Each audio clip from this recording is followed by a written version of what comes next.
this meeting. Clerk, please conduct the roll call.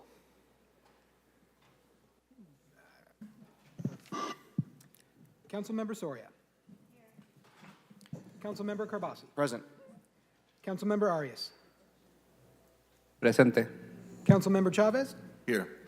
Councilmember Bredefeld. Here. Vice President Maxwell. Present. And Council President Esparza. Present. We'll move on to the invocation, followed by the Pledge of Allegiance. We're welcoming back Reverend Maria Ten Bears Lopez from Utah Community. Are you with us? On Zoom?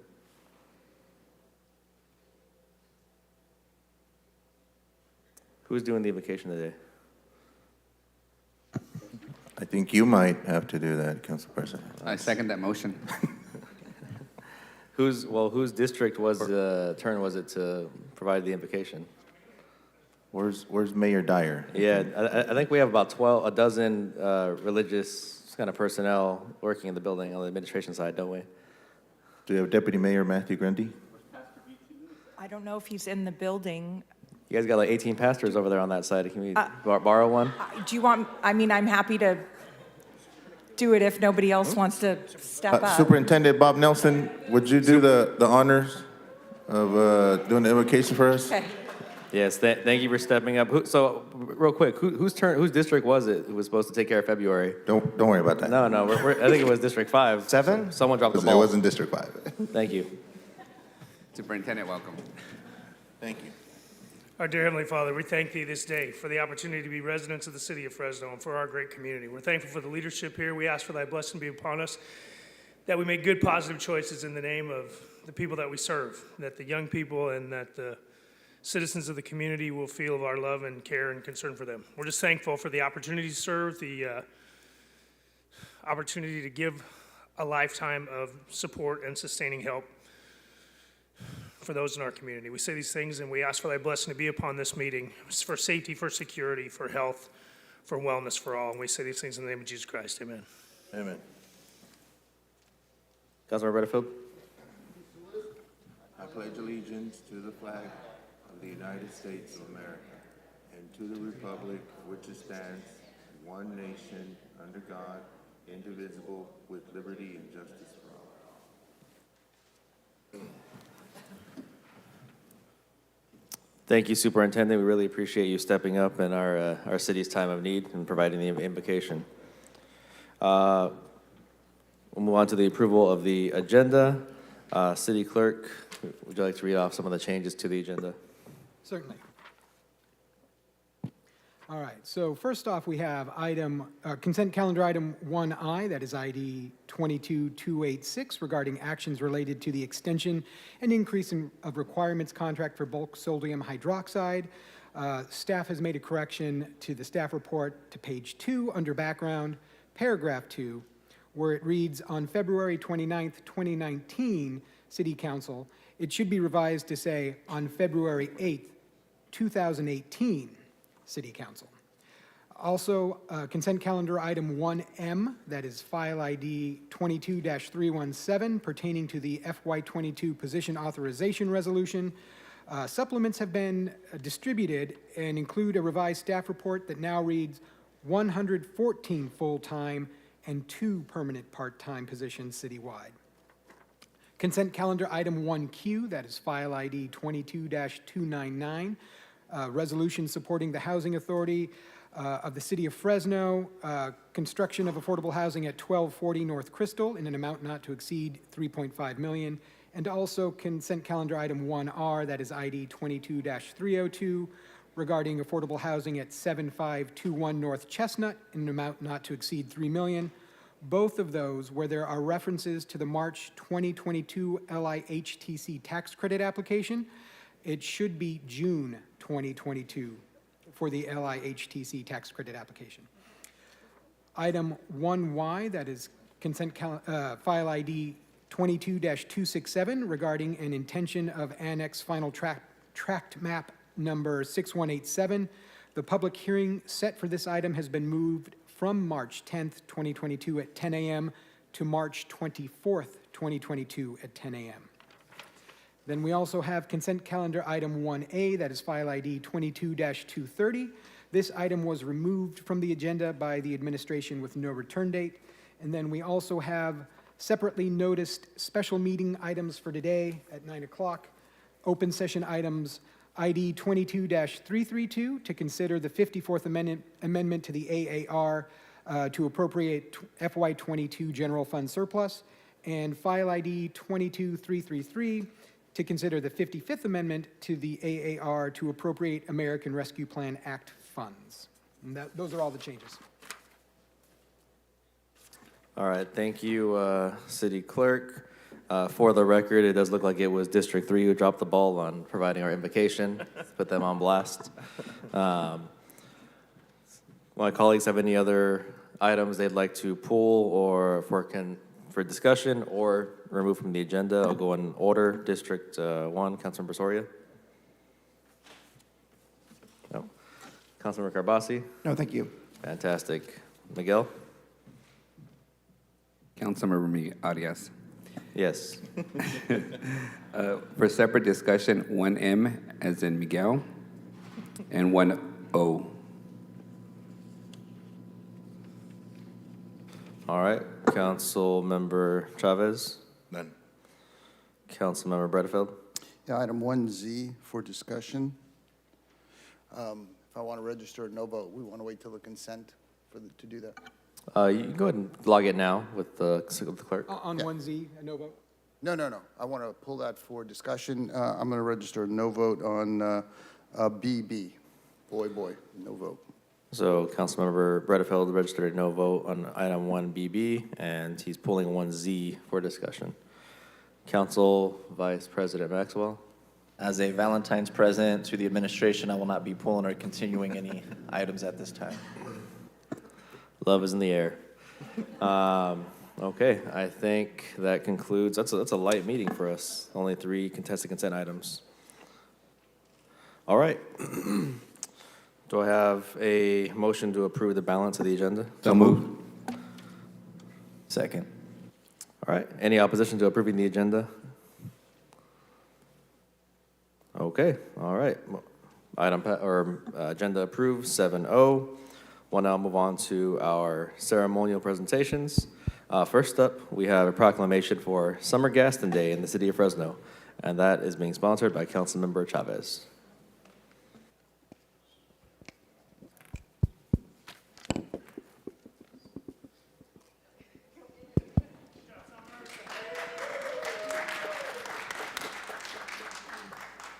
Thank you. Good to see you. All right, welcome everybody. I guess now we know why we have our special guest, Superintendent Bob Nelson here. So as many of you know, before I became part of the City of Fresno family, I was actually part of the Fresno Unified family, and I was very fortunate and blessed to have served 4 years over at Fresno Unified. And no, I don't say that as in like a prison term.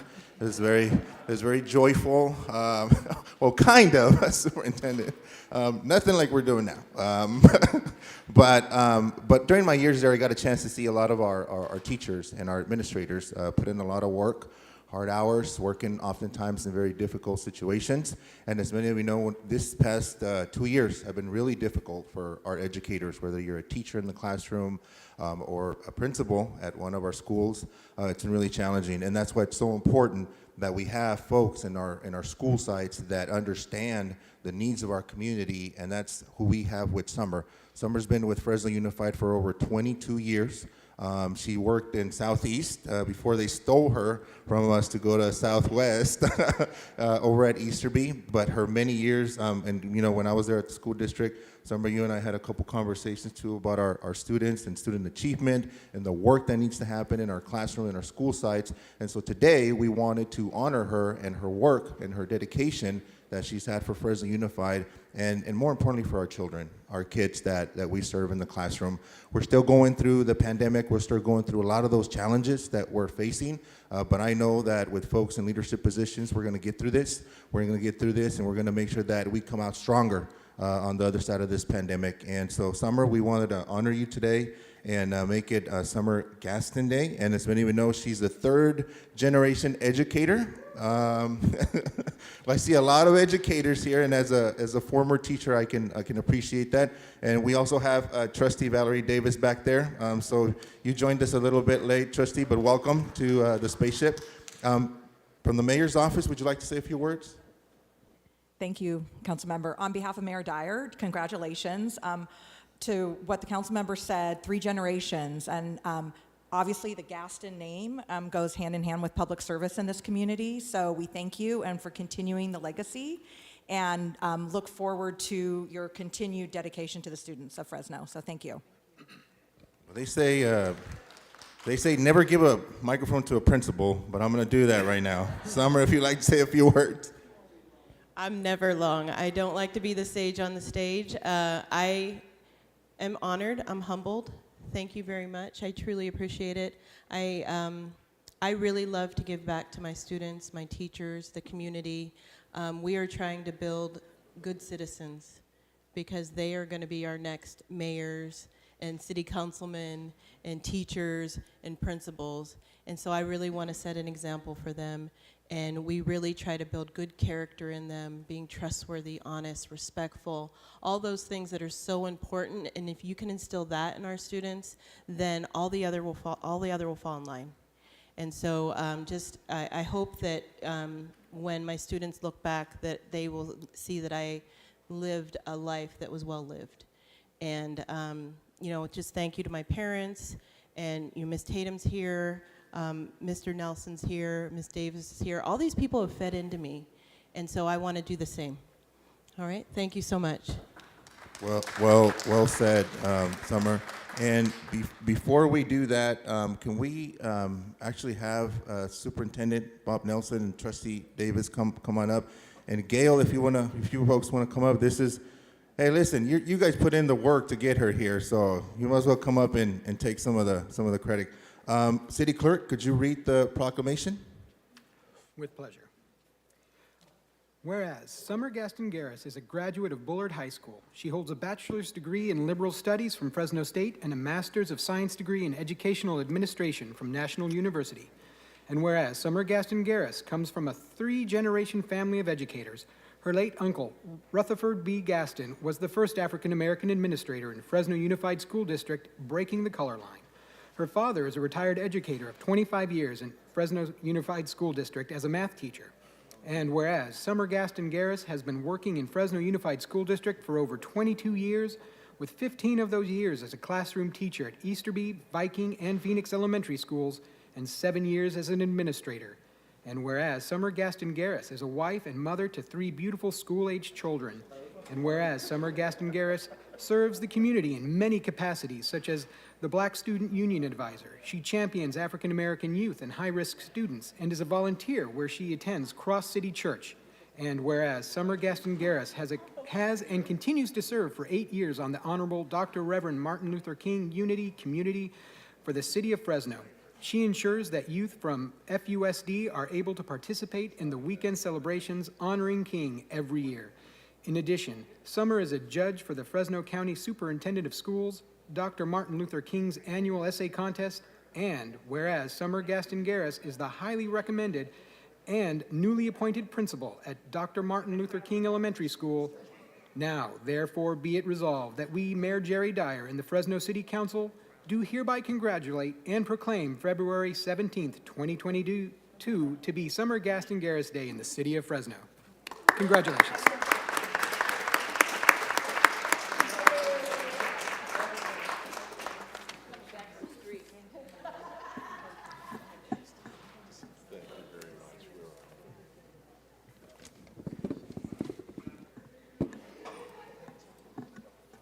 Congratulations. Next up, Ollie will be presenting the proclamation for Teen Dating Violence Awareness Month. Coming on down.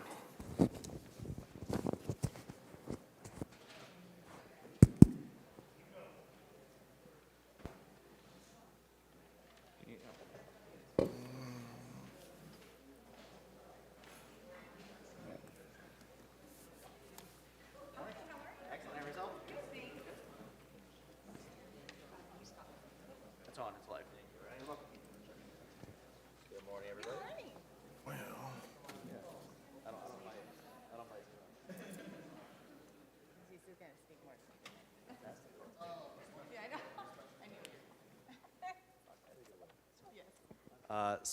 Good morning. I know that I'm listed as the sponsor for this proclamation, but really it's the folks standing next to me here from the Marjorie Mason Center who took the initiative to make sure this got on the agenda. As we all know, the Marjorie Mason Center provides important services to victims of domestic violence as well as their families. So I want to welcome you here today. You've been an excellent partner to the city of Fresno for many, many years, and many years to come, I'm very, very sure. And today they're here to remind us that domestic violence is not limited to adults. Also happens at different age groups, younger age groups, teenage age group to be specific. And so very grateful to yourself, the partners standing here with us today for bringing awareness to this issue. And we do want to hear from you. We want to hear from you on, again, some of the what folks should be aware of here in our community. Thank you, Council President Esparza, and to the mayor and the members of the City Council for having us here again today. As you know, the City of Fresno has the highest per capita calls to law enforcement for domestic violence in the state. And yet nationally, 1 in 3 teenagers will experience teen dating violence. And so in order to prevent and end the cycle of abuse in our community, the Marjorie Mason Center has partnered with high schools all over the county to deploy our No More program, talking about healthy relationships. And so I'm going to hand the microphone over, but I'm going to introduce our team that's here with us today. So Fresno Unified has implemented this program in all of their high schools, and so I'm really thankful that Superintendent Dr. Bob Nelson and Trustee Valerie Davis are here. I have Taylor Franco, one of our Marjorie Mason Center Prevention Education Specialists, Leticia Campos, our Deputy Director. We have Stephanie Cota from Bullard High School, and Christopher Petrosian from Sunnyside High School, who are seniors, and I'm pretty sure you can write their out-of-school notice right now, right? Awesome. All right, thank you, Nicole, and thank you, everyone, for having us here. I am Leticia Campos. I'm the Deputy Director at the Marjorie Mason Center, and I am blessed and humbled to have the opportunity to lead a team like the No More program and our prevention education team. Nicole already said a little bit of this, but 1 in 3 teens will experience domestic violence in their lifetime. And we know for a fact that it's a generational and ugly, vicious cycle. So we're really here today to advocate and continue raising awareness of how beneficial and how critical the prevention services are for our youth. No More has been around for several decades, and we've been across Fresno Unified's campuses, all campuses across Fresno County. So again, very humble to be here, and I'll let the experts say a few words. Good morning, Mayor Dyer, Council President Esparza, and council members. My name is Christopher Petrosian, and I am a student ambassador for the No More program at Sunnyside High School. 1 in 3 teens are victims of domestic violence abuse. The No More program educates students about teen dating violence through peer engagement and interaction in the schools. No More is a peer-led model developed by the Marjorie Mason Center that educates high school students on the red flags of dating violence as well as the components of healthy dating relationships. Even through the continued struggle of the pandemic, the No More program is still active in 21 Fresno County schools across 5 school districts, in total 550 student leaders working to end teen dating violence. Throughout the year, No More students spend hours in training covering 16 topics, promoting healthy relationships, including romantic, platonic, family, or even professional relationships. If we start with our own healthy relationships, we can lead others. This spring, No More students will share presentations to our peers focused on knowing the warning signs and how to help a friend navigate teen dating violence. Hi, my name is Stephanie Cota, and I'm a student ambassador in the No More program at Bullard High School. February is Teen Dating Violence Awareness Month, TDVAM. Throughout the month, No More peer educators will encourage their peers and community members to participate in activities planned to raise awareness. We wear orange on February 8th to acknowledge teen dating violence in the month of February. This year, with the help of EECU, Marjorie Mason Center was able to distribute over 800 orange t-shirts to students and staff affiliated with No More to help promote and bring awareness to TDVAM. Throughout Fresno Unified School District, we are spreading awareness through presentations on teen dating violence presentations. We are engaging our peers throughout outreaches at basketball games, social media posts, and thematic dress-up days, all tied back to healthy relationship education. Thank you for your support as a council in encouraging healthy relationships in order to make Fresno a safe and vibrant community for all. We appreciate your support. Fantastic. City managers, want to say a few words on behalf of the mayor? I don't have a whole lot to add because I think Council President said it all, but thank you so much. Thank you to the Marjorie Mason Center for putting forth this program. And kids, you guys are amazing. So really, obviously, kid-to-kid discussions are much more valuable than having adults be telling kids what to do and what not to do, being the mother of two teenagers. So thank you for what you do. I think it takes a lot of courage and a lot of poise to be able to fill that role in your school. So thank you, and thank you to the Marjorie Mason Center. Yeah, it's always great to have our young folks here. We appreciate all of you participating and being ambassadors in the No More across different campuses. Thank you for joining us, Trustee Davis and Superintendent Bob Nelson. Again, really appreciate all of you being here. You're doing important work. Really great to see our young voices engaged in this kind of work. Without further ado, it is my pleasure to present this 2022 Proclamation, Teen Dating Violence Awareness Month, to the Marjorie Mason Center and the No More program.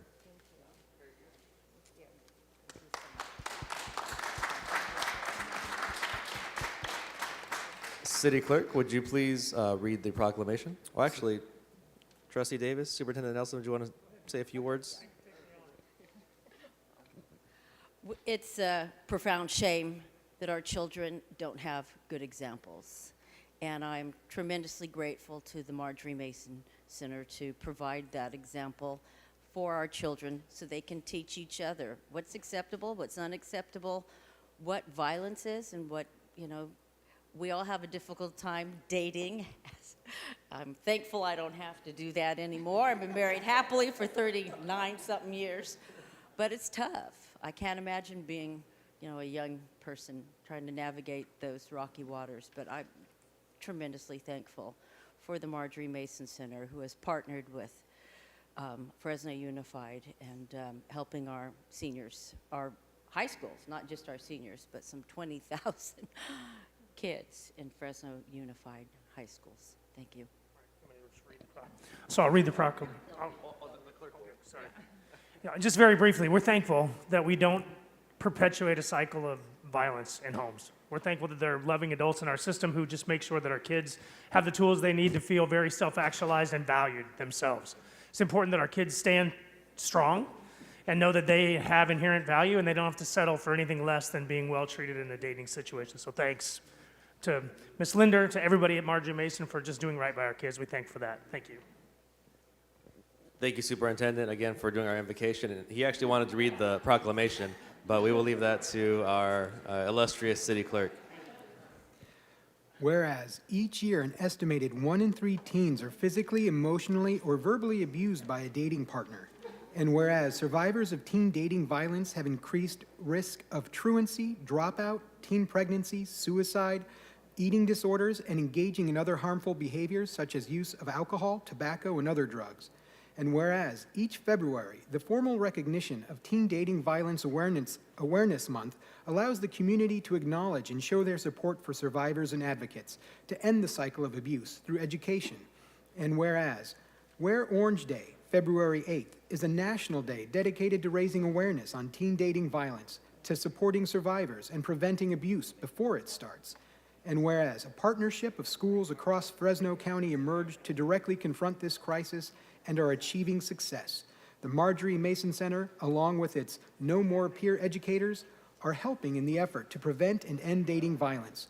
We must now recognize the compassion and dedication of these professionals and students across Fresno County high schools and middle schools and increase public understanding of this important problem.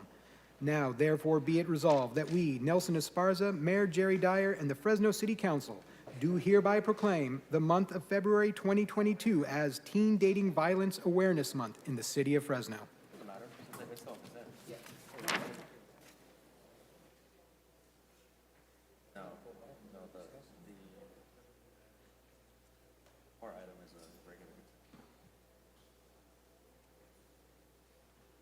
This is not just automatic.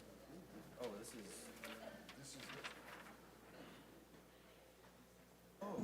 money. Oh, that's special meeting. Yeah, so I thought you were talking about the part. Yeah, it's just this. Oh. So this we gotta hear, right? Yeah, yeah. Okay, that's what I was trying to. Yeah, let's later.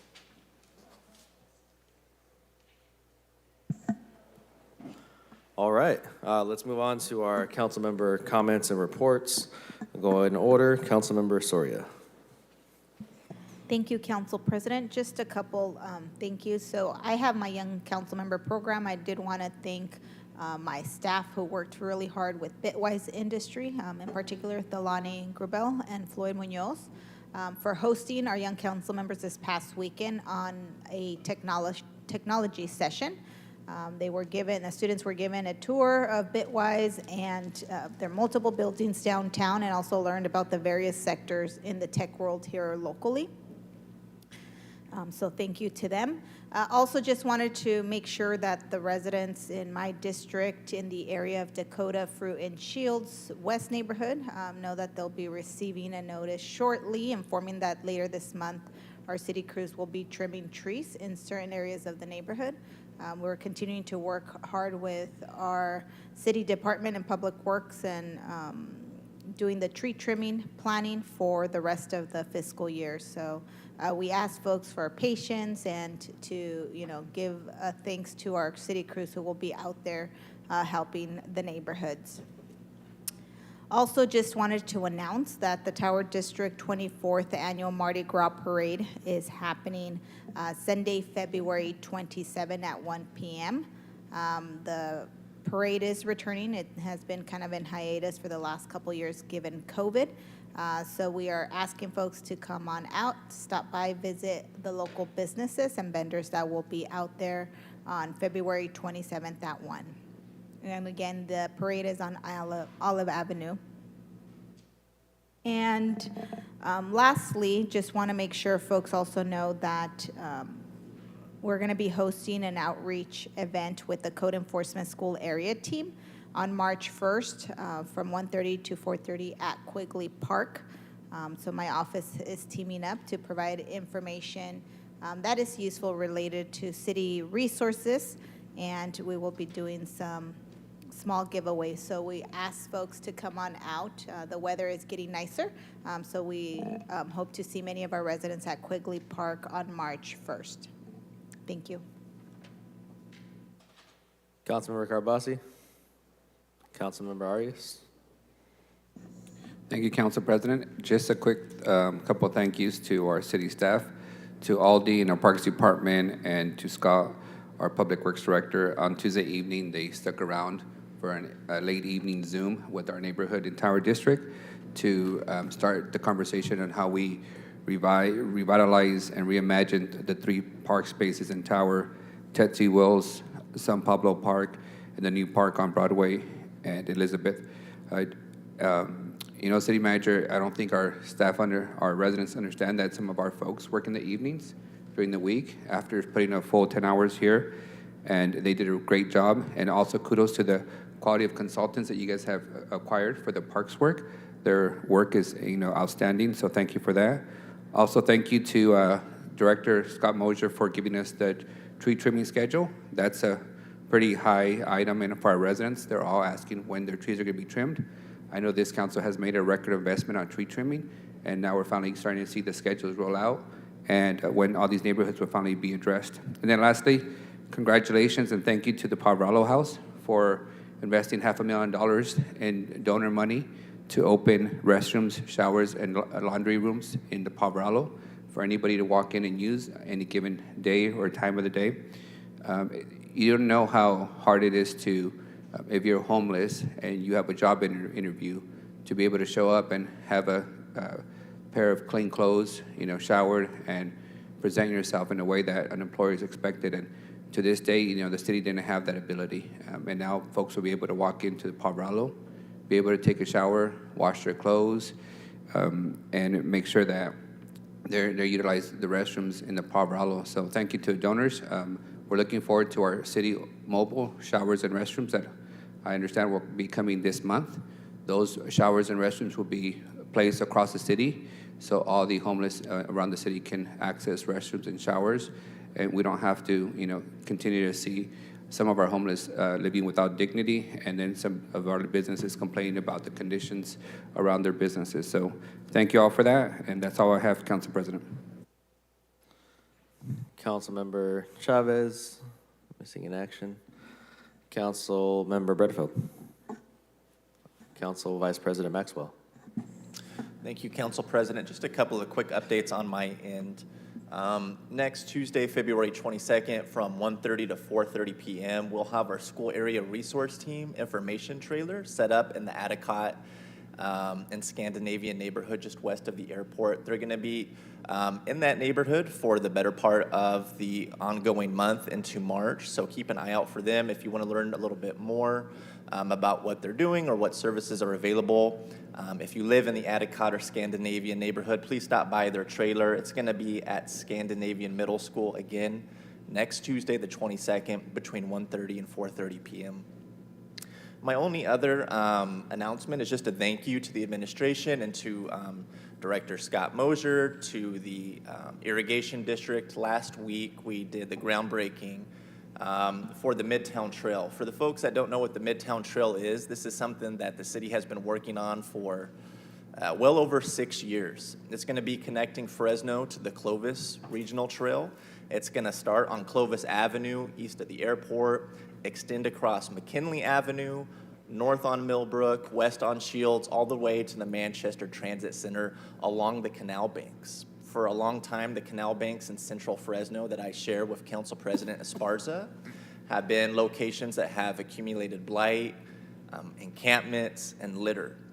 And so we're going to be making a huge investment by creating walking trails, bicycle trails, planting trees and foliage, benches, and adding lighting, so that when people fly into Fresno from out of state or out of country, the first thing they're going to see when they come out of that airport is going to be the Midtown Trail. It's going to be a huge difference when it comes to the aesthetics of Central Fresno. It's going to be huge, providing a means of transportation for folks that might not have easy access to a vehicle.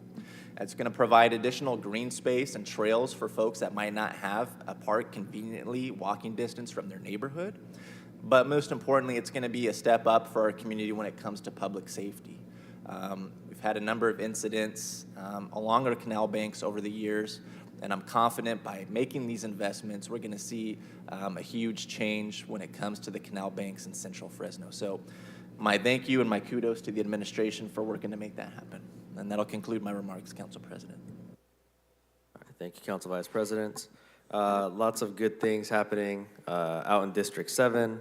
Last Friday was our pleasure to welcome State Secretary of Natural Resources Crowfoot to Radio Park and do the tour. I want to thank the administration and our Parks Director, Aaron Aguirre, for providing that tour and information to the Secretary. Very productive amount of time spent there. Also joined in on the groundbreaking of the Midtown Trail. That's really going to be transformative for Central Fresno altogether as we break ground and connect that trail eventually over on the Clovis side. So it'll be the initial phase, about 7 miles of trail within our city parameters.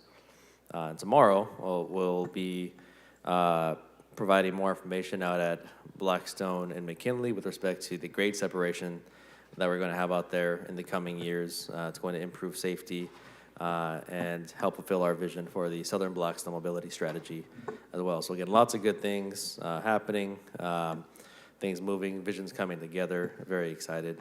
So that'll conclude my remarks, and we will move over to the clerk and the attorney, who I think have a few announcements. I did receive a message from Councilmember Chavez, and he would like to request that this meeting be adjourned in the memory of former City Clerk Becky Klisch, who served the city of Fresno for nearly 40 years, from 1971 to 2011. She passed last Friday. Thank you, City Clerk. We will do that. City Attorney? Yes, Council. I quickly wanted to introduce Whitney Hendricks. Whitney, if you would stand up. With Rodney moving on to Porterville, Whitney has agreed to serve as the liaison with council on all things code enforcement. She's one of our star new lawyers in the office. She was doing litigation for us, but now has moved it up to code, where she started as a law clerk, and so she'll be your point of contact for code enforcement now. Fantastic. Thank you, Whitney. I don't know if we should congratulate you or not, but thank you. Yes, welcome to the jungle. Lots of work. Our condolences. All right, City Manager, any report? Yes, I do, Council President, have a few. So first of all, just wanted a couple things that got sent out this week. One was the Trey memo on the notice of availability of the draft EIR and public comment period for the West Area Neighborhood Specific Plan. And then we did also get a Trey memo out on the Vehicle Replacement Fund. That was one of the items that was on the mid-year list, and we provided a Trey memo on sort of the history, a very simplified version of the history of what happened with that fund.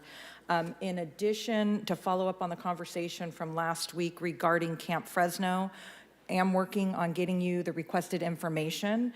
And I know that we are working on a road trip for those of you who want to join for mid-March. So looking forward to driving up the hill with you all on that. And then also just, I went back and looked at the records, and we did, I know it was a long time ago, it seems like ancient history. In June of 2021, we did reach out to all of the district offices, Matthew Grundy did, announcing the operation of the camp and asking for your feedback on referring any potential campers to us. So we'll make sure moving forward that we continue to communicate with you as we did last year, because we would look forward to any referrals you could make for the camp. And then one last thing, the Council President and I had a conversation. Thank you very much, Council President. I have excused department directors from sitting in the chamber during the morning session, then to be able to give us a couple minutes to reset after public comment to get them into the room for contested consent. Just sitting here and looking at the audience and looking at all of the productive hours of having them sit here and wait for their item. Obviously, that's just time they're taking away from working on all your projects. So thank you for your willingness to work with us to allow them to remain in their offices working on things, and then giving them just a few minutes to get down here to the chamber for once their items are called for contested consent. So appreciate it. That's okay, it. Fantastic. Yeah, happy to do that. If we have to wait just a few minutes, no big deal. So just manager comments. Mayor's not joining us this morning. He had a conflict this morning, just stuck with me this morning. Okay, sounds good. All right, let's move on to the consent calendar. I know we asked if there were any items to be pulled for discussion, any last minute items my colleagues want to pull. So far we have one M as in Mary, O, and Z as in zebra. Okay. Council President, I just want to register on 1BB, the naming of the street after Cesar Chavez. I believe it's actually 1AA. My apologies. Yeah, it's 1AA. I just want to make a note to our council member who's on here today. I think he's doing a groundbreaking for the new Southeast Fresno College campus. That I am interested in having a conversation about extending the designation all the way through California Avenue. So I'll be speaking with him about that. But I do think it'd be great to see Kings Canyon and Ventura and California Avenue all renamed after Cesar Chavez. Councilmember, I thought it was going to be Luis Chavez. What's going on here? Well, we were thinking of changing the location to Herndon Avenue. While he There was you go. gone, but- Okay, Luis Chavez, Herndon Avenue. Sounds good. No, thank you. I think as long as Luis Chavez is a young, breathing, living man, it will not be anything named after him for the time being. But maybe future generations, councils from now will name something after Luis. Okay, so Councilmember Arias, there was no amendment, just an open sort of comment about the conversation to come? Correct, no amendment, because there's going to be a group that will bring back a recommendation. I just want to put on the record that I'd like them to consider also California Avenue as part of that conversation. Okay, fantastic. All right, so we have these only 3 consent items pulled. Before we approve the balance of the consent agenda, we'll go ahead and take public comments on the consent agenda. So just like we did last week, we tried something new. We're going to keep, in keeping with that, we're going to take public comment for right now only on consent agenda items. Unscheduled communication will come at a later time for things that are unrelated to the consent agenda. So first up, here in the chamber, I do have a stack of yellow cards already, but if you are in the chamber and wish to speak, please fill out a yellow card up here at the front, hand it to our city clerk, and they'll get it up to me. And if you are on Zoom, please feel free to raise your hand on Zoom, and we'll alternate back and forth. So first up in the chamber, we have Gabriel Lozano.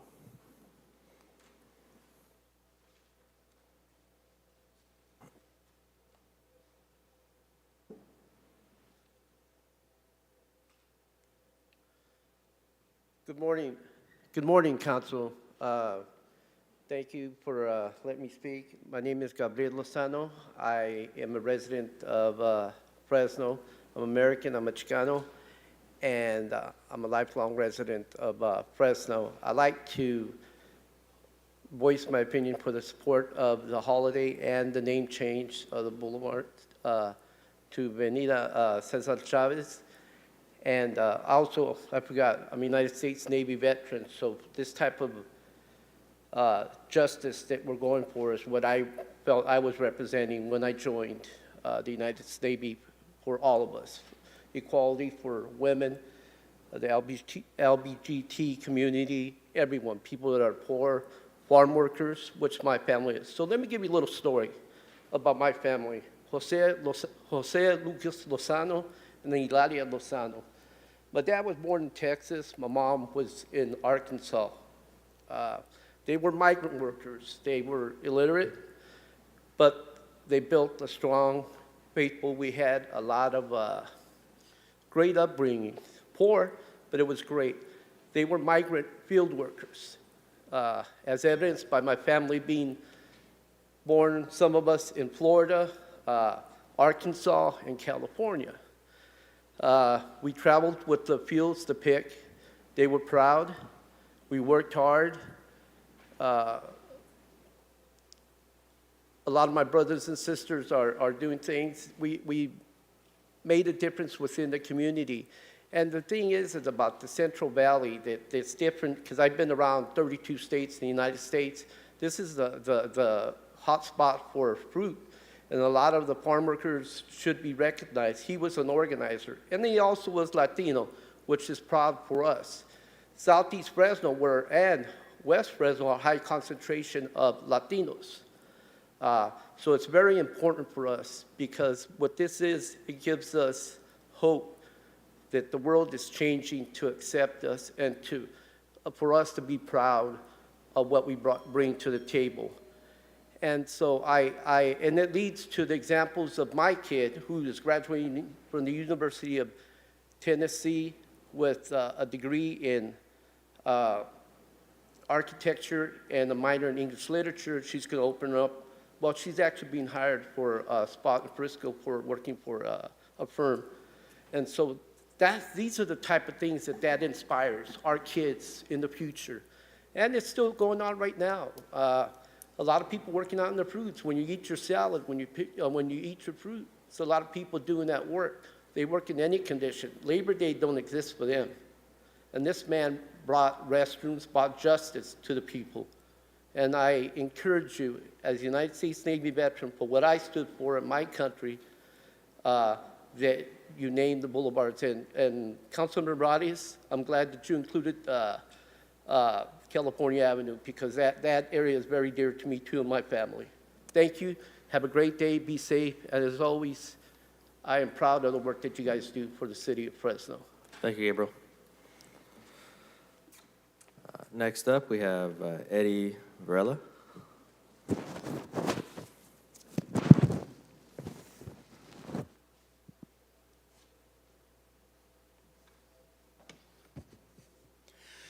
Good morning.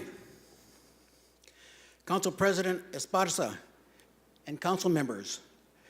My name is Eddie Varela, and I am the president of El Concilio de Fresno. I am honored to be present at this council meeting today on behalf of our membership, board of directors, and the community that we serve. I am here to enthusiastically support the name change of Kings Canyon Ventura Boulevard to Avenida Cesar Chavez. We publicly congratulate and acknowledge Councilmember Luis Chavez for his bold leadership and diligent work in proposing this long overdue resolution recognizing the work and legacy of Cesar Chavez. As we all know, Cesar Chavez is an icon of the farm workers' struggle for social justice. I, many of you, members of our audience, students, and residents of our greater community of Fresno were actively involved in the farm worker cause. Our active participation in the struggle was nurtured by the values Cesar Chavez taught us. Those values include service to others, dignity and respect to others, and hard work. Values that we all share today in our own approach to public service. Your support and unanimous approval of this resolution will be consistent in promoting community unity, dialogue, and civic participation. This council must assume its public policy leadership role, take affirmative action, and be on the right side of history. Si se puede, it can be done. Thank you. Thank you. All right, we're going to go over to Zoom and take Robert McCloskey. Thank you, today's council. I stand fully in support of the 1BB and the holiday for Cesar Chavez. As a longtime union organizer, I was involved in the work the farm workers did, active in the boycott. It's so important to do this, and it's long overdue. I did want to get into a little bit about, I guess it's 1J, the ARPA funding for police and other public employees. I think I've asked for it. I think it's an obligation to let the community know what funds are being replaced exactly that require use of ARPA funds. I know ARPA allows for the replacement of lost revenues due to the COVID, but we all know that this must be thoroughly documented. The use of ARPA funds requires significant documentation. And if there is wrong or incorrect information, the city could be forced to repay the funds. So please, let's make all that public. What exactly is this funding being used for? Is it replacement funding? Because that's allowed. I'm not sure about police officer raises are not allowed, things like that. Certain things are not allowed under the ARPA guidelines. I do want to speak briefly as an organizer for the Fresno County Homeless Union. As you know, I've talked before about keeping the warming centers open. Obviously, the ARPA funding could be used for that. It's a minimum amount of funding. I have the forecast here in front of me. Next week, next Monday, it drops down to 35, Tuesday 31, Wednesday 30 at night, Thursday 33, Friday 36. I know the city relies on the missions policy for when to keep these centers open. And, you know, frankly, I have to question how the mission can decide this. The city is responsible for any deaths that occur in the streets of Fresno from hypothermia and cold injury.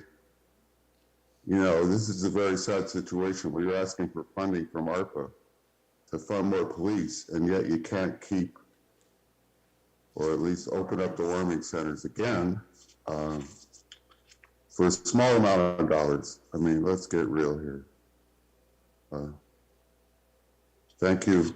Also, real briefly on the abatement issue. Bob, you're over. I allowed you kind of a 30-second grace period there. We're going to move on to Ms. Lisa Flores.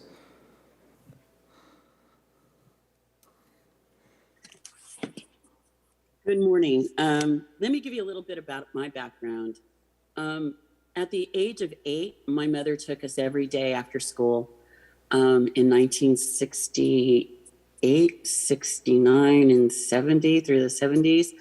And every day after school, I would show up at the Safeway, handing out flyers on the boycott, the lettuce boycott, strawberries, you name it.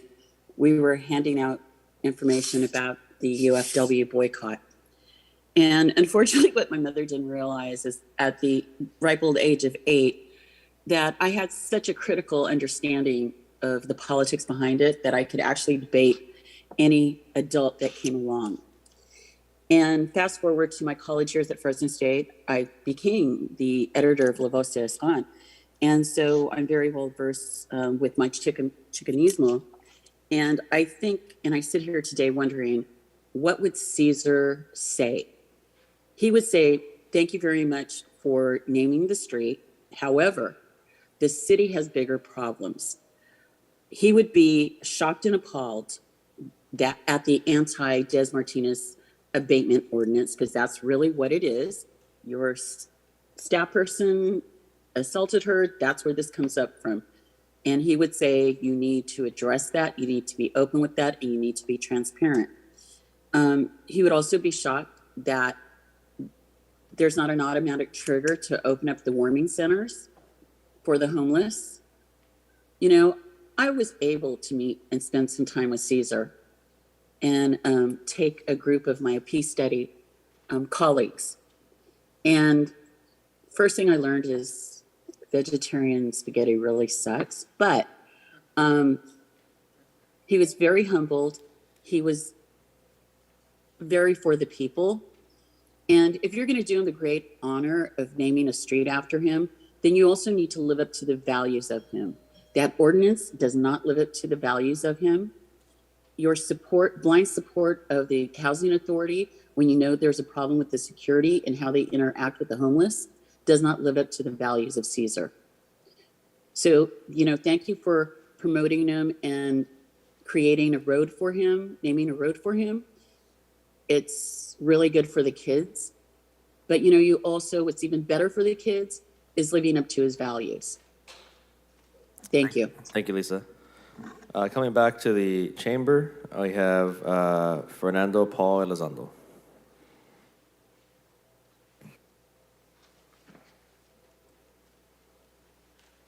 Peace be with you. Well, I'm sorry to say that, Mr. Esparza, you let me down again. I just wanted to ask you if you read your Bible and you walked away from me. You're rude. Yeah. It's supposed to be studied, not read, okay? It'll change your life. It changed my life. I've been forgiven. I repented for my sins. So sometimes people like you make it hard. Someone said, I debated on this, saying this today, okay? And it's not to offend you, it's trying to straighten you out a little bit. Someone once said, you can take the person out of the ghetto, but you can't take the ghetto out of him. I think that's appropriate. Because you were given 3 times. All I ask is that you treat me like everybody else, but you don't. You put me at the bottom of the list. I'm first here. I have witnesses to make my comments, but you disrespect me, so I had to say what I had to say. I'm glad that you guys are making progress on the showers and things for the homeless. That's the way it should have been a year ago, or when you got the money anyway. But I see that we need to do an audit on the mishandling of the money. I see that they send the cronies, the ones that they call code enforcement, extortion, to these hotels, motels, shoot them down, do violations on them.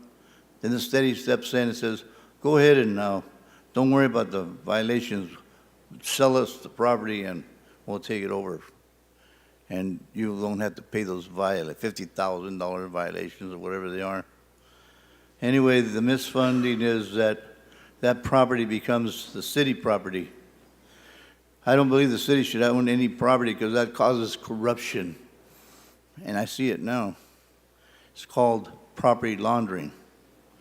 They got this property, they fixed it up, they're gonna let the homeless move in for 90 to 60 days, and then they're back out on the streets.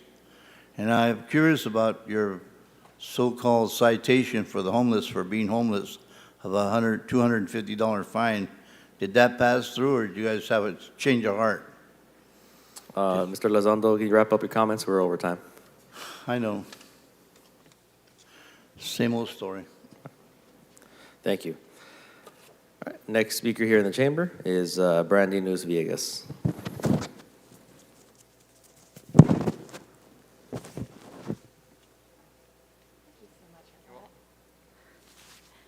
Thank you, council members. I thank you as well and support the renaming of Cesar Chavez Boulevard and the holiday. And I ask that you consider following his human rights view in your decisions. I watched the discussion, I had to leave, but last week regarding 1C, which is now 1B, and note that authorized was taken out, and I understand why, and I appreciate that, but there is still a glaring issue. The city attorney stated that the process of abatement was city employees, outreach, advocate workers work within a house to move, and then they break down the tents to make sure no one's in there, and then they bring in machinery and do the abatement. With all due respect, this statement is false. It is misleading, and that's not what is followed. Every experience I've had with the abatement involving the city of Fresno has demonstrated that because abatement crews always start while the unhoused remain at the location of the abatements. I've seen them crushers right next to people on the site and heavy machinery alongside unhoused occupants.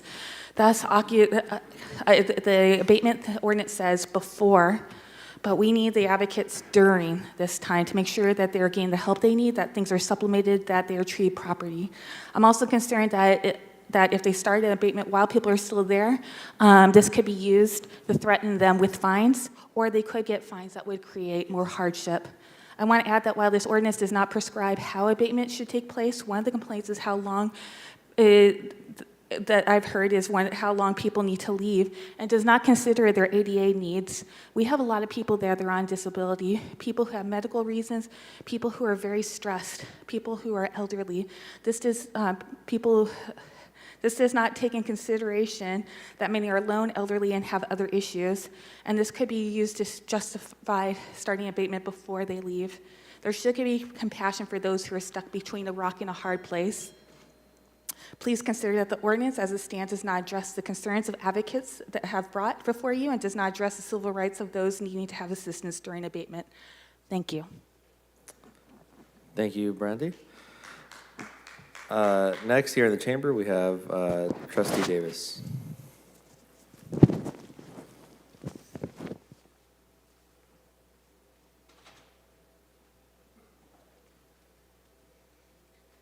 Good morning. Thank you again for the opportunity to speak to you.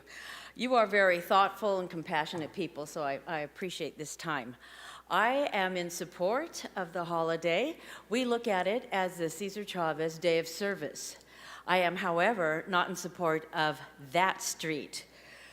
California, Ventura, and Kings Canyon, those are landmarks in Fresno, and when I have an address, I know how far to go down Kings Canyon and how far not to go down or where I'm going.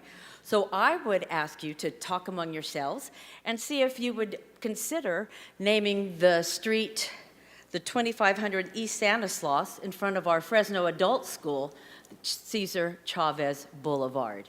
We have MLK that goes right past our elementary school, right on the same street, and it would be, a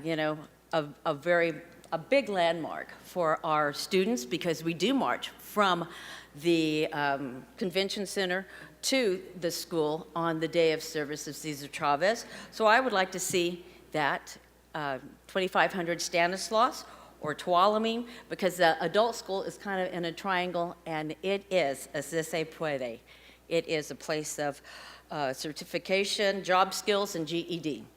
Our students, our parents can do it there. Thank you.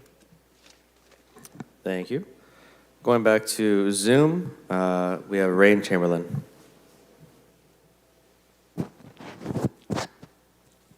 Hi, can you hear me? Yes, you have 2 minutes. Welcome. Okay. So we need to talk about a Shirley clause. The concept of a Shirley clause is like there's a law that criminalizes something that people sometimes need to do, and there's this idea of, oh, well, surely it won't criminalize people who are doing it the right way, right? Or surely it won't criminalize people who actually need to do it. It will only criminalize those other people.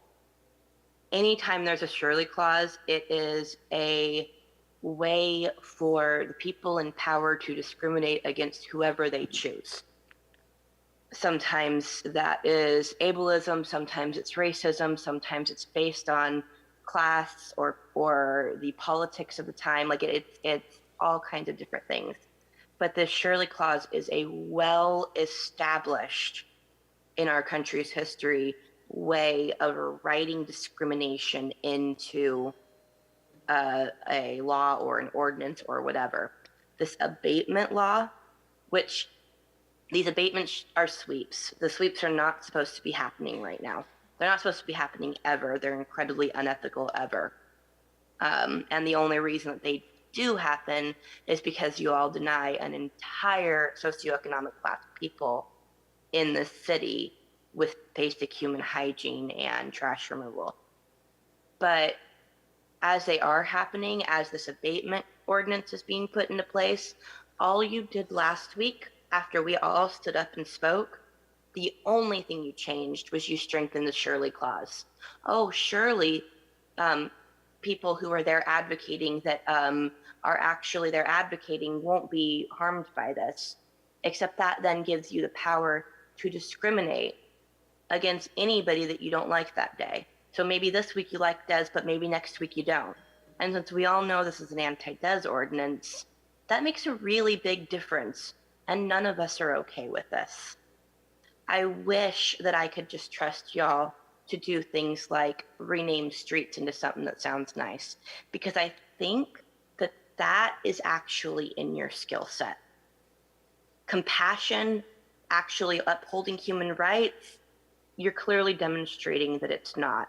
And at this point, I don't trust you to do the right thing, but you still need to, and we're still going to call you out on it. And if we have to fight you on the back end of it, we will. Thank you, Rain. Next on Zoom, we have Lanisha Senegal.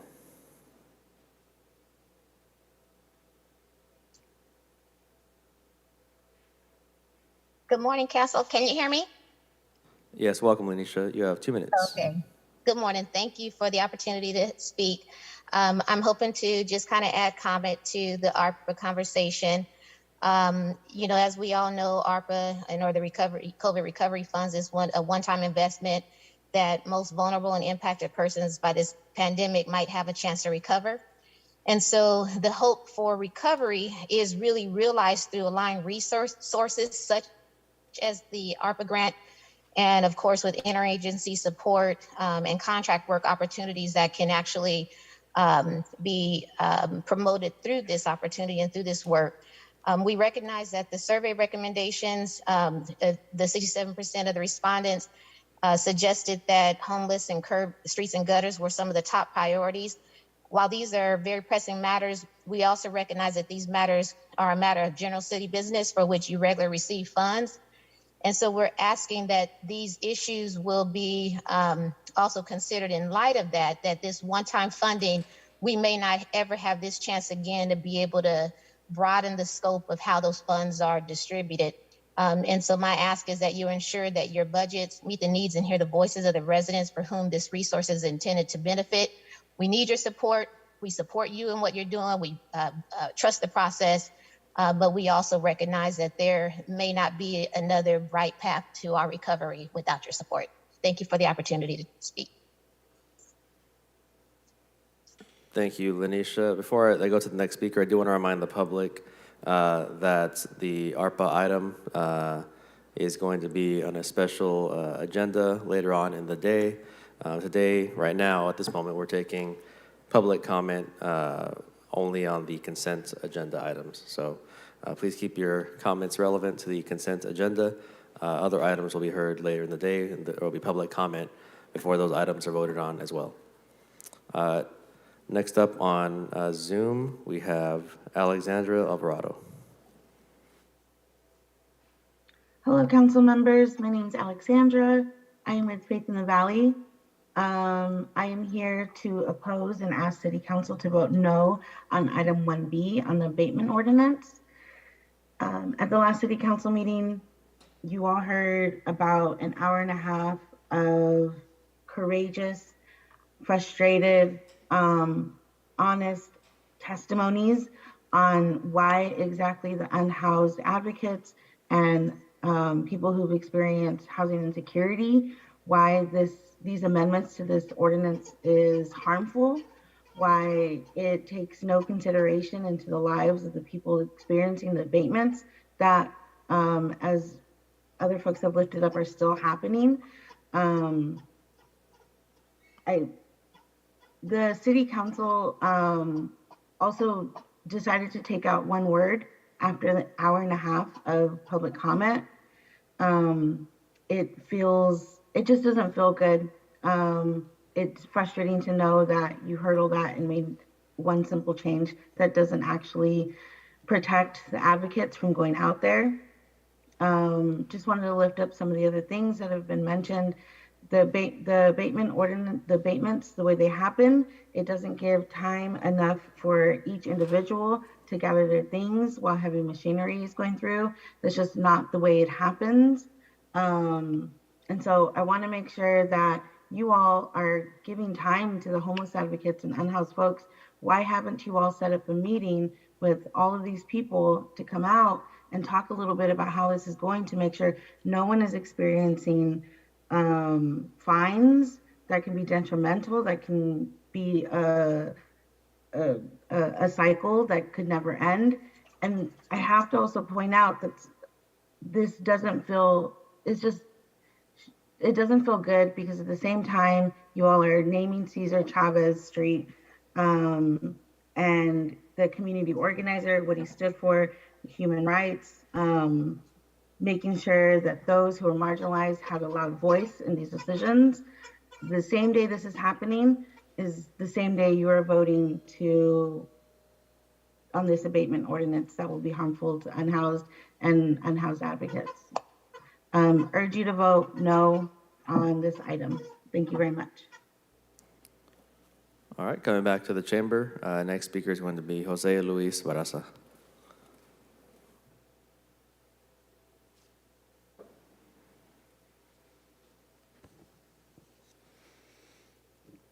President Esparza, members of the City Council,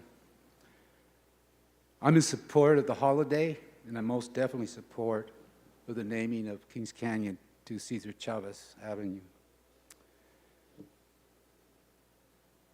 My family has been part of those essential workers, the farm workers. And I've been in support of that idea of Cesar Chavez Boulevard back 30 years ago. And I stood fast on that belief, even to the point that through the Cesar Chavez Adult School, we continued to march in celebration of Cesar Chavez, because he gave us a belief that we had a voice, a self-determination to be before our governance and redress our issues. I was 18 years old when I came before the City Council and addressed this chamber on an issue, and that was that you didn't reflect our community.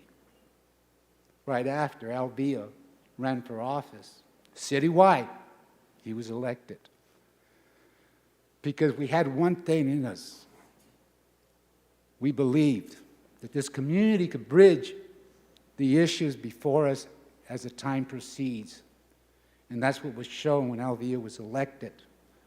When we came before you in regards to the Cesar Chavez Boulevard, you again sounded to that. But unfortunately, today took place. That shouldn't have, but it did. And now we can come back and redress these essential workers, these important people in our lives who make things possible. And for the first time, I'm hearing elected officials actually call them essential workers for the first time. It was great to hear. It put a smile on my face. It gave me faith that we can bridge old tales of two cities. We can put that to rest. We just have to work with it. Thank you. Okay, next speaker in the chamber is going to be Cindy Piambino.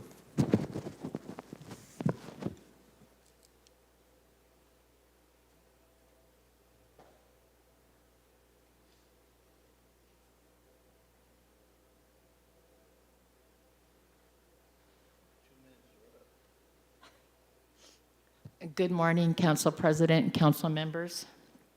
My name is Cindy Piambino. I'm with Christ Helping Hands Ministry. I'm in opposition to item number 1B for many reasons. Number one, it takes away my religious freedoms constitutionally. I want to share some experiences of importance of advocacy. As late as last month, I got a call, went out to the park. Only Fresno PD and sanitation were there, not the HEART team. They were sweeping about 5 tents. 2 individuals, one was very agitated.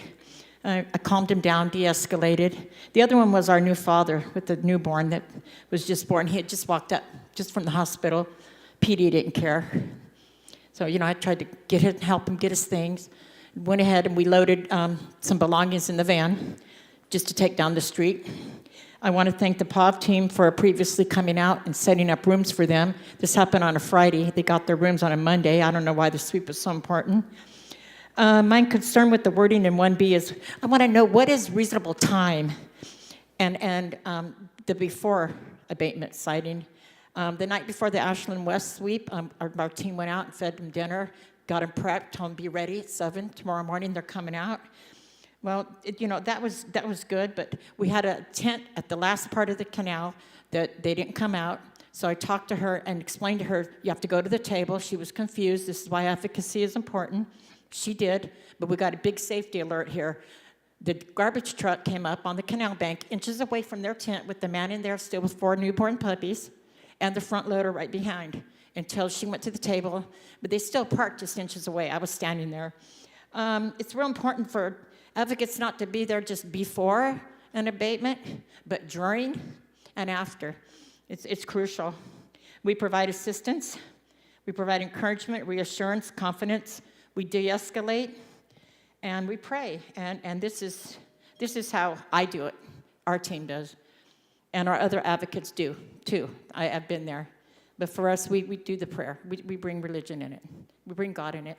But I want to thank you also for the private donations to the POV, for providing showers and laundry facilities. And I want to thank you so much for bringing mobile showers out to our homeless so they can have some dignity, because we did have a lady that wanted to speak. She had nowhere to shower. She couldn't make it here. Thank you so much. Next up here in the chamber, Carla Martinez.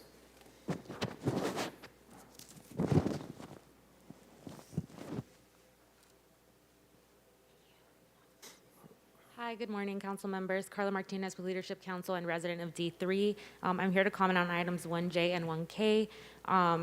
As we've expressed before, the American Rescue Plan allocations must be equitably distributed. And by appropriating these dollars today, this is far from any sort of meaningful and inclusive public process.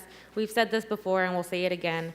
Not only was the special meeting notified barely 24 hours in advance, the list wasn't released until late yesterday afternoon, leaving no time at all for your constituents to engage. This is the antithesis of what One Fresno is about and what the Treasury Department is encouraging. There is a housing crisis and folks continue to struggle every day. People ask to be heard and treated with dignity. They want amenities. We all want to see our communities with parks, safe spaces, safe affordable housing, complete streets, youth opportunities, quality transit, yet you continue to fail them. After extensive conversations with resident partners in Districts 3, 5, and 7 who didn't know anything about this funding, we resubmitted a comment letter with a few of these priorities, and I hope you take the time to read it. And although you were heavily relying on the ARPA survey sent out, I'd like to note that only 5% of those respondents are from District 5 and 7. Don't you want to know what your constituents have to say? One short survey with only 868 respondents should not represent the voices of nearly 500,000 residents.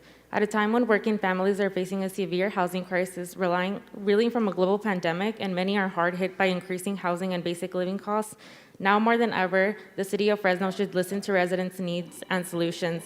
We hope you work with us and other community-based organizations to support a meaningful public process and ensure all residents know about this funding. Thank you. Next up on Zoom, we have Estela Ortega. Just for the benefit of the public, I know we had some confusion with the Spanish translation or English translation, English to Spanish translation. We didn't have too many options in terms of the Zoom being turned on and then the folks talking over the speaker while they were speaking. I didn't want to do that. So we have clarified that with our translators. And if the Spanish speaker chooses to do so, they can pause in between and there will be live translation of what they just said. Entonces tenemos un traductor y si quieres y si puedes hacer una pausa en el medio, pueden traducir para la audiencia. And so next up we do have Estela Ortega. Sí, buenos días. Mi nombre es Estela Ortega y soy del Distrito 7. Muchas gracias a todos los concejales por estar aquí presentes. Sí, mi comentario es que deberían de notificarnos con más tiempo en qué van a asignar los fondos.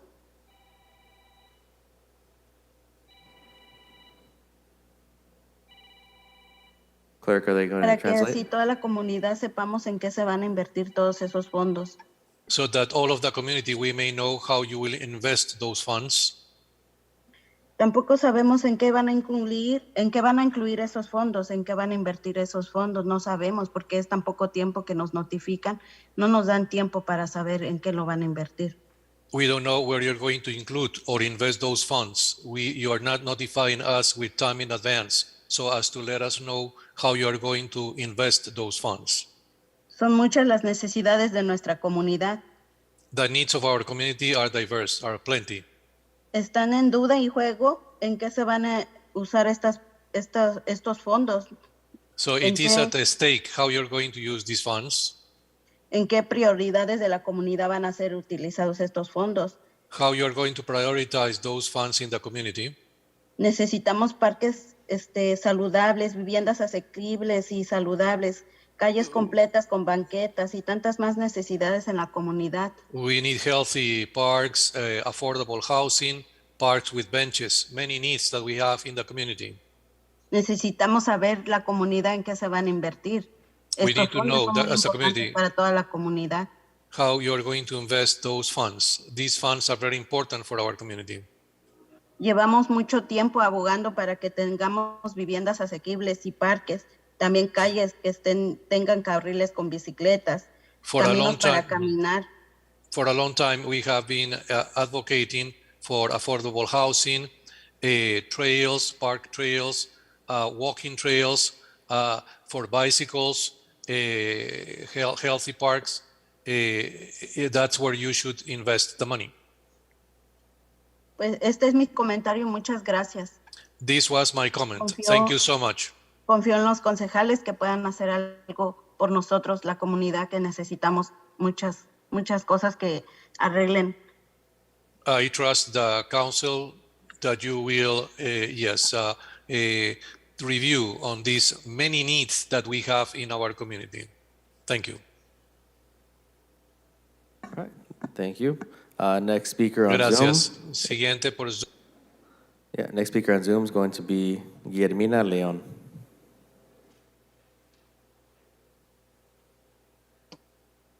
Buenos días a los. Mi nombre es Guillermina León, soy del Distrito 3. I am from District 3.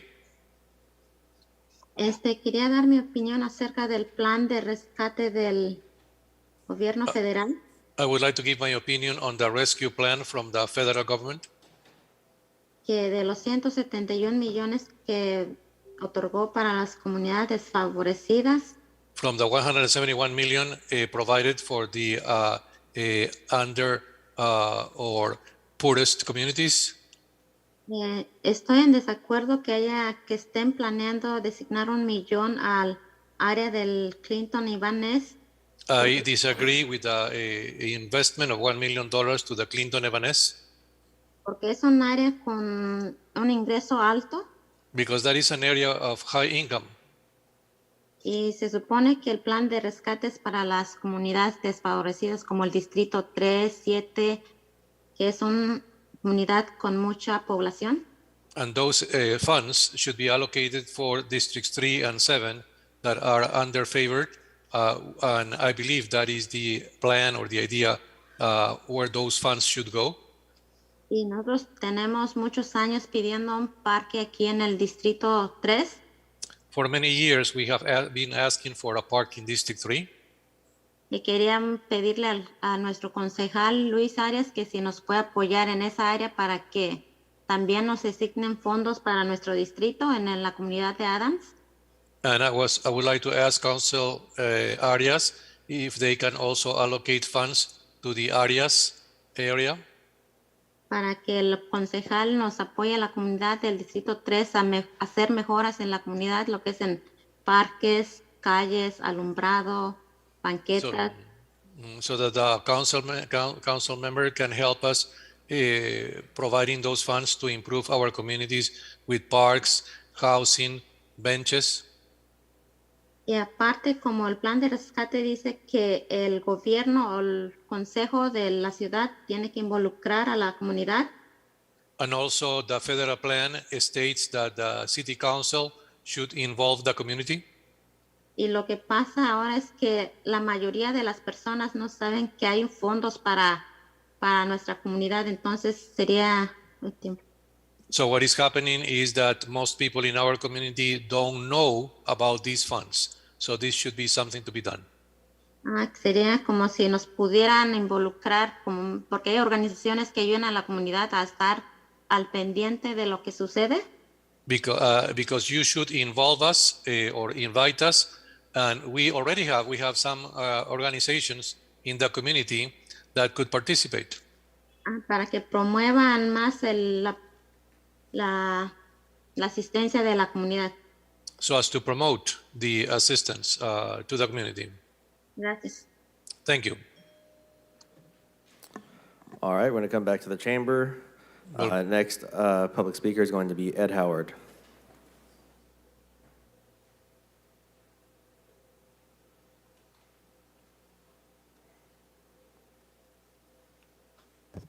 Good morning, Council President Esparza, council members. My name's Ed Howard, and I would just like to say again that I'm in opposition to Measure 1B. Like, I believe it's immoral and unethical to make it a crime for us advocates to be out there doing what we do. So again, I'd like to say I'm in opposition of 1B, and I thank you for your time, for hearing me, and God bless you all. Thank you. Thank you. Next speaker in the chamber is going to be Jose Leon Barraza.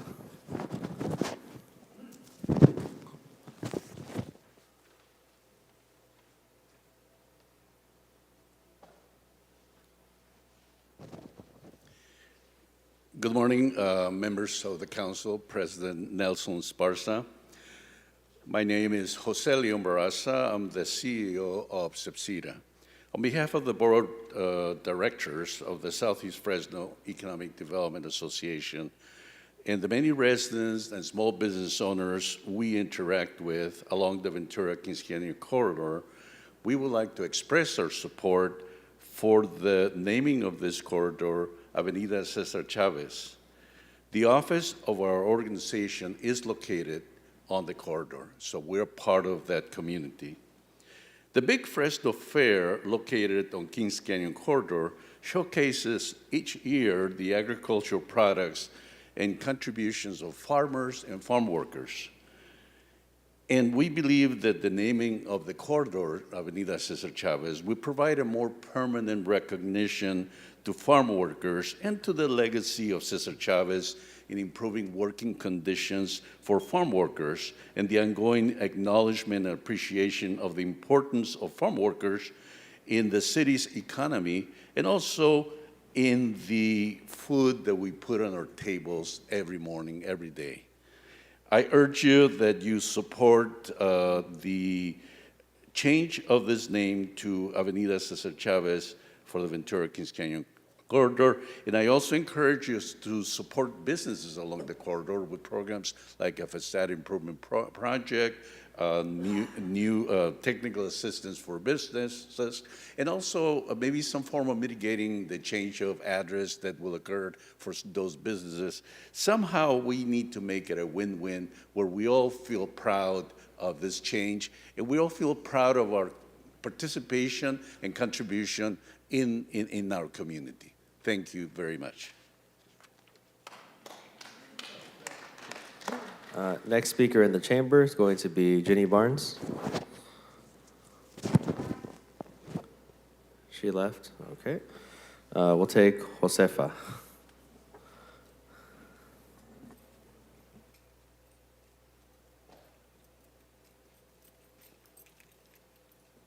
Hi, y'all.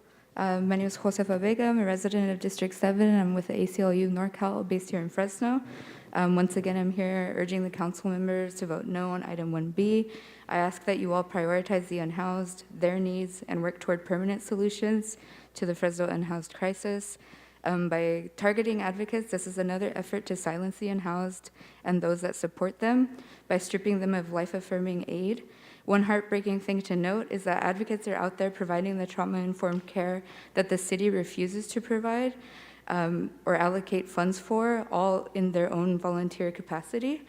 And as for the move to rename Kings Canyon, while this on its face seems nice, surface level, unhoused are experiencing sweeps on that very street, and road names like McKinley, Madison, and Polk exist. So it's kind of a performative move and doesn't really speak to the impacts of those other names that exist throughout the city and that impact folks, especially, again, while acknowledging that sweeps are taking place on that very street. So I hope you all consider those and prioritize the needs of the community. Thank you.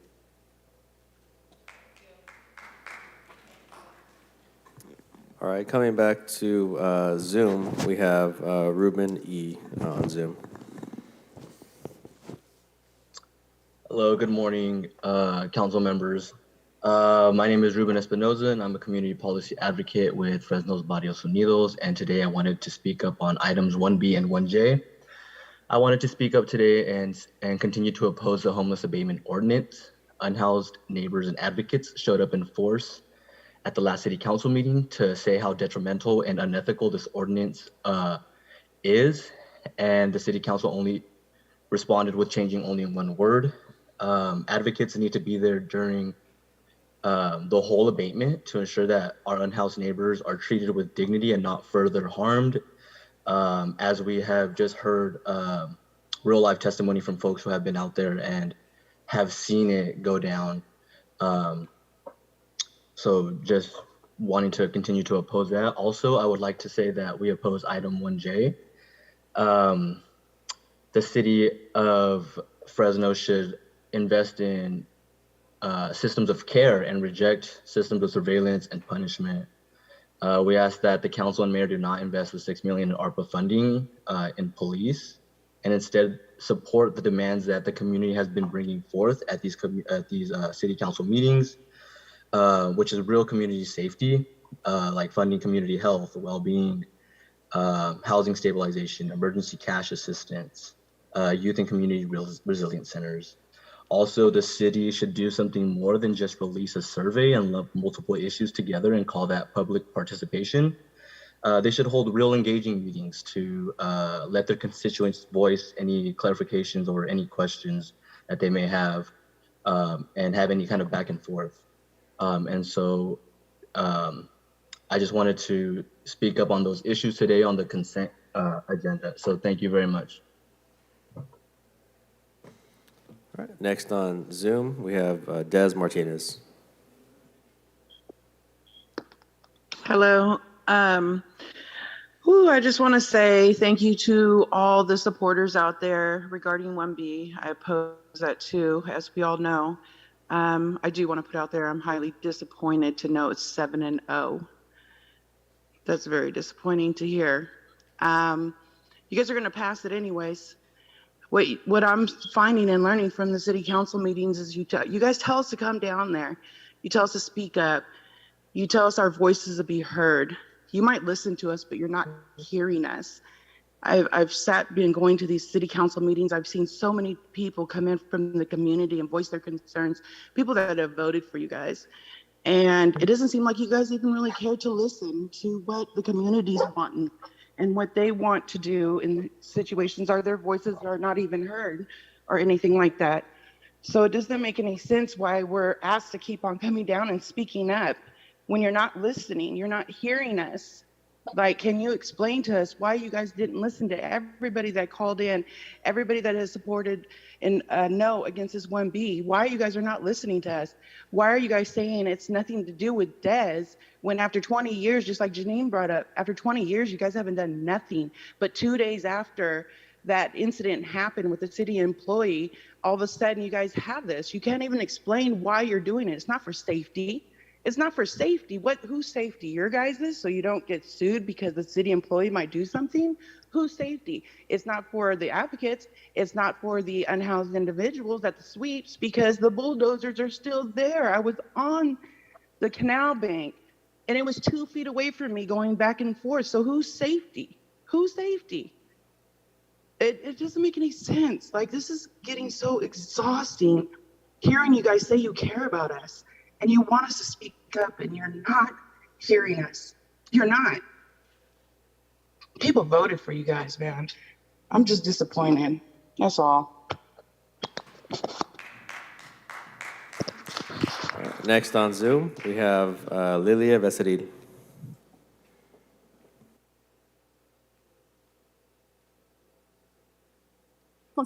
Consejo de Fresno. Soy Lilia Yes, Becerril, Fresno residente Council. del Distrito 5. This is Lilia Becerril from District 5.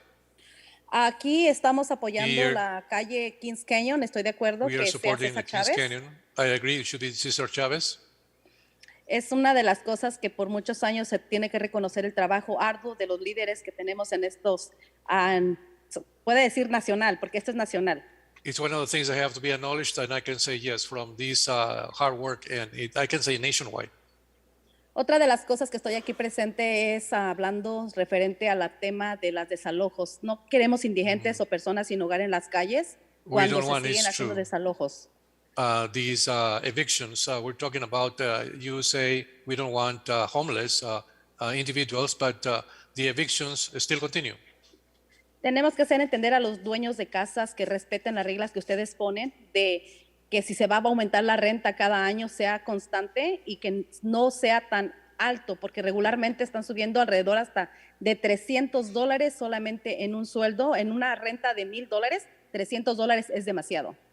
So what the landlords are doing, and this should be something that the landlords, they should be contacted, or maybe there should be something should be done, because the increase that for the rent is it's too high, because they are even issuing increases of $300, and that all of a sudden that is too much. Otra de las cosas que nos preocupa a nosotros como residentes es últimamente ha habido muchos balazos en muchas áreas. Necesitamos más seguridad en las calles y menos graffiti en las paredes. Another concern that we have is there's been a lot of shootings in the streets in our community, and also we see lots of graffiti. Todo esto está sucediendo en 3 distritos. Ojalá y ustedes consideren los fondos que se van a distribuir a estos 3 distritos, que viene siendo el 7, el 5 y el 3. No digo que el 1, porque el 1 tiene muy poco, pero sí tiene poco All of these funds should be allocated, necesidades que hay en estos distritos. and I hope that you can, invest those funds in districts 3, 5, and 7. I am not mentioning 1, maybe District 1 does not need that much help, but 3, 5, and 7. So I would really like to see the investment of the funds in districts 3, 5, and 7.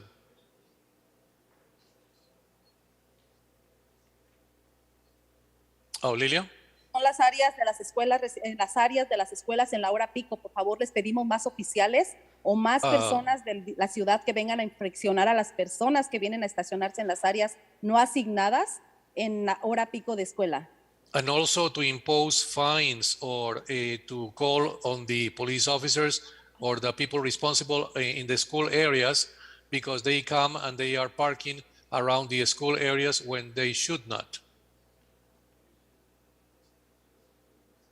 Medio agradecer, yo sé que el tiempo es corto, quiero agradecer también al oficial, al jefe de policía, a Paco Valderrama, por el trabajo arduo que hizo con esto que estuvo pasando el día 14 de febrero y que nos dio un comunicado en nuestro idioma. Eso es grandísimo para nosotros como hispanos aquí en este país. I would like to thank Officer Paco Valderrama for his support on February 14th. He gave us a message in Spanish, in our language, so that was very powerful for us as a Hispanic community. Hermanos concejales, por favor, hagan lo mejor posible para nosotros, que somos las personas de bajos ingresos, y principalmente las personas en necesidad que tienen pasando todavía por este COVID. Gracias. So please, council members, do the best you can for us who are not only low-income individuals, but we are still going through this COVID pandemic. Thank you. Okay. Next up on Zoom, we have Pedro Navarro Cruz. Good morning. Can you hear me? Yes, sir. You have 2 minutes. Thank you. Good morning, Council. Thank you for the opportunity to speak. My name is Pedro Navarro Cruz, and I am a District 3 resident. I want to voice my support of renaming Ventura, Kings Canyon, California Avenue to Avenida Cesar Chavez, and why not also renaming the block where Gary Bredefeld lives at to Avenida Cesar Chavez as well. Cesar Chavez was a civil rights hero and legendary community organizer. I'm glad you're considering honoring him with the street, but more importantly, I would like to see you all, especially the council members with a Latino surname, to honor him with actions. Community organizers like Cesar value when more and more people become involved solely by being able to connect with our personal struggles. I have seen this body too often undermine, ignore, or gaslight the will of the people. When our Latino surname council members do something great, it has a special taste of satisfaction. But when you all undermine, ignore, or gaslight us, it has an even bigger taste of dissatisfaction and frustration. I ask that if you're going to support the renaming, that you also honor Cesar's spirit by addressing the root causes of our city's problems. Not only by be content with addressing symptoms or symbolic victories that extends and excels the suffering happening in our city. Families are struggling right now. As you know, the rent has gone up at an extremely fast rate, and we're not doing nearly enough as a society for our unhoused population. Also, the ARPA plan as it stands now is incompetent and the abatement is terrible. Please do not support the plans as they stand now. And also, please stop using SurveyMonkey as a means to measuring community needs and desires. Those random surveys are set up to be flawed and are not reflective of the public's needs and desires. I am sure you are going to the way that you're going about it would also anger Cesar. I'll close by saying something that my grandma used to say. Si no vas a ayudar, no estorbes. If you're not going to help, do not get in the way. We need solutions more so than we need symbolic victories. Families are struggling, but we are also observing and will judge you accordingly as you consider re-election and or higher office. Thank you for listening, and si se puede. Coming back to the chamber, we have Grace Solis.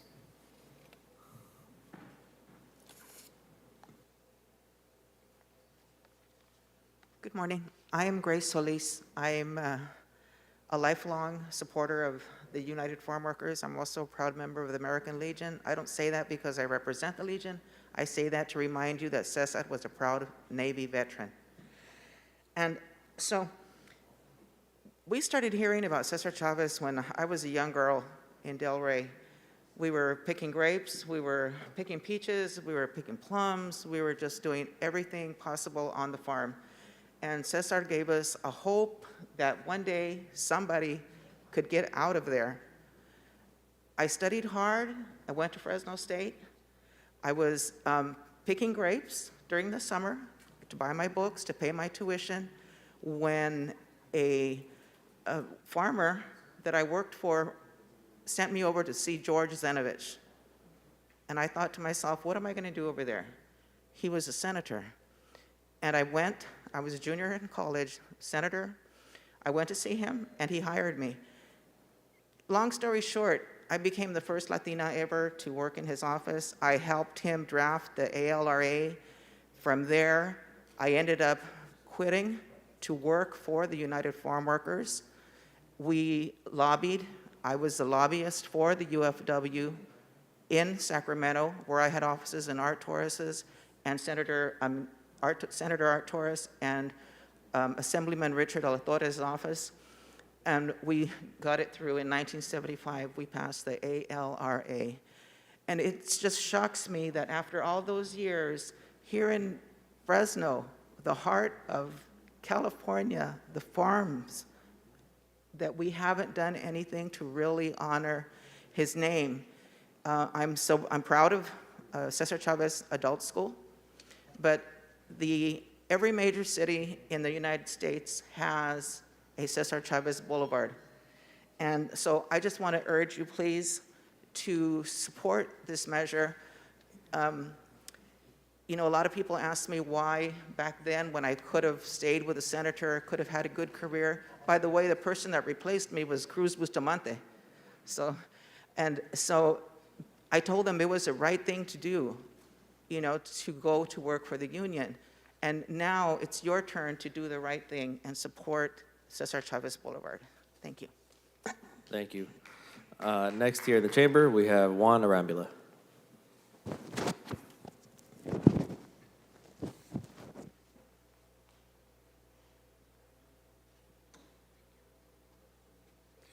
Good morning, Mr. Council President and council members. My name is Juan Arambula. I live at 623 East Cambridge Avenue in Fresno. And I'm here in support of the item that will initiate a process to consider renaming Kings Canyon Boulevard to Cesar Chavez Boulevard. I'm not here on behalf of any group, but rather as an individual, because you see, about 55 years ago, my family moved from a labor camp to the city of Delano right around the time that the grape strike was beginning. I have to say that it was a real experience to farm workers in Delano and the surrounding areas, and it resulted in a lot of enthusiasm amongst younger Latinos to pursue higher education. It inspired me to go on into college and then graduate school and professional school, and eventually to return to Fresno, where I served on the school board and the county and as your representative in the state legislature. I was here when I was on the school board when we named Cesar Chavez Adult School. I now believe the time has come to recognize the valuable contributions made by Cesar Chavez. And I encourage you to pass this resolution and to honor the contributions that were made by Cesar and continue to be made by successive generations of young Latinos who were inspired by his leadership. Thank you. Thank you. Next here in the chamber, we'll have Venancio Gayona, followed by Guinea Barnes.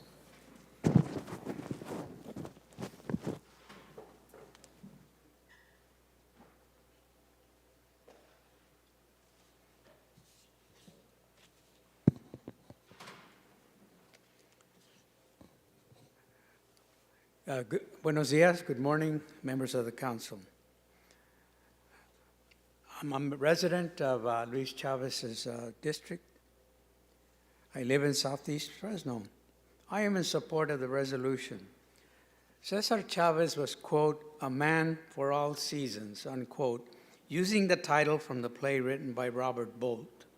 Cesar's life was an inspiration to work for change and justice that he instilled among his own people and in millions of other Americans from all walks of life who had never worked on a farm. He led by example and sacrifice. Interest in recognition of Cesar Chavez's legacy has only grown in the nearly 29 years since a farm labor and civil rights leader passed away in 1993. Countless streets, schools, libraries, buildings, and other public places have been named in his honor. 11 states, starting with California now, have official holidays on his March 31st birthday, and thousands of commemorations and observances are held annually in communities across America. Fresno is one of the places where Cesar's life and work has had a profound impact. Fresno has played crucial roles in the early history of Chavez and the farm worker movement. The founding convention of what became the United Farm Workers took place when 200 delegates from farming communities from up and down the San Joaquin Valley gathered in downtown Fresno on September 30th, 1962.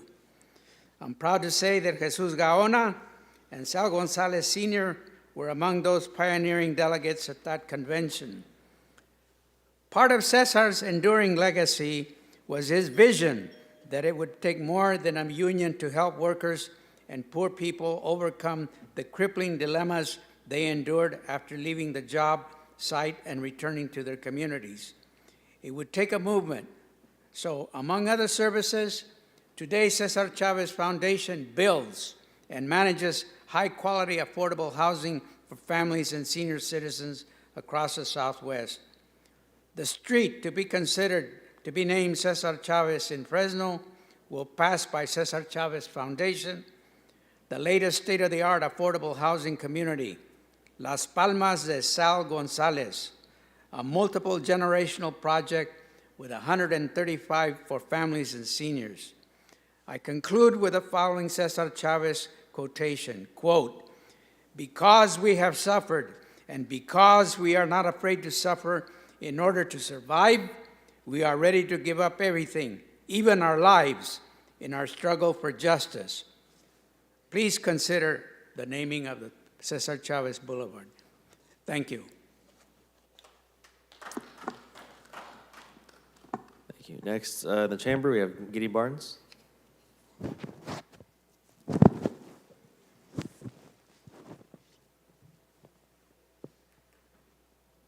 Thank you. My name is Jenny Barnes, and I'm a resident from District 3, and I'm speaking in opposition to item 1B. It is appalling to me that after hearing from your community tell you over and over how this ordinance is a direct harm to the unhoused and their advocates, how clearly they oppose it, this council still voted to support it unanimously. Is this what you call representing your constituents? Advocates in the community are a crucial part of how we work to solve the homeless crisis in our city. Advocates build trust, empower, and offer compassion to our unhoused community through the sad and stressful reality of abatement. Unhoused people need support and access to resources, to say the least, and it is immoral to punish and criminalize those attempting to provide this help to them. Again, oppose item 1B completely. Thank you. All right, going back over to Zoom. I don't have any more yellow cards for the chamber, but again, if you do wish to speak and you're in the chamber, please fill out a yellow card and bring it on up. Next on Zoom, we have Gracia Elenes. Good morning, Council. My name is Gracia Elenes. I'm with Leadership Council for Justice and Accountability. I want to echo a lot of the sentiments that have been shared today and the frustration and how many folks have been speaking out in opposition of this ordinance that unfairly targets, advocates who simply want to work and are working for the unhoused community and want to make sure that they have the resources and needs and know, their basic rights. And so we stand in solidarity with them who advocate for the rights and dignity of the unhoused community. We urge this council and the mayor to partner with these advocates and leverage each other's resources. We are taking a step backwards and building walls and more distrust in a time when we shouldn't be, and we should be united and working together. As our housing crisis continues to worsen, We have only seen our unhoused population explode. Advocates are a tremendous resource in our community and are instrumental in helping unhoused community members feel safe, remind them of their rights, and share the resources during one of the most stressful times in their life. They have been crucial for helping with the rights of the unhoused and assisting them through the process of abatement, including communicating and ensuring their needs are attended to.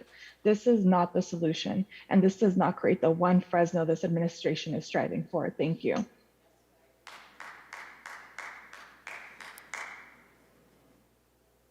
Next on Zoom, we have Lethal Garcia.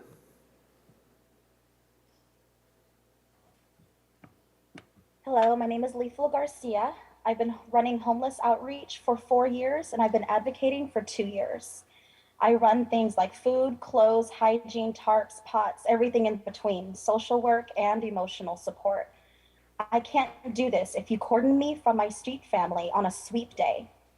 I can't do this if cops flip-flop, do they like me that day or not? You think Holden will abide? Recording him throwing things away that people told him specifically, that's my cart I want to keep. He didn't like that. Sometimes I'm seen with other advocates and I get treated differently. So why do you think I'm going to assume I won't be wrongfully fined or cuffed because baby officer didn't get his diety changed on time that day? Or he's mad because Dez is holding them accountable, so I'm guilty by association. This ordinance will allow them to criminalize me on the days they desire because the terms you use in the abatement are too broad. Don't take me away from the people that I'm the only one they have when the cops are mistreating them or POV isn't working hard enough for them. I've had people call me, hey, I'm in the hospital. I know you care about us, and I wanted to let you know that this is why you're not seeing me. Or they're calling me, messaging me because they're being assaulted or having their stuff thrown away all over again. My son will see Caesar as a hero for the things he did for the community. And nowadays, instead of looking at y'all's mugs, he'll be only looking up to me for actually listening to the community and doing something about it. I should always be his hero, and I'm proud of working hard for the title. But he also needs you guys to lay the good groundwork for his future. So stop acting like you're listening to us and show us that you hear us, because that 7-0 for the ordinance isn't the business. Do Cesar justice. And by the way, it took POV long enough for the damn showers. No applause from me. All right, next on Zoom, we have Galvia Juarez.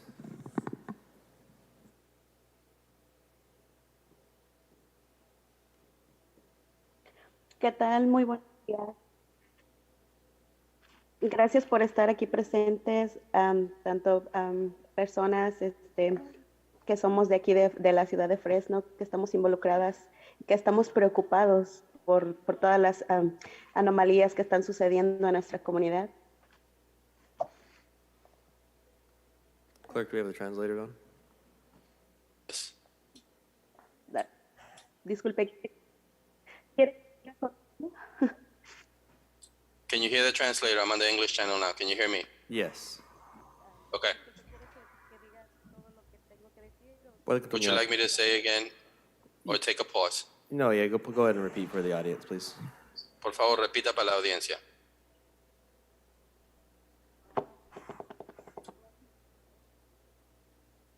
Okay.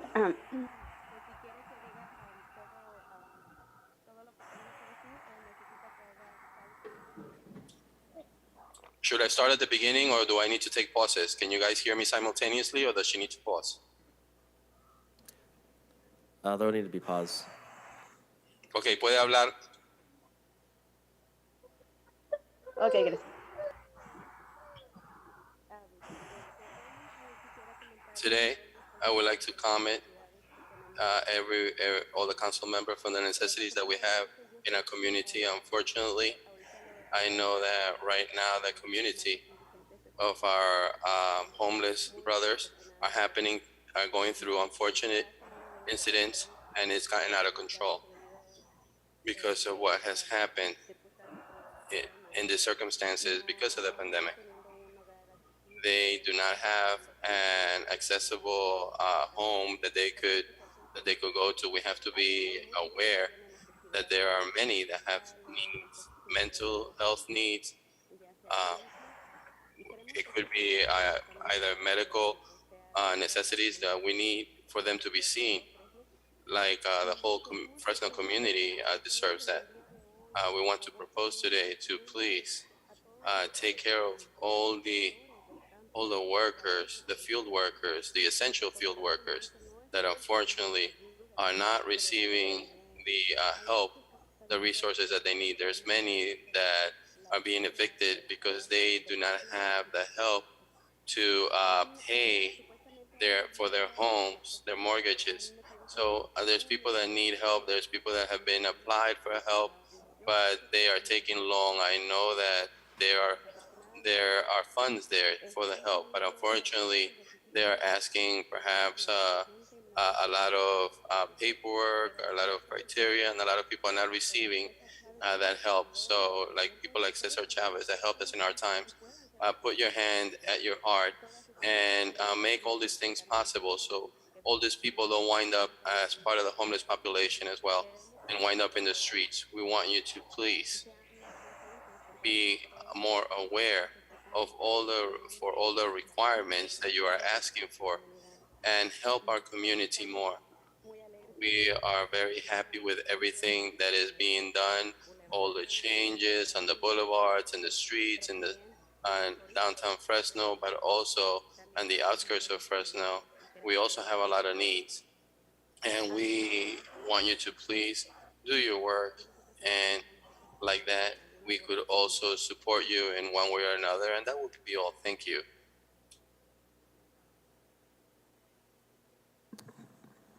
Okay, next on Zoom, we have Diglis Delgado. Good morning, everybody. My name is Eglis Delgado, and I would like to comment on the American Rescue Plan. My current work is giving me the opportunity to ask residents of District 3, 5, and 7 about the priorities in their communities.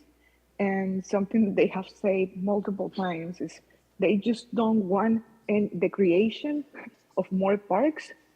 They want beautiful parks, yes, but safety. They want safety in their parks. Another thing that they would like to see is the creation of more affordable housing in these districts, and anything that has to do with mental health. Sadly, the pandemic has brought like a lot of issues around mental health. So please consider allocating funds for the American Rescue Plan to those important things, which is affordable housing, parks and safety, and mental health. Thank you for listening and have a good day. All right, next on Zoom, we have Dominique Kitchener. Yes, I'm a resident at one of the homeless shelters, and I'm speaking today on the advocates. My advocate has helped me so much. I don't know where I'd be, probably in jail without her, Des Martinez.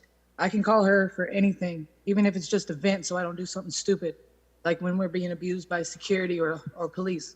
I've had everything I've owned thrown away so many times, but the trash left. You're not cleaning up Fresno. You're destroying lives. And that 7-0 is bullshit. You guys ain't listening to us. You guys don't even care. Like, from all the people that spoke up, and it was so hard for them to do that, because this is what we thought. You wouldn't even care anyways. And we were right. I mean, our advocates, we need them. They're the only ones that care. Thank you.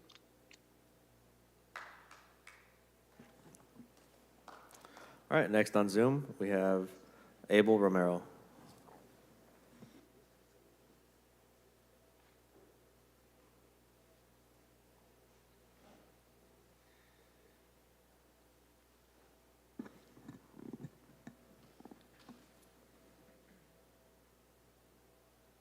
Abel Romero, you unmute. It's your turn to speak.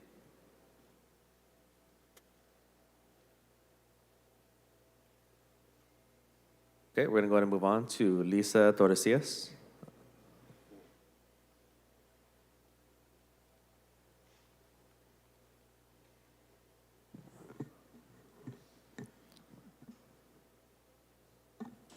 Can you hear me? Yes, Lisa, you have 2 minutes. Okay. I'm a resident of Fresno, California, and I just want to say good morning and thank you for this opportunity to speak out. I just want to say, I'm in agreement with Des Martinez and also with Lanisha Segano, the things that they spoke. Hopefully you guys remember everything, that they spoke out. But I just want to say that, as a resident, I'm actually homeless right now. Like I'm surfing house to house and it was due to domestic violence and stuff, getting out of a relationship. But I want to, thank you guys for helping also the Martin Mason Center. And also I just want to say that, I pray every day for you guys and I just pray that you guys make the right decisions and really focus on what the true needs of the community is, because we really need the help out here. And please don't forget, there's a lot of people out here that don't get to go home to a nice home, and be comfortable. It's hard to hold a job. It's hard to, I'm working, I help the community, I do everything, but the lack of, showering and all that was kind of hard. So I thank God that you guys are thinking about that now. But I just want to say thank you guys for giving people opportunity to speak out, to say what they want to say. And I just hope that you guys really, really, really think about the needs of the community and do what you guys say you're going to do. Because like they say to all the preachers, practice what you preach, right? So to all of you that sit on those seats, do what you say, and just ask God to help you guys, because he's the only one that can give you the right direction to where the money should be, because we cannot be just spending the money, like putting it in places where it's not going to benefit the community to the full potential. And that's all I need to say. Thank you, and God bless you guys. Okay, that's going to conclude our public comments on the consent agenda. Can I get a motion and a second to approve the consent? Second, the motion of Soria. We have a motion and a second. Any opposition to approving the consent agenda, the balance of it? All right, seeing none, item passes 6-0. Let's move on, take on the contested consent items. We'll go in order. And the first item is going to be item 1M as in Mary. Can we get just 2 or 3 minutes Oh, to yeah, get the sure. staff here in the room? Thank you so much. Yep, no problem. Directors, if you could head into the chambers, that'd be great. Councilmember Arias here, the one who pulled this. So we'll give staff just a couple minutes. While staff yeah. gets here, I want to say thank you to all those who showed up for the Cesar Chavez naming resolution. From my perspective, it just doesn't honor Cesar Chavez's legacy, but also pays tribute and respect to all those Latinos who for decades have been leading our community. By the name of Arambula, Padilla, Gonzalez, Varela, Guyona, all of you guys have been leading our community for decades, and that's why we're today here approving such a significant action through consent with very little debate, because it's the right thing to do, and you guys have set a strong foundation for the rest of us. So thank you all for coming. Council President, we're ready for 1M. All right, let's rock and roll. Councilmember Arias, you pulled this item? Yes, Council President. Just had a question on a couple of the positions that are being requested by staff. I can start on the police department positions. City Manager, who would address my questions? Probably me. Oh, perfect. Easy enough. City Manager, I noticed here that the additional positions include a community coordinator on page 11 to handle the Office of Media and Community Engagement it's my understanding that we have several public information officers. So what exactly is this change going to result in? So currently, we have sworn personnel fulfilling the role of media relations, and that is one of the programs that we want to civilianize. So the idea would be that we would put civilian positions into that office, and we would get the sworn officers back into fighting crime. Perfect. All right, so we'll have more sworn officers to respond to crime and do other activities. My other question on the police budget also is 6 community outreach specialists. I tried to understand from the lengthy paragraph description what exactly they do, and I couldn't ascertain in layman's terms what exactly 6 community outreach specialists would do on a daily basis. I assume that these are also classified positions? So currently being filled by sworn officers. Prior to the recession, they were civilian positions that were placed in the duty office. And so this is one that the chief had identified that work could be performed running in the duty office, who I believe, and TJ can help me here, that work can be performed by civilians instead of sworn personnel, and TJ might be able to speak to specifically what they do. Thank you. The types of tasks that they'll be conducting is when officers are calling in or there's a situation, they're redeploying and contacting the different districts to send support to other districts for scheduling. It's a huge operation. And So currently it is logistics? Correct. And we identified community outreach specialists. Once the the transition begins, we may identify that there is a more appropriate classification, and we would then make that change and get the appropriate classification. Great. And then, TJ, while you're here, the city manager, we're also including 2 additional risk analysts and 6 background investigators. And it notes in the description that these are also duties currently done by sworn officers? Correct. And the risk analysts are for the workers' compensation and management of the long-term absence list. So if my math is correct, which keep in mind I'm not a math major, the action today would allow 6 background investigators, 6 community outreach specialists, 2 risk analysts, and 1 essentially PIO. So a total of 12, 13, 14, 15 positions that are currently being done by sworn officers to be back into actual crime-fighting duties? Correct. Perfect. All right, with that, thank you for that. City Manager and Assistant City Manager, right, TJ?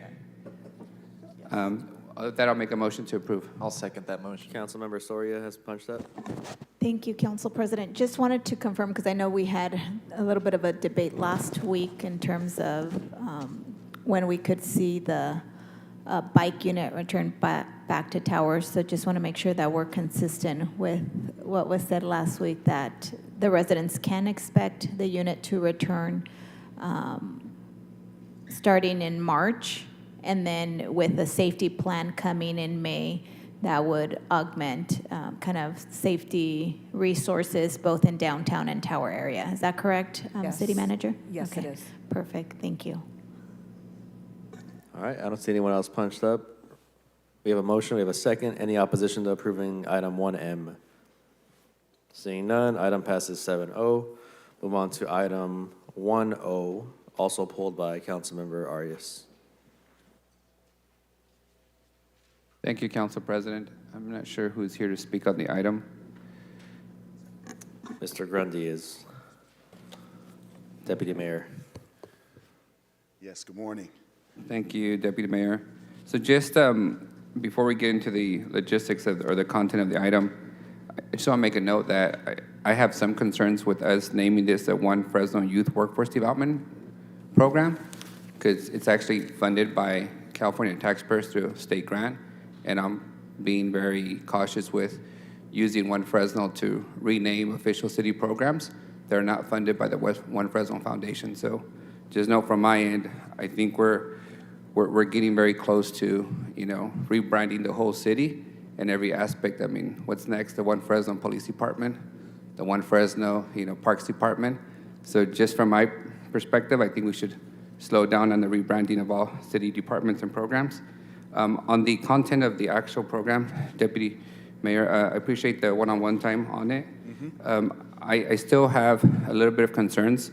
I don't see the list of the jobs that would potentially be filled by these youth who were intentionally trying to get out of an at-risk lifestyle into, a pathway to a career in the city. Sure. When do we expect that list? Sure. Well, first, good morning, Councilman Morales and Council. Thank you for having me. I'd first like to respond to the statement you made earlier about the One Fresno Youth Workforce Program.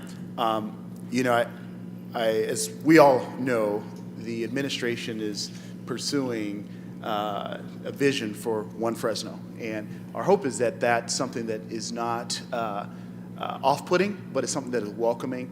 And two of the administration's initiatives are focused on inclusive economic development and youth investment. And accordingly, this program, the state's program, is a good comport for those initiatives, where we know that if we invest in youth properly, it leads to economic mobility. And so we hope that naming isn't off-putting.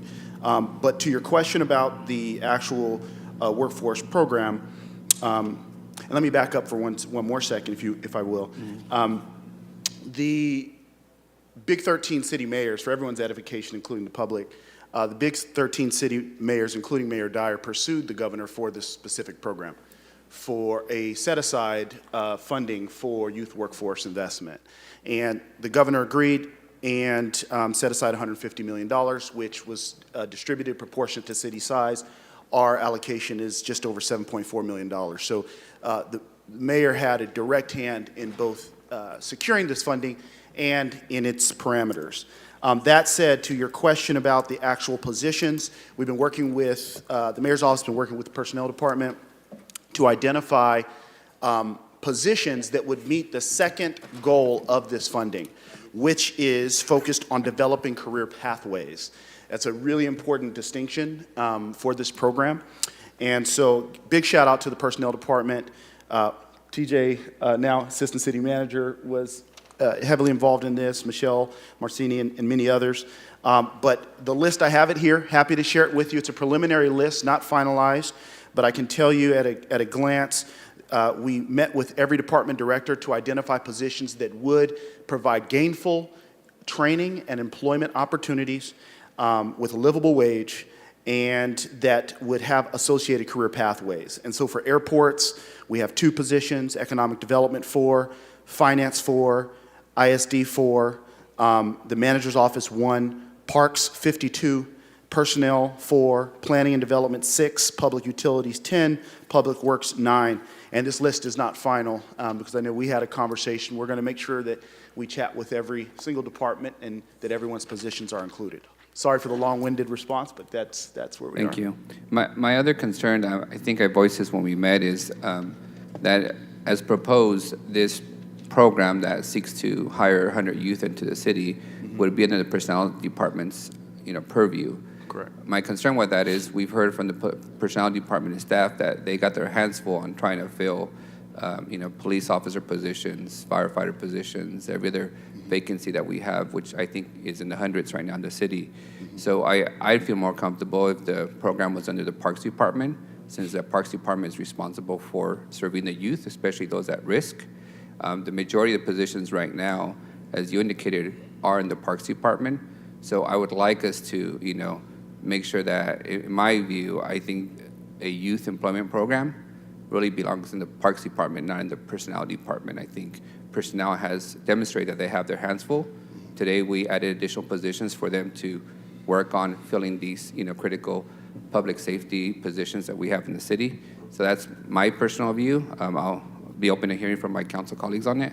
And those are the questions I have. Got Deputy it. Mayor. Matthew, actually, I'm going to respond to that. Okay, go for it. Council member, with this item, you are correct that we do have our hands full in personnel, and that is why there is a PAR amendment as part of this item, which is to add specific resources to the Personnel Department just for the purposes of this grant.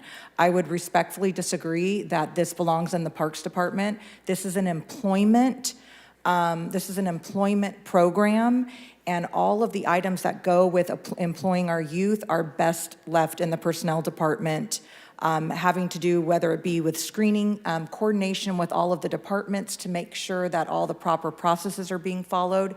And we would have the same challenge in the Parks Department, in that we would then have to add personnel resources into the Parks Department. And since this, while there are a lot of positions we're looking to fill in the Parks Department, this is a citywide program. I see lots of opportunities in public utilities and public works. I would prefer that it remain in the Personnel Department and be staffed properly in the Personnel Department. I understand your perspective, City Manager. My experience with our office, when we hire high school and college interns, the Personnel Department has not been the friendliest in being able to clear those folks into jobs, everything from background checks to fingerprints to the fact that they're competing with trying to prioritize filling police positions. So I foresee that even though we're adding additional positions through this grant, I think those positions can be added in the Parks Department versus the Personnel Department. I'm still not confident that the Personnel Department has cleared out all the structural barriers that exist to employing youth, especially as this grant requires at-risk youth into our State Department. As an example, I was taken back by the fact that we're testing people outside for city jobs, outside in the open. I recognize that we're dealing with, the pandemic and trying to get things worked out efficiently. But there's a lot of structural challenges to hiring at-risk youth in the city of Fresno that I'm not confident that we've fleshed those procedures out to give them the charge of hiring 100 of them. Because I know when we try to hire interns, college interns, that are not, you could say are not at risk, and don't have all these other existing barriers, either criminal history, things of that nature, it's a several months process. So I would think that the Parks Department today may not have the full capacity, but should be building up that muscle, because that's who we should be looking to employ the youth. So just a difference of opinion from my experience. And I don't think we're entirely different. The Parks Department will definitely be involved and each department will definitely be involved with the hiring that goes on in their individual departments. The program needs to rest in personnel because it's also $7 million of funding that needs to be properly reported and accounted for, and we don't want to put that burden on the individual departments. So there definitely will be coordination with all of the departments who are going to be receiving those employees. Let me ask you this, City Manager. Will the folks the at-risk target population that we're proposing to hire, will they go through the same hiring requirements that a regular city employee goes through? Fingerprinting, background checks, and test. Between TJ and Matthew, I'll have them answer that. And I don't assume that you have the answer today, but for me, that's going to be one of the considerations, right? Because if you're making them test to, I don't know, a college level math for, to work as a greeter at the airport, if you're making them get fingerprinted when we know that we got them from the juvenile justice system because we're trying to redirect their life, then those are structural barriers that need to be resolved or these 100 folks that we try to hire is going to take us 5 years to hire, right? So it's that kind of experience with the at-risk kids that this target grant requires us to serve that I don't feel the Personnel Department today has that experience in getting them through the hiring process. No fault of their own, we've just never done that before. Yeah, I would love for TJ to respond on the personnel on the hiring side, but I will say that to your concern, a few things. Number one, I think what you're getting at, one, is the ability to facilitate this program well and the accountability. And I can assure you that the mayor's office in collaboration with personnel are committed to this program being excellent. I understand from our previous experiences working with interns, we had some capacity issues, which to city manager's point, that's why the specific amendment was added to hire for these positions and provide the requisite capacity.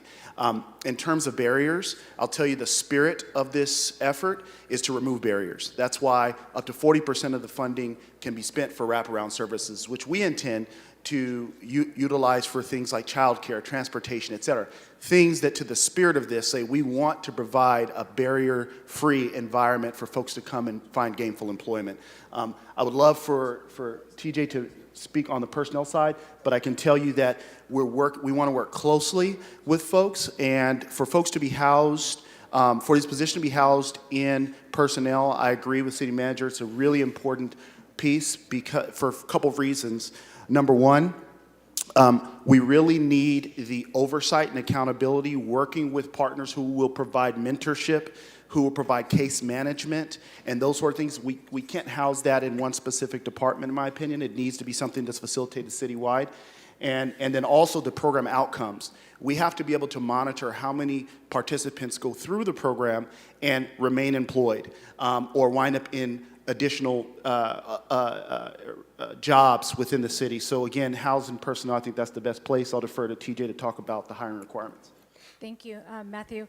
In the FMC, it does require that there's the background process that goes through. However, where a grant would supersede that, we will be able to bring forth any changes that need to happen if we need to remove that barrier. But we will be having our partners that will be partnering with us once we go out for RFP, that will be identifying processes where perhaps we can put that screening component on our partners, still remain compliant, and provide the mechanism to get the fellows into the program. And as far as having it housed, regardless of which department it's housed, there's no way around the structure that's in place set forth by the FMC and by our processes. So any changes that need to be made to make us compliant with this grant and make it effective, we'll make. And the 3 individuals that are going to be grant funded to administer the program in personnel will not be used for other resources, so it will not take away from our permanent hiring. Yeah, the other alternative is to have the CBOs become the hiring agency and then be placed in our city departments to work, right? What I'm gonna be looking very closely at, Assistant City Manager and Deputy Mayor, is if we are unsuccessful in clearing those structural barriers designed for adults, you know, for a police officer, those standard hiring, you know, expectations, for these at-risk youth, to the point that we are underserving those folks, because I know that there's plenty of youth out there that could benefit from a job and want a job. But this particular grant says go after the most at risk who need a redirection in life. Our city hasn't been set up to hire those individuals. So this will be a test case for the personnel department. And I'm gonna be very closely watching whether we can adjust to try and bring those youth into this city employment system. If we're back here 6 months from now saying we've only hired 10, and here's all the reasons why, I'm going to be pushing for us to outsource the hiring, even though we can be the placement of employment.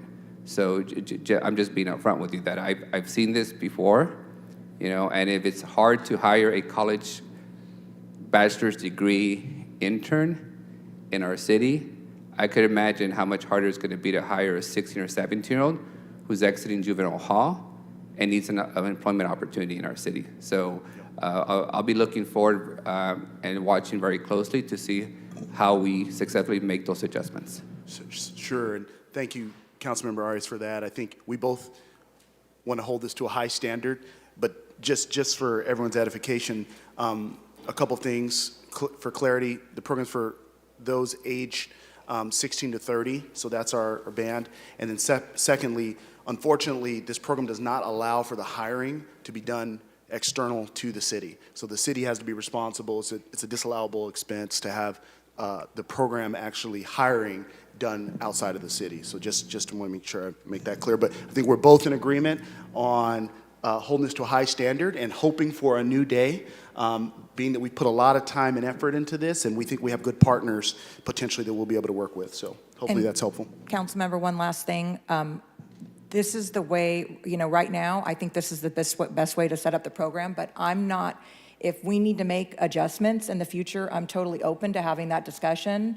But standing up a new program, I really feel strongly that the best place for personnel, and we will be before you, I'm pretty sure, and that's going to mean we're going to need to make necessary changements to the Muni Code in order to dispel with all of those barriers. So I'm open to feedback as we move forward. Council Vice President Maxwell. Hey, Deputy, you mind coming up for a couple more minutes? Thanks. We got a number of council members punched up, so don't sit down. Hey, good morning, Deputy. How are you? Good morning. Good to see you. Hey, I want to start out by sincerely giving you my kudos on being able to secure these funds. I truly believe this is going to be a game changer for our city.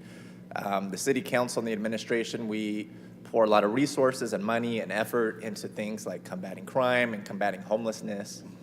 A lot of what we do has been successful, but mostly alleviating a deeper issue here that I think cannot be fully addressed until we start reaching out to the youth and turning things around at that phase in their lives, before folks end up on the streets, before they resort to life of crime. And so I really just want to commend you and the administration, everybody who worked on this for securing these funds. $7.5 million for youth jobs, that's a big freaking deal. So congratulations to you.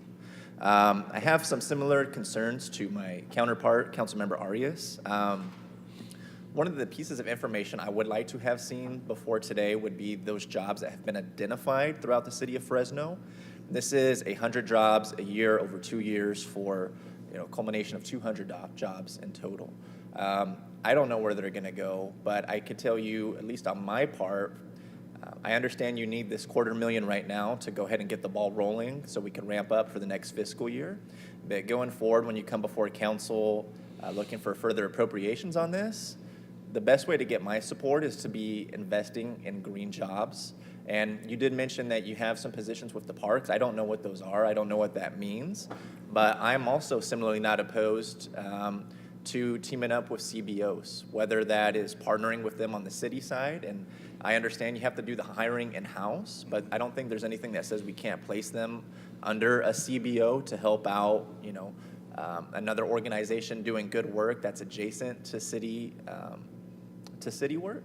I don't know why we wouldn't be able to do that. So that's one of the things I'm going to be looking forward as well. I think that the majority of these jobs should be housed here in the city of Fresno, but to get my support going forward, there's going to have to be significant investment into green jobs for our youth. These are at-risk youth. I see the benefit of having them put on a suit and tie and come into the office and show them what the work life can be like if that isn't something they've experienced. But there's also going to be a lot of youth who rather be out there in the elements, getting their hands dirty, planting trees, mowing grass, doing, outdoors kind of work. And that's what I'm going to want to see the next time you come before this council for my support. And I want to further explore the option too, even if we do have to hire in-house, maybe moving some of these positions to CBOs that also help the city with their work, and maybe have a little more experience doing some things in the city. So just wanted to give you my 2 cents, Deputy. Fair enough. Appreciate that, Councilmember Maxwell. And to your point about the type of jobs and providing some of our young people opportunities to get outside, and as we discussed, over half of the jobs currently identified are parks related. And so our hope is that there will be a good coherence between your desire to see green jobs and that effort. And to your second point about CBOs, love to explore that with you as well. Well, let me ask you outright. I don't know if this is a question for our city attorney's office. Perhaps it's a question for the administration.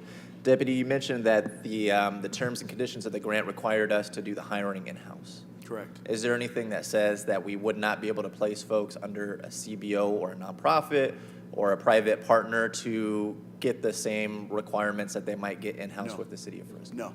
Matthew, private. We can't do private sector. We cannot do private sector, but CBO nonprofits, to your question there, yes.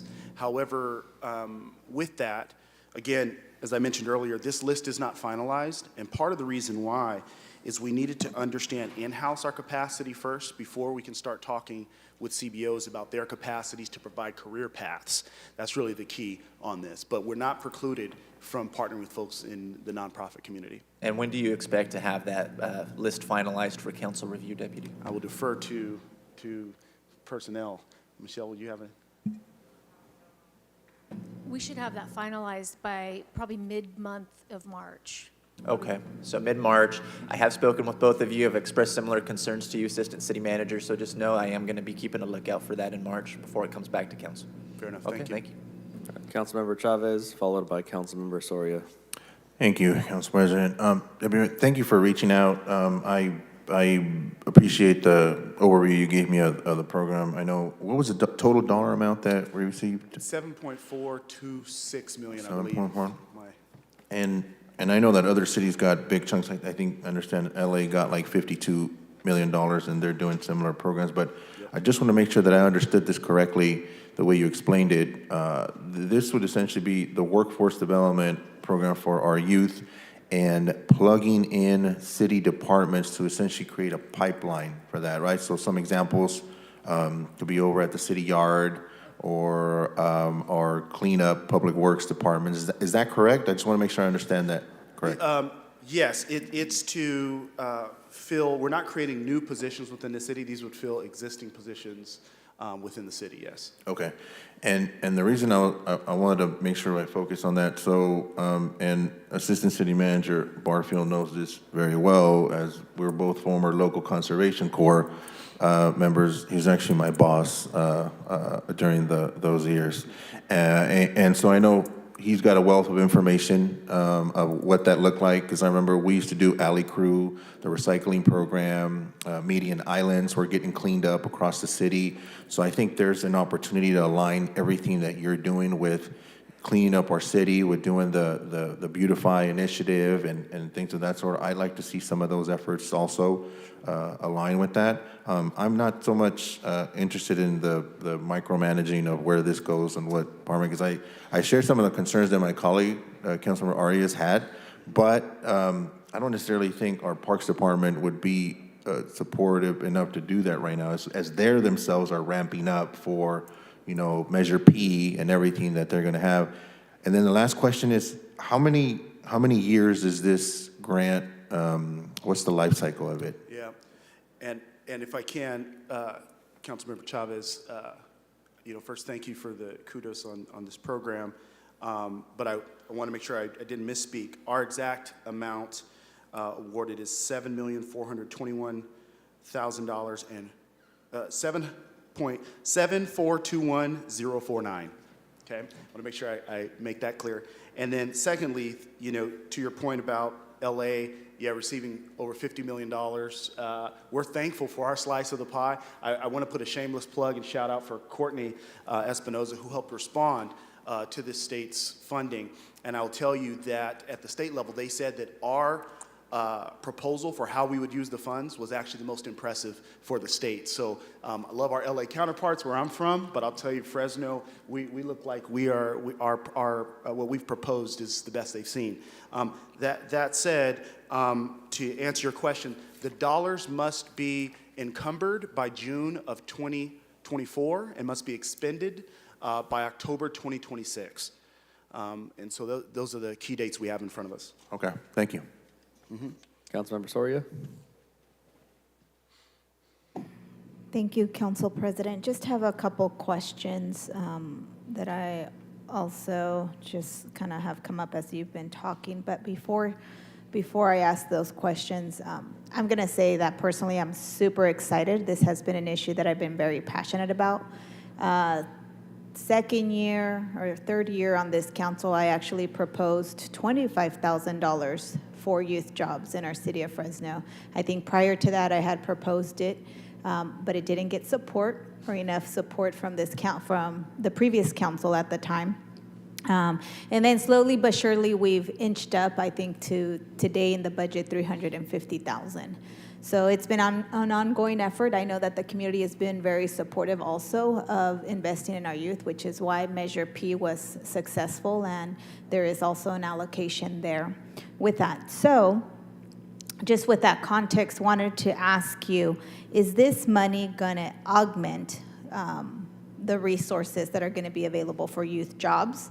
Or are we kind of swallowing those already existing resources that we've allocated every year in the budget for youth jobs? Yeah. So first of all, thank you, Councilwoman Sori. Thanks for your ongoing commitment to our youth. I know how much you care and have lobbied for programs like this for our youth. This is new money and will not replace or swallow up existing dollars that have been geared towards youth programs. So this is completely new money. Okay, so we can expect that the other 350 and then the Measure P will augment the available resources for our youth. So then it's clear. Councilmember, the 350, are you speaking to the legislative intern program? Because I need to clarify, I'm not sure that we have 350 in the Parks Department as part of youth jobs. I think there's a smaller component, but I think there was a large chunk that was put into the council legislative intern program, and that will remain. Okay, yeah. So those are just kind of some of the dollars that I pointed out. And there's other dollars, like, for example, I know over the course of at least my time being here, we augmented a little bit when we had the pools open, prior to COVID, much more actively. We did have the junior lifeguard program. I don't know if that's still in place or it's going to continue to be in place now, given kind of the COVID circumstances. But I bring that up because what I'm interested in seeing, this is great, but I'd really like to see kind of a reorganization of youth resources in our city. So this is one element, right? But if you go to our city website, if I was a young person, could find nothing, in terms of accessing resources for youth. Where do I go to apply for a job? Even for the junior lifeguard program, I know we put out flyers, every summer, right before the summer, or things of that sort, but there's no really hub for youth in our city. So I would ask, if we're really moving in these efforts and we have these resources, that we really use them in a very intentional way, that it's not a missed opportunity, because I do feel like we're kind of at that point where we've seen some investments come in, or that we've put from our own budget. Measure P is going to augment that, and then now this state grant is going to augment it even more. So I would really encourage us to look at creating what would I call somewhat of a youth hub in the city, or somewhere in our website where youth can go and they can access all these different resources. Maybe they don't qualify for this grant, but maybe they could qualify for the junior lifeguard program or the legislative intern, but there is no place right now where a young person can go access that information. So I would really encourage you guys to do that. The other thing that I wanted to ask about was, when does this all start? So we approved today. What is the starting point?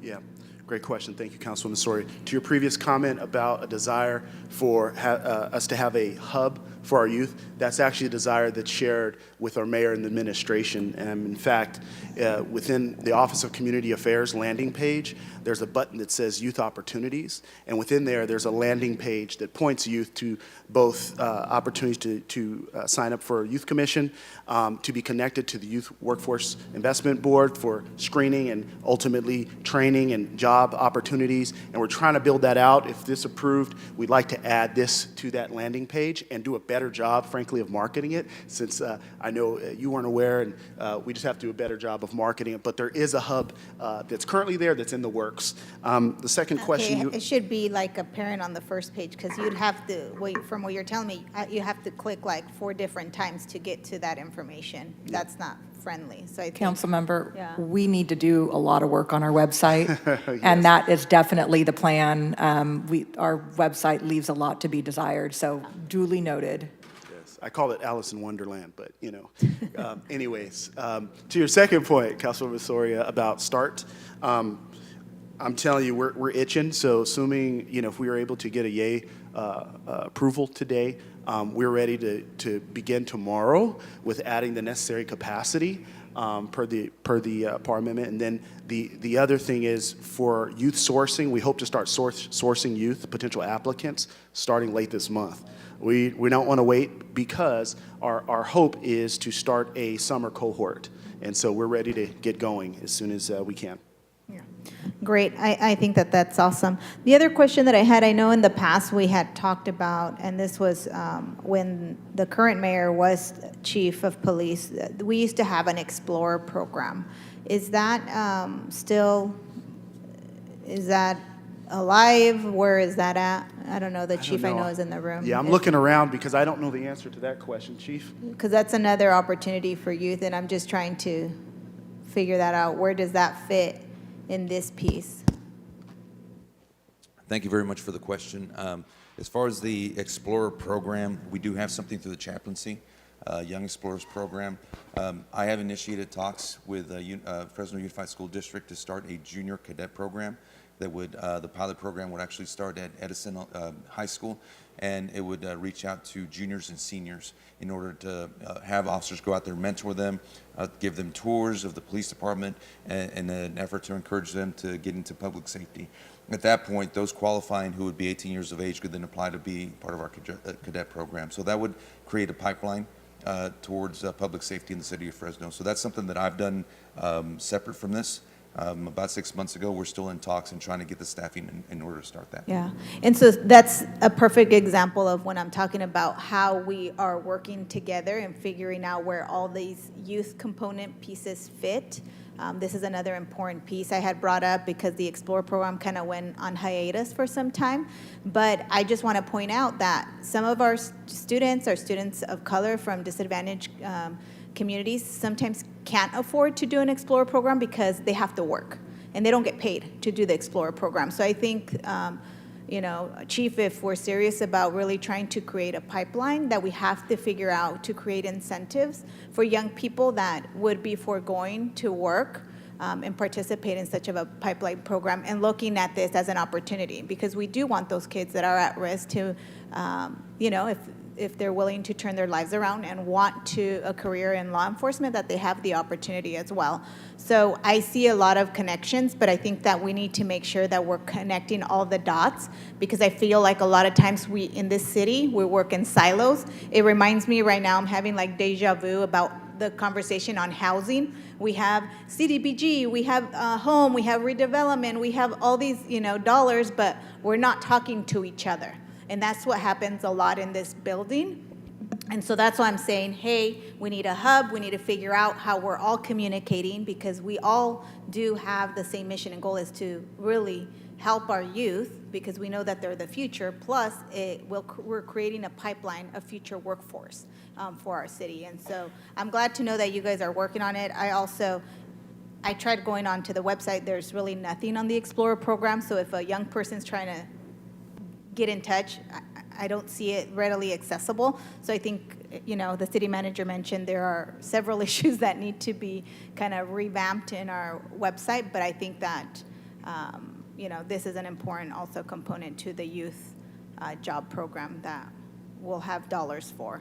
And that you should also think, Chief, Measure P has money for youth jobs too, is how do we really use these dollars to encourage young people Right. to go into law and right now, my enforcement. biggest obstacle is staffing. The individual that I have exploring that Explorer job position and temporary pilot program there at Edison, with that particular police officer has a full-time job, and she's trying to do this kind of on the side.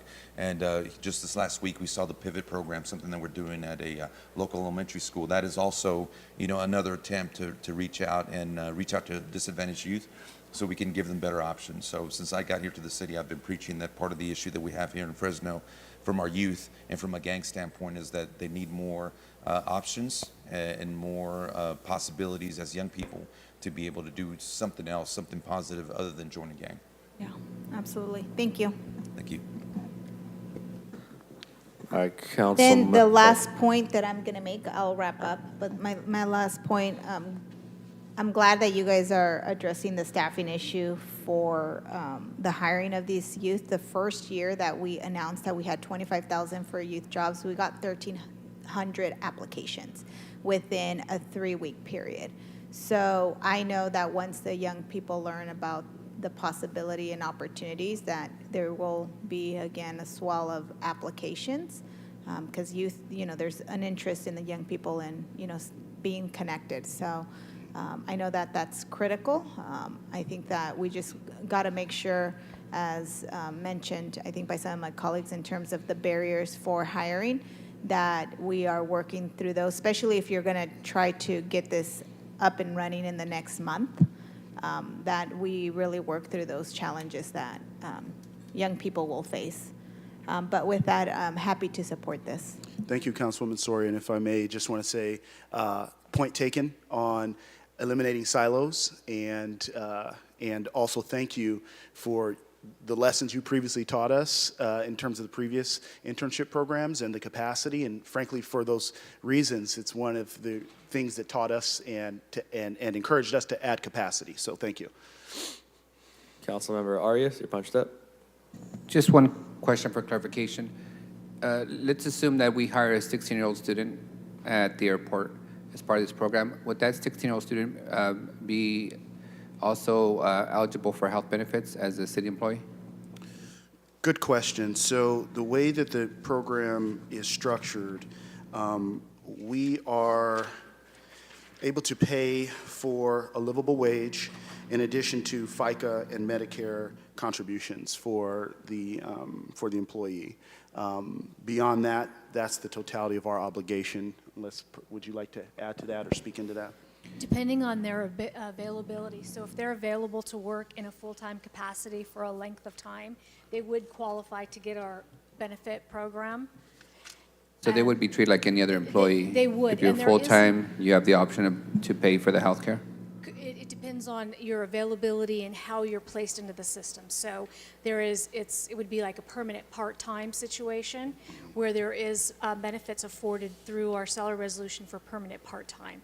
If it was not a permanent and it was a temporary situation and they worked and they were only available 29 hours a week, then they would not be eligible for benefits. And if they were injured on the job, I'm assuming we would cover them, right? Yes, they will be covered under workers' compensation. And I just want to go back to that scenario, in case there is an individual that qualifies for the permanent part-time scenario or permanent scenario, and they are the appropriate age for the task. So I think there are a lot of positions where it has nothing to do with a barrier, it's just for safety. A 16-year-old wouldn't be able to work in some environments. Got it. So we'd be placing them in the appropriate environment.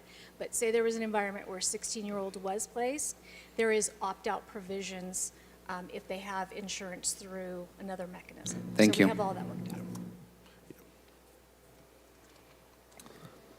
Okay, I see no one else punched up. Is there any opposition? Wait, do we have a motion, actually? Motion to approve. Second. All right, motion and a second. Any opposition to approving item 1O? Seeing none, item passes 6-0. Councilmember Bredefeld, do you think we can get through this next item in 10 minutes, or you want to? Okay, all right, so item 1Z. Yeah, this is Councilmember Arias's item. I just had questions. There wasn't much about it, and so other than the praising of you in the Fresno Bee, I don't know what else we could say about it. Brianna, can you put this up? Sure. Councilmember Bredefeld, they praise you and then they tear you down, as you know. No, only me. Well, yeah, GV Wire tears me down every day, so I know that's different experience you have with them than I do. They don't publish my op-eds. But anyway, You got to write one. smoke shops, one. So Council Member Butterfield, in essence, what this resolution does is allow us as a city to initiate the process of potentially regulating smoke shops as they currently exist. From our experience, smoke shops have popped up in the last 2 years in a dramatic way. In my district alone, we used to have 1 2 years ago. Now I have 15. As you can see from the photos there, you can just go through a slide to the photos. Brianna, please. some of these smoke shops are just advertising wildly the cigarettes, tobacco products. The smoke shops currently sell everything from tobacco to individual cigarettes to pipes and a lot of accessories, vape pens, things of that nature. What we found in our research is that the current municipal code allows smoke shops to pop up in several zoning locations, actually 16 of them, by right, without a conditional use permit. They're treated somewhat like grocery stores. I don't think we ever envisioned having this many smoke shops pop up across the city. And this item simply allows us to initiate the process.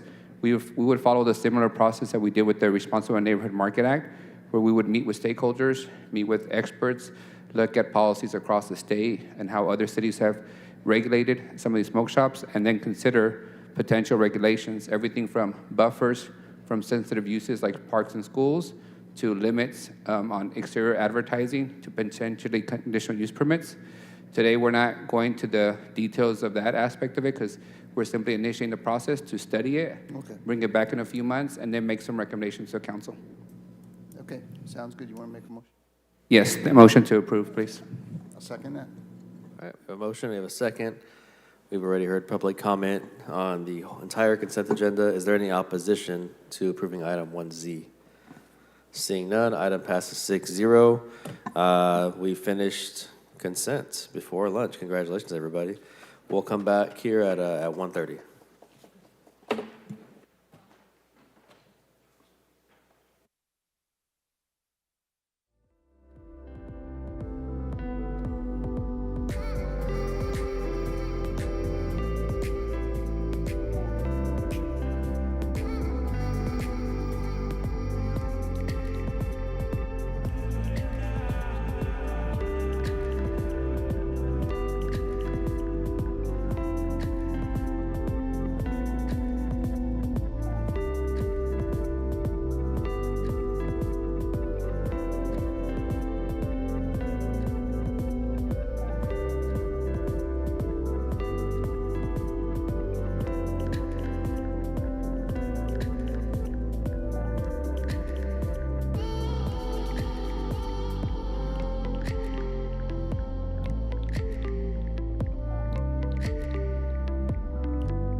to get through the consent agenda before lunchtime.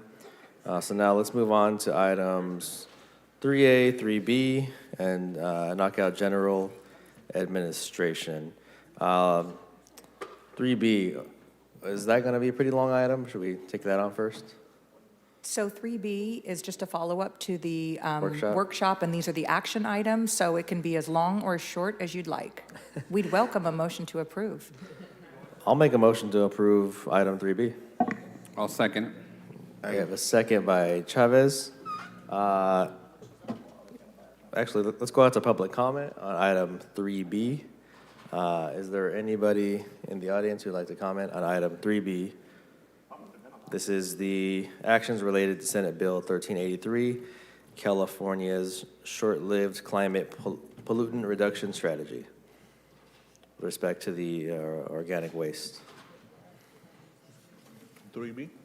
Anybody on Zoom? Oh, wait, we have Lisa Flores on Zoom. Lisa, you have 2 minutes. Well, actually, I really like to see we move forward in dealing with climate change, but also like to take the opportunity to let the city of Fresno know, and as well as encourage them to work with AB 617 committee regarding greening of the 617 area, which is predominantly, I believe, Tyler, Nelson's, and Louis, and Miguel, and well, it's basically Fresno, in the greening of Fresno. And hopefully we'll get our grant program up for trees and running, hopefully in this planting season coming up. And once again, I want to thank you for the opportunity to speak. All right, thank you, Lisa. Anybody else on Zoom, clerk? All right, seeing no more comments on Zoom or in the chamber, is there any opposition to approving item 3B? Seeing none, item passes 6-0. All right, we'll go ahead and move on to 3A. We'll take that workshop at this time.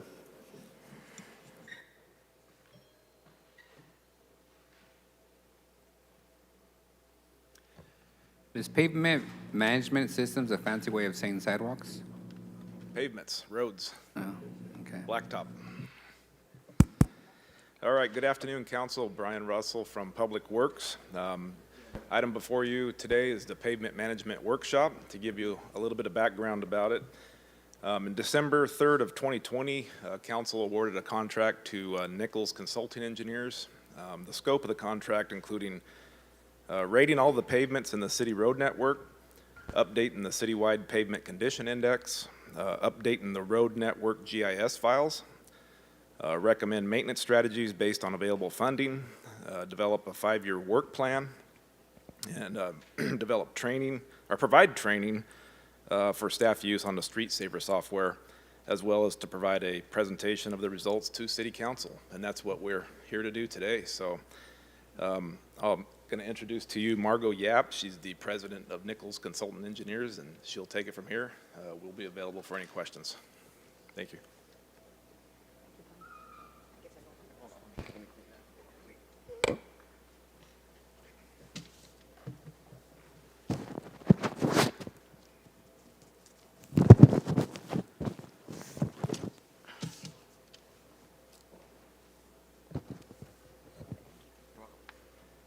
Good afternoon. I promise I won't keep you too long and try to make roads a little bit more exciting. So as Brian said, what we have here today is a short presentation on presenting sort of an overview of where the city's road system is, and I think, answer some of the basic questions that you see up on the slide. Essentially, what we want to know is how many roads do we have? How many miles? What's the value of this network? Because it's one of probably the city's largest asset. Is it in good or bad condition? How much do we need to fix all the streets? Do we have enough money? And if we don't have enough, what is that shortfall? So I'm going to cover all of these in different and each one of these components. So the first thing is just to share with you, the city of Fresno does use a pavement management system. It's called Street Saver. This is just one example, a graphic of the executive dashboard that you see. And as I said before, it answers kind of these basic questions. I'd like to start out this presentation, though, with talking about the miles and the streets, the miles of streets that you do own. This little table here illustrates you've got about 1,700 centerline miles. It's one of the largest networks in California. In fact, you are probably larger than many, many counties in California. So it's significant. And the part of it that's probably the most important thing to me, it's not so much how many miles, but what the value is. You've got $4.5 billion invested in the street network. And as I said before, it's probably the largest valued asset that the city owns. And so what we're trying to do here is how can we most cost effectively manage this asset? So when we, and by the way, the street system that we have, we break it down to what we call arterials, collectors, and residentials. With arterials and collectors being the main streets in town, they carry most of the truck traffic as well as buses and so forth. And the local streets, I think, you're all familiar with. So the first question we normally ask ourselves is, okay, where is this network reside? The condition of this network. And if you look on this very colorful chart, it goes from a scale of 0 to 100, 100 being excellent and 0 being failed. And where the city is, the average is, it's at 60, which is right solidly in that fair category. And if you look at the numbers on the right at the arterials, collectors, PCI, you see they're all kind of sort of the same. They're in the 60 to 64 range. And the question then that I usually get asked at this point is, well, is 60 a good number? And what I would do is I would say to you, I can tell you what a good number is from an engineering point of view, but whether it's a good number or not depends very much on the policymaker, and that's all of you up here. The analogy I would use is my daughter, she's a senior in high school right now, and if she were to come home and tell me that she got 60 on her math test, I have probably two responses that I could do as a parent. One, I can say, that's not bad. I wasn't a particularly good student in school myself, even though I am an engineer, math wasn't my strongest subject. Or I could say to her, you might need to work a little bit harder if you want to get into UC. And that's really what I'm putting in front of you today. You have to decide whether 60 is good enough for Fresno. What I can tell you today, though, is the financial implications of what 60 means to the residents and to the cost of repair and maintenance. So if you look at the little pie chart on the right-hand side, what that tells you is that about a third of your network is in good condition. That's the green part of the pie. So that's the good news. The not so good news is that you have another third, that's the orange and red part of the pie, that's in either poor or very poor condition. And that is the part that we're probably going to have to address. That's going to require a significant amount of resources. But let's do a little bit of a calibration and share with you what all these numbers mean. So here's a road that's newly paved. The PCI is 90, and typically we won't do anything to it. This is perfect. We can aspire to all of these roads. If the street outside my house looked like this, I would be ecstatic. If we don't do anything to the road and let it deteriorate over time, you'll notice that now cracks begin to appear, like in this photograph. And again, typically what we would do now is, it's still in pretty good shape, the PCI 75, we would try to do some preventive maintenance. And the city's current maintenance policy would do a crack or slurry seal, and that would be an appropriate treatment for a street in this condition. But let's say we don't have the money, and we don't do anything, and we keep going down and letting it deteriorate a little bit more. And this is what 60, this is your average. Now you'll notice the cracks are a little bit more pronounced. And not only are they more pronounced, they start to form patterns. And what we look for as a pavement engineer is the kind of patterns that the cracks form. Because if it looks like this, where you see this almost alligator skin kind of pattern, what that indicates to me is structural failure. That means it's cracked all the way down to the base, and a repair is correspondingly much more expensive. And you would typically then, in this case, do a mill and overlay. And then finally, if we don't continue not doing anything, then just let it fall apart. Here you have a PCI of less than 20. The only way to fix this is to reconstruct it, usually remove the entire asphalt layer and replace it with new asphalt. And that is the most expensive option on the table. I also thought I'd share with you, I think there's been some interest internally about what the average PCI is in different parts of town. In this graphic, what we have is we've taken Shaw Avenue as sort of dividing line between the northern and the southern parts of town. And interestingly enough, the PCIs are very similar, 59 and 60. And if you look at the pie chart, the distribution of what's good, fair, and poor, and this is by area, by the way, it's also very similar. There's not a whole lot of difference between north and south. This is another map that you may be a little bit more familiar with, where the city's broken up into grids. And what we did then is we took the average of each grid.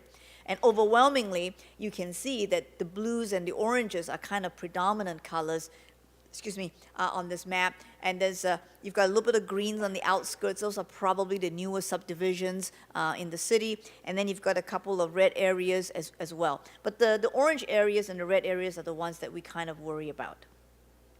Well, how does Fresno compare with other major cities in the valley? This chart shows all the way, we picked a couple of cities close by, but if you look at Sacramento, for instance, or Modesto, Bakersfield, you're kind of all solidly in that low 60 to mid 60s range, even Stockton.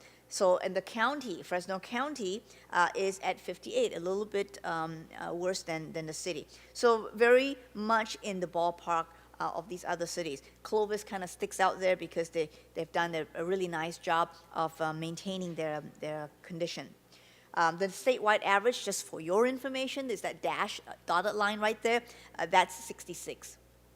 So I would say that if I were a parent and grading it, it'd be kind of nice to be at the average at least. So we're a little bit below average in Fresno. So when I have all this information about how many miles of roads and what condition is, the next thing we try to look at is looking at the cost of repair. So this is a chart that shows how roads deteriorate. That's a black line. You'll notice that it's kind of flat in the beginning, and then it has a steep drop. And where Fresno is today is in that blue area. You're kind of on the edge of that cliff, and this is one of the takeaways I want to leave with you. 60 is not terribly bad. It's not terribly good, but it can deteriorate very quickly at this point. So I do think this is very good timing for you to consider the consequences of the next 5 or 10 years, given the funding needs that are available. The other point of this slide I wanted to just, again, kind of keep in mind is each one of these color-coded streets require different kinds of treatment. They all have different costs. The big thing to look for is, in the green category, it's only $4.50 a square yard to fix. That's relatively inexpensive. But if you don't do anything and wait till it falls apart and falls into the red category to reconstruct, it's $60 a square yard. So my pitch to all of you here is to try and preserve the good roads that you do have. And there's some real economic reasons for that. And let me look at this chart. In this chart, you can see the same life cycle of the pavement. If we do preservation treatments, you have the cyclical, that's the dotted line that you see, cyclical effect. And so you're able to keep these roads at fairly low cost in the green category. And most folks would say, well, is that intuitive? Because I'm getting a lot of calls from the residents on the worst streets in town. And I get it. You have to address those needs.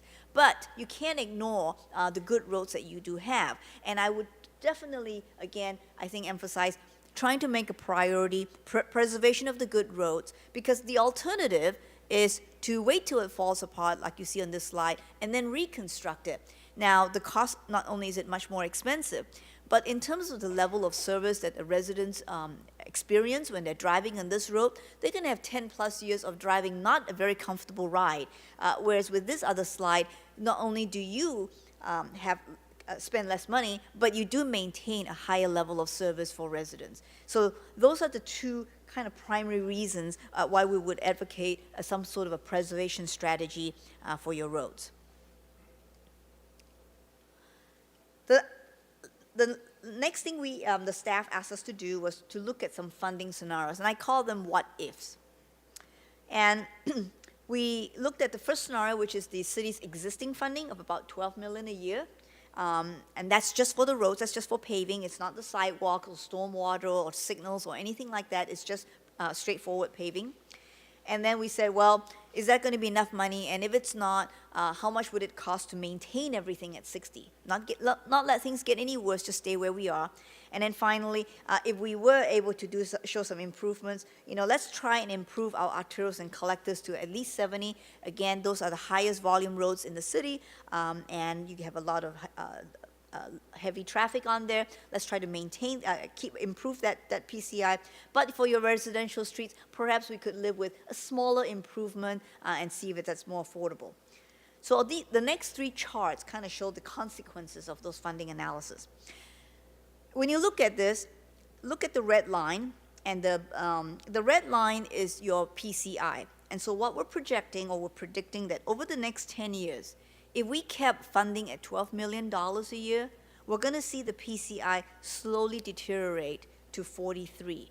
And 43 is pretty marked. You'll notice it when you're driving on 43. Now, the red bars, on the other hand, illustrate something that's called the unfunded backlog. And what happens with this unfunded backlog is that it more than doubles from about 500 million to over $1 billion, 1.1 billion. I want you to think of the unfunded backlog as think of an iceberg, right? The tip of the iceberg is the PCI, and most people focus on just the PCI. But 7/8 of the iceberg is under the water. That's your unfunded backlog. And the reason I emphasize this is because you may have the means to be able to dig yourself out of this hole right now. But if you wait 10 years, will you have the resources to dig yourself out of a $1 billion hole? It's a very, very difficult question to answer, I know, but I think we can realize that construction costs are not going to go down. It's only going to continue increasing. We've put a 3% inflation here, but it could be, some of you may have seen the economic numbers from December. Inflation's at 7.5%. Would that be higher for 2022? I don't know, but I think it's important to look at it and say, what are those consequences, and what are that growth in deferred unfunded backlog going to look like? So the next slide we wanted to share is, okay, let's try and stabilize the road system. Let's keep the condition about the same, and let's keep the unfunded backlog about the same. How much would it take? And what it's going to require is about $47 million a year, adds up to $475 over the next 10 years. A lot of money, because now we're almost quadrupled the existing funding. Finally, the next scenario that we did is, let's try and improve the arterials to 70 and the residentials to 65. And you can see that the lines now begin to go up a little bit, and the unfunded backlog actually decreases slightly. And in order to do this, it would require about $600+ million over the next 10 years. So these are big numbers to think about. But there are other consequences. And we lost the animation on this one, Brian. In our report, I hopefully you have a chance to see the report, that what this chart is supposed to show, actually, I think you have the PDF. That's probably why this is not the animation, right? Yeah, okay. All right. There are these line charts that show what the percentage of good, fair, and poor streets are. And currently in 2021, as I said before, you've got about a third for good, fair, and poor. And under each one of these scenarios, what they will do is, in the scenario 3, you'll see over 50% of your roads become in good shape. And then in scenario 1, the existing budget, almost 50% actually will be in poor shape. So very marked differences between those two. The next slide here, that kind of illustrates the shortfall. As I said before, the blue part of the pie, that's the existing dollars that you do have. And under scenario 2, if you want to maintain the system at 60, you're going to see that the gray part of the pie is a shortfall, which is about $355 million. And then if we were to strive to improve the PCI, it would require about $513 million. So kind of a sobering story. like I said, there is some good news. You do have a fair amount of good roads, but the future is pretty sobering given the existing funding level. And I think, again, just to sum up, you've got a huge investment in your current street network right now. The $12 million a year that's allocated is really not sufficient to maintain the existing system the way it is. We do expect that the PCI will deteriorate, and the deferred unfunded backlog will double, with about 56% of the network in poor or failed condition in 10 years. There are other considerations that we've presented to city staff to look at, and I think one is obviously to pursue additional funding sources. Earlier this morning, I've already heard some of the presentations about funding for other needs. I think roads are just one more of those where we need to look at that.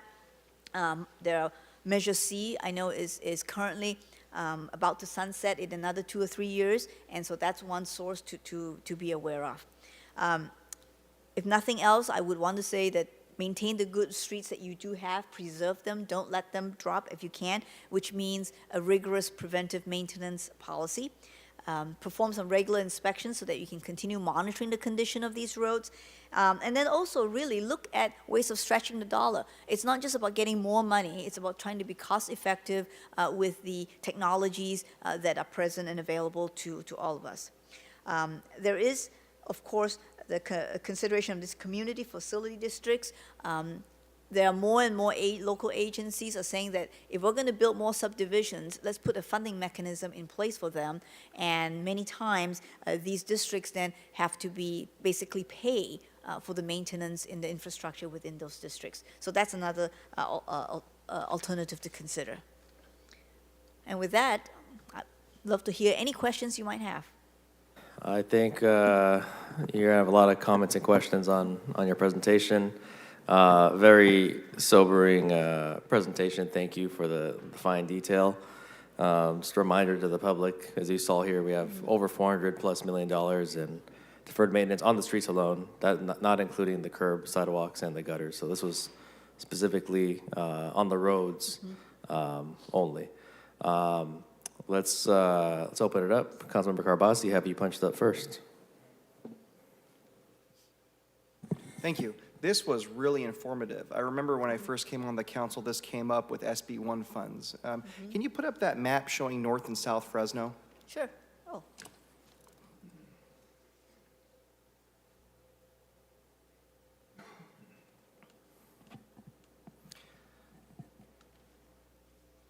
So it's nice to know that despite the sobering presentation, we are above the state average. Just about. Just about. All right, there we go. I think I can get it.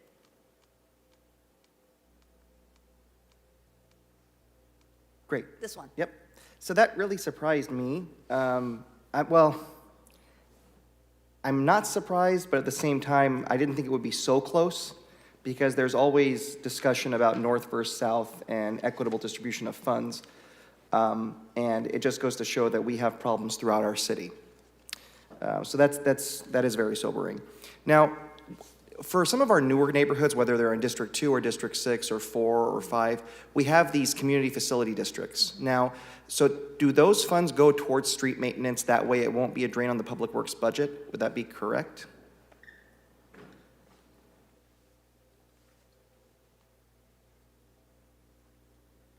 Thanks, Ryan. Thank you, Ryan. Good afternoon, Council. Scott Mosier, Public Works. And yes, that is correct. Since about 2010, the city of Fresno began including asphalt maintenance in the CFDs. So those newer neighborhoods kind of post 2010, they do include asphalt maintenance, meaning periodic slurry seals. And eventually we're collecting enough money in what's called the CFD reserve from those property owners for a future mill and pave, which we hope will be a very long time out in the future. So that is correct. There's no general fund or gas tax type dollars being used in those newer CFD subdivisions. No, that's significant. So as we build out, at least when it comes to street maintenance and this problem, that will pay for itself. Or at least the taxpayers in the area on the property tax will pay for that. That's correct. Okay, that's good. So maybe stop the hemorrhaging a little bit there. That's very helpful.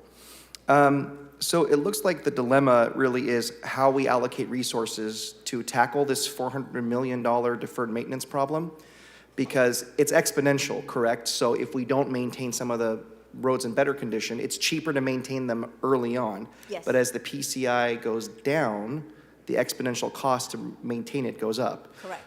So ultimately, we get to make the policy decision up here. However, I rely heavily on your expertise. Is there a formula so that we can gradually reduce this $400 million and slowly make, well, hopefully faster than slowly, make it go down? Because it's, I get the demand. We've got to reinvest in some of our neighborhoods that don't have the CFDs or have real problem.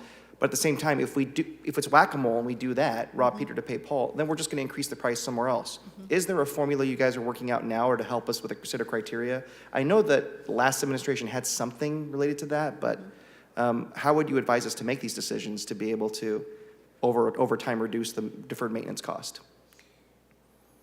The simple answer is get more money so that you can fix more roads. Okay. That's a simple answer. I know it's not really that simple. Right. I will give you a couple of examples just from, Fresno's not alone, right? Up and down the state, most agencies are in the same situation with deteriorating road networks, the gas tax having lost its buying power for years. Even with SB1, SB1 was never intended to fill the gap completely. It was to kind of staunch just the hemorrhaging, if you will, just a tiny bit, and try to maintain the status quo.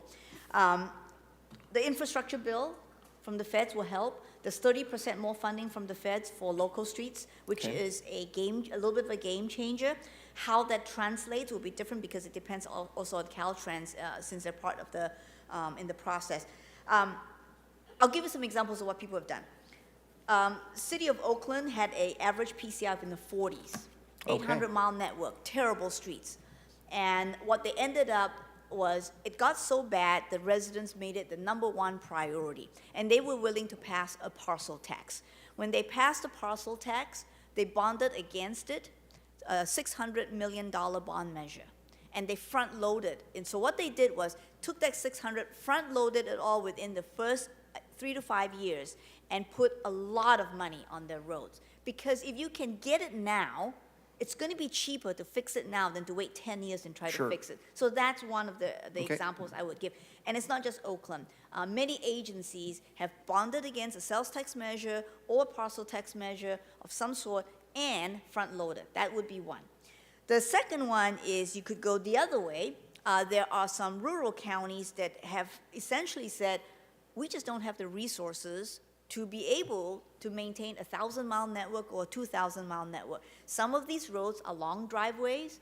Maybe we'll let them revert back to gravel. Is that option feasible for Fresno? Probably not. You're much more urban. But that is another option that has been considered. The third part is the one that I would probably definitely look at is kind of stretch the existing dollars. And here's that you do have. And here's looking at two things. One is educating your public into accepting different kinds of treatments. Maybe they can't get an overlay. Maybe they can't reconstruct the street. But could we live with a Cape seal? It's not going to be as smooth and as pretty as an overlay, but there won't be potholes, and it'll be serviceable, and it'll hold things together until maybe at a different time when you have more revenues. I think those are alternatives that city staff, we have discussed with them. There's recycling techniques that's also possible that you can reuse the materials you have, reduce the costs. So those, I think, will be the three main things that I would consider. Great, that helps a lot. Thank you very much. Councilmember Chavez. Yeah, thank you for that presentation. I just had one brief question. There was a slide you had on there that had the different assessments and then the price per square yard on the presentation. And my question is, what is the life cycle of a street in order for it to go from each category to the next? Okay, let me see if I can tab over there. Not tabbing. Could you hit the next button? There. You're talking about this chart right here? Yes. Okay, so what that life cycle is depends on the type of road. If it was an arterial, the life cycle would probably be at least about 20 years. If it's a residential street, it's probably closer to 30 years just because of the different levels of traffic that you get there. So where you fall from, let's say, a good to a fair, it's probably close to, let's just look at arterial roads, because you've got a lot of those. Shaw Avenue, for example. To get from you don't do anything to it, from the day you have a green to the time it goes into a need for an overlay, it's probably in the 8 to 10 year category. Shorter if you have a lot of trucks and buses on it. And then probably to get down to the base repairs, I would say another 5 years, because the time is shorter now. And then by the time you get to surface reconstruction, in the 15 to 18 year range, you're going to be looking at some sort of reconstruction. Okay. And then residential, same? So residential, I would say the curve is a little bit flatter. The conundrum with residential streets is that most streets were designed for one garbage truck a week 30 years ago, 40 years ago. But today what we're seeing is you've got 3 trucks coming through, correct? Because you've got the green waste and you've got the recycling truck. And so they're taking triple the impact. Other than these trucks, there's very little truck traffic on residential streets. They could last 30 years, 40 years. With the impact of these additional trucks, I would say that we're seeing some residential streets fail within 20 to 25 years. Scott and Brian, you're probably more familiar with the local streets. I don't know if that's right for you. Okay. Yeah. Thank you. All right, Councilman Arias. Thank you, Council President. Can I turn your attention to slide 12? 12. Am I reading this correct, that 100% of the failed roads are south of McKinley, based on this graph? No.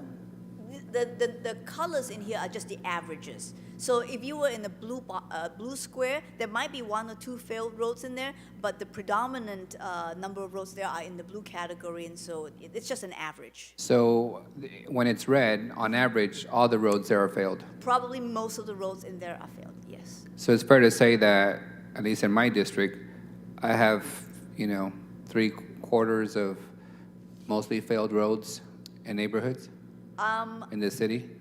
I don't know the district boundaries, so I'm not sure if I can answer that question. Okay, that's a yes. I think Councilmember Chavez has one, and I have 3 of the 4 total in your map. That looks correct. Yeah.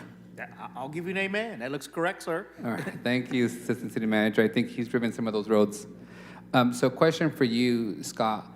In those 3 red boxes in my district, what are the plans to reconstruct those roads? Are those roads fully funded for reconstruction? Councilmember, there are some in the pipeline that are funded, and then there are others that are not. We most definitely have roadways both in your district and other parts of the city that are in that poor condition. Okay. Mayor's office has asked about some of those, and we've unfortunately had to say, based on current revenue, they're not even in the 5-year plan. They are needed now. They were needed 10 years ago to be repaved. So that is a challenge before us. We are looking at some of those through American Rescue Plan. If we can partner with, for example, ARPA, water neighborhood reconstruction, we're looking at opportunities to address those. Thank you, Scott. And I appreciate you guys' description that maintaining our roads and engaging in preventive maintenance is far less expensive than reconstructing a road. I think the same thing applies to human capital. Investing in youth is far cheaper than arresting and incarcerating them after the fact. But yet, as a city budget, the majority of our money goes towards the latter, the arresting and incarcerating, where a very small percentage goes into prevention of youth and investment of youth. So since I've been on the council, I've heard this notion of let's invest in the roads that cost us the less to maintain and keep their lifespan going, which makes perfect sense for the bean counters and the engineers. But it's very difficult for residents when you explain to them that your road is in the worst condition, therefore it's the most expensive to fix, therefore we're not going to do it. You'll have to wait, 50 years. Now, this idea of maybe we should tell them that their new expectation should be to just let it be converted to a gravel road instead of a paved road is interesting. When you guys did your map, did you guys pull out the streets that are county islands, or is the city required to maintain those county islands? Because I know we have a series of county islands within the city limits. We did not survey any county roads, just the city roads. But I would like to address your issue about what is, I guess, yes, I am advocating for preventive maintenance, but I recognize that there is a practical consideration here, and that people who have not gotten their roads repaired in 30 or 40 years, need some attention. So let me share with you what some other agencies are doing, and they're employing a bit of a hybrid approach. And the hybrid approach is, okay, let's keep 80% of our budget on the roads that we can preserve, but let's keep 20% of it on attacking the ones that are in the red categories, for instance. So you try to eat away a little bit at the bottom, the roads that are at the bottom, recognizing that you can't get to all of them, but at least some of them you can, and prioritize maybe the ones near the schools or the community districts or the community centers or hospitals. Those might be good examples. And keep the majority of the funding for preservation, the overlays and the seals as much as you can. Thank you. And Director, what would you say is our percentage of how much money we put towards preservation versus construction of new roads versus reconstruction of, the failed road system? Currently, our preventive maintenance program, typically, the last few years, that's ranged about maybe 15% of the program hitting, roads that are at the upper end, and that's the slurry seal, that type of treatment. About 20% has been going into the, kind of the worst category, and then the balance, which is about 2/3 of the program, has been on the mill and repave. So that's addressing those that are kind of in that 40 to 60 range in the middle. Director, did you guys' evaluation account for new roads that the city is going to be obligated to maintain? No. And Director, whenever we add a new road to the city's inventory, who's responsible for maintenance of that road? And that's a great question. If it is a residential street, if it's a local street, whether it is residential, commercial, industrial in nature, the policy has been those are annexed into the CFD. We tell the developer either make them private streets, and your HOA takes care of it, or come into the CFD. The roadways, though, that we do wind up responsible for through measure, gas tax, SB1, are the major streets, because we really cannot attribute all the cost of maintaining like a 4-lane, like a Fowler Avenue or a Grantland Avenue. We can't attribute all of that to the individual subdivisions along the way. So is it fair to say that today we're at the groundbreaking, Councilmember Carbasi, Soria, and I, of Veterans Boulevard. When that construction project of $2 million is complete, who would be responsible for maintaining that roadway? For veterans, so the city of Fresno is responsible for the arterial street, the pavement.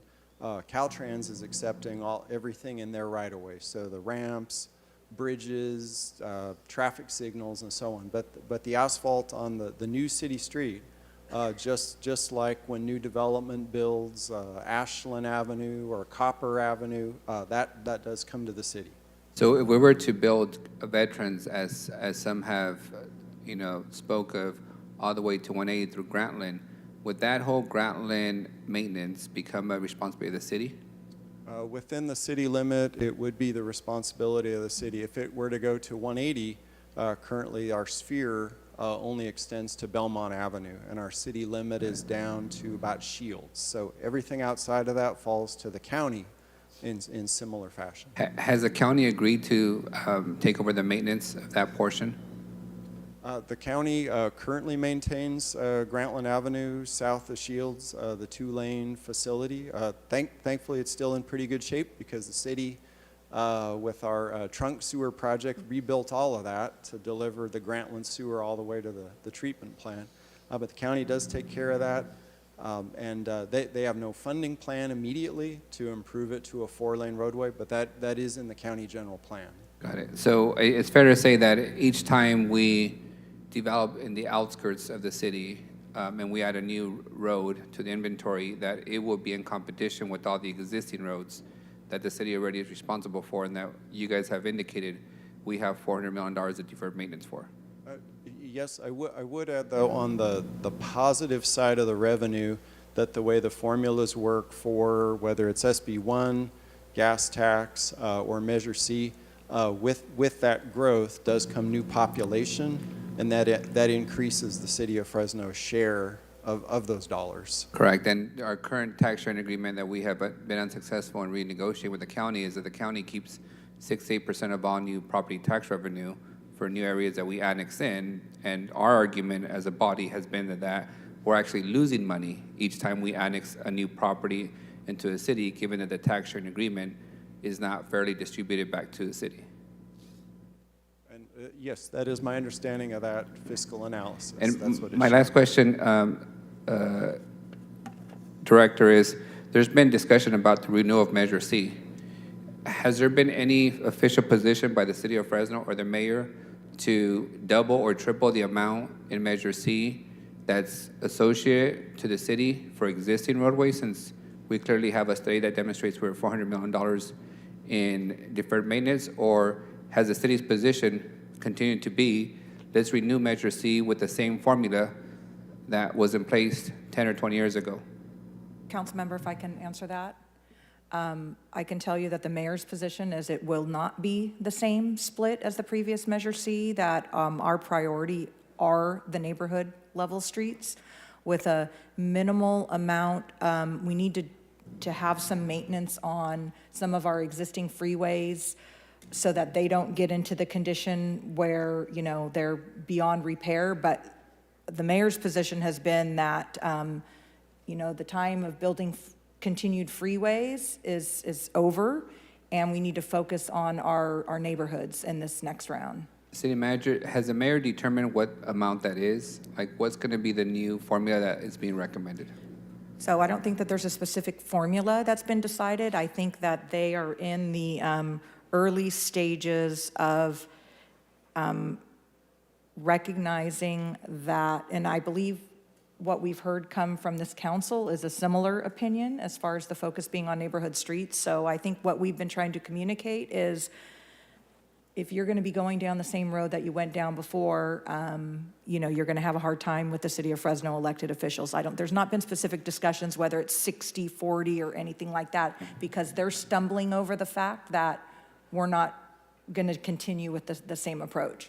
And I think what my concern is overall is that having Measure C, which is a huge part of our local funding resources for existing roads, continuing the same path is a race to the bottom, right? If we continue to spend the little resources we have locally on more freeways and adding more roadways to the existing inventory, knowing that we have a structurally bad tax sharing agreement with the county that's, you know, bleeding money every year for the city, that we're gonna see more roads, you know, be in the red category.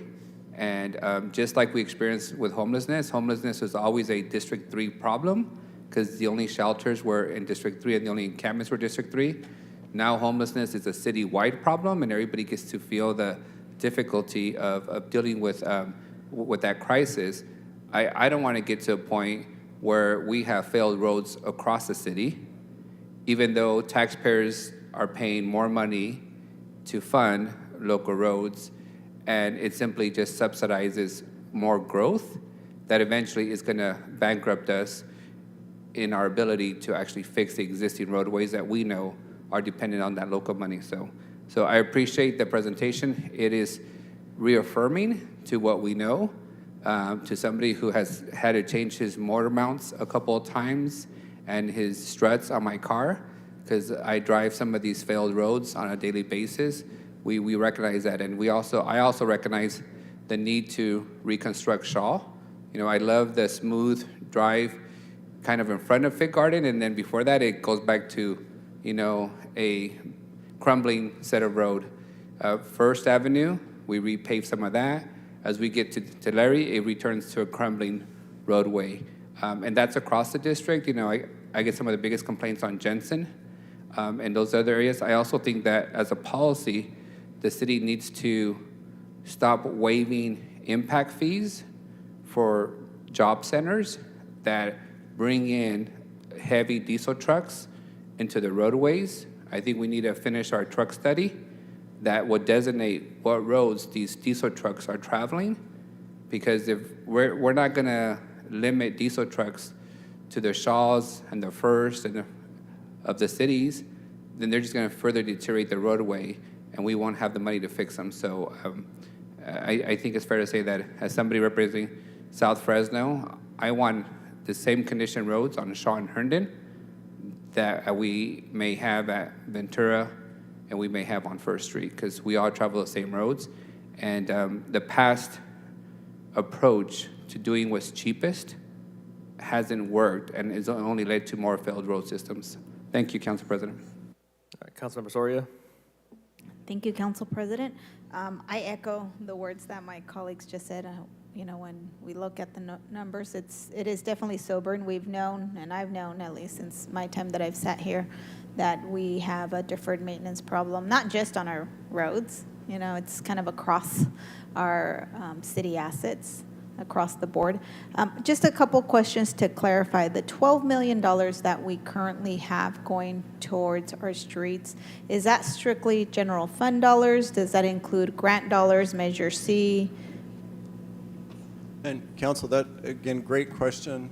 Thanks for the chance to elaborate on that.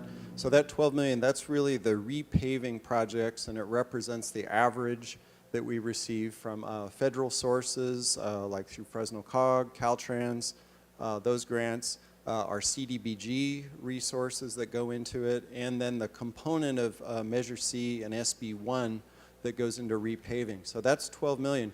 That said, we receive more transportation dollars than that.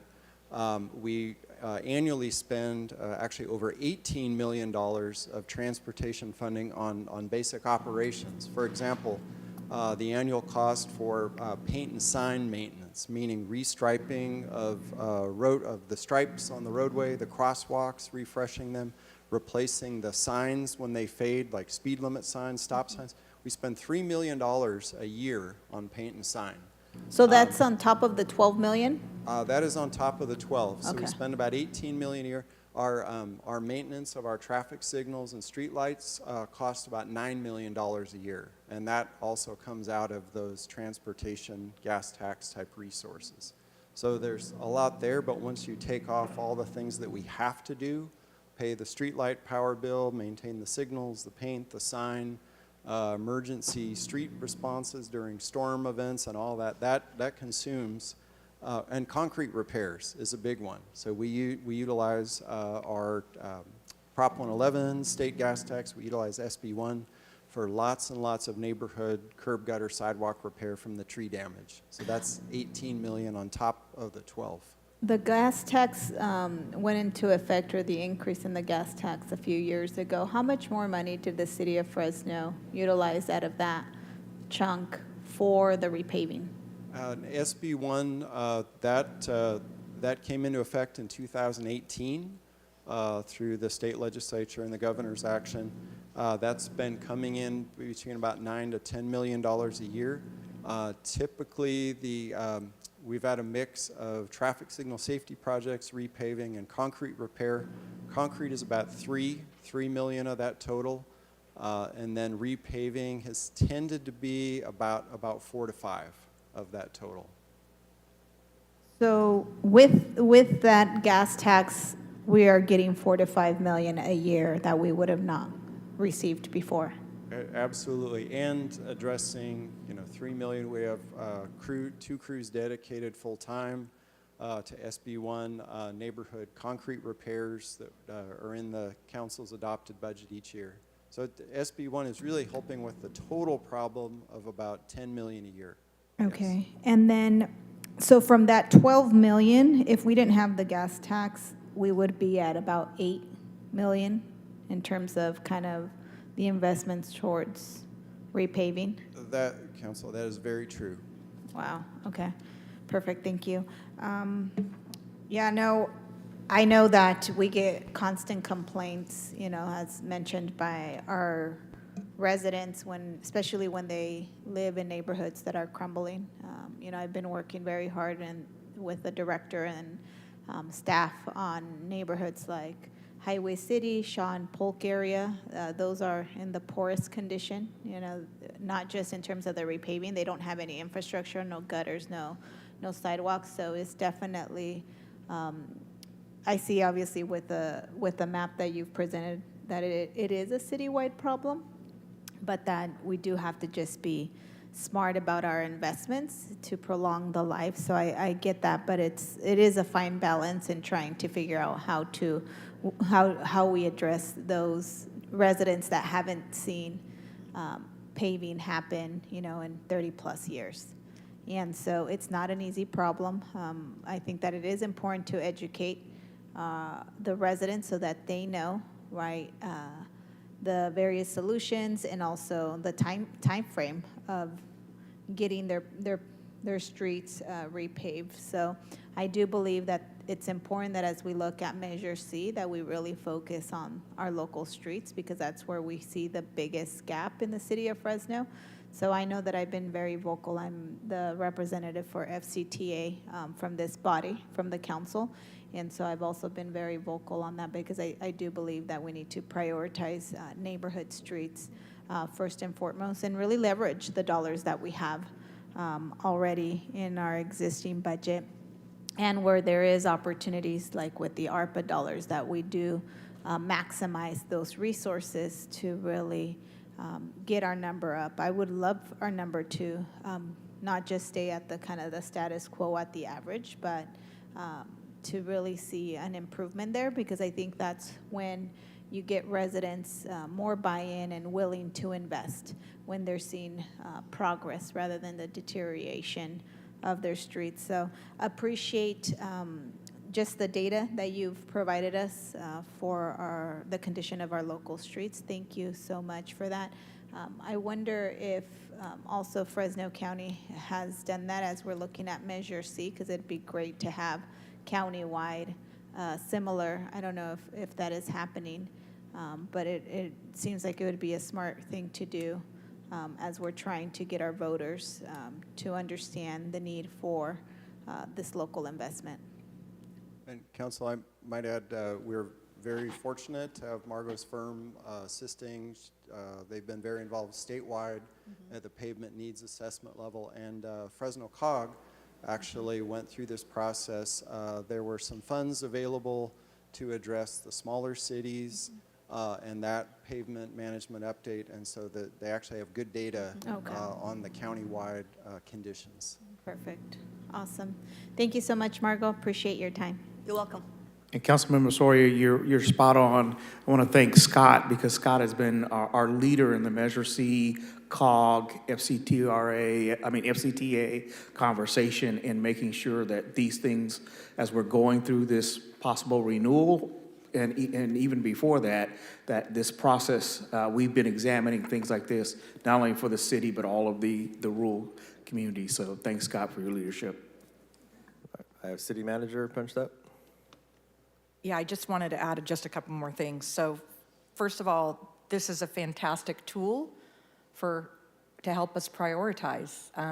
We always know anecdotally which are the worst streets in your districts, but I think since we do have minimal dollars to invest, we don't have nearly enough money, we have to be as smart as possible with the projects that we are doing. So I think this is just one more tool for us to be able to utilize to make sure that we're making informed decisions. So thank you very much for your work on this, Margot. It's really helpful.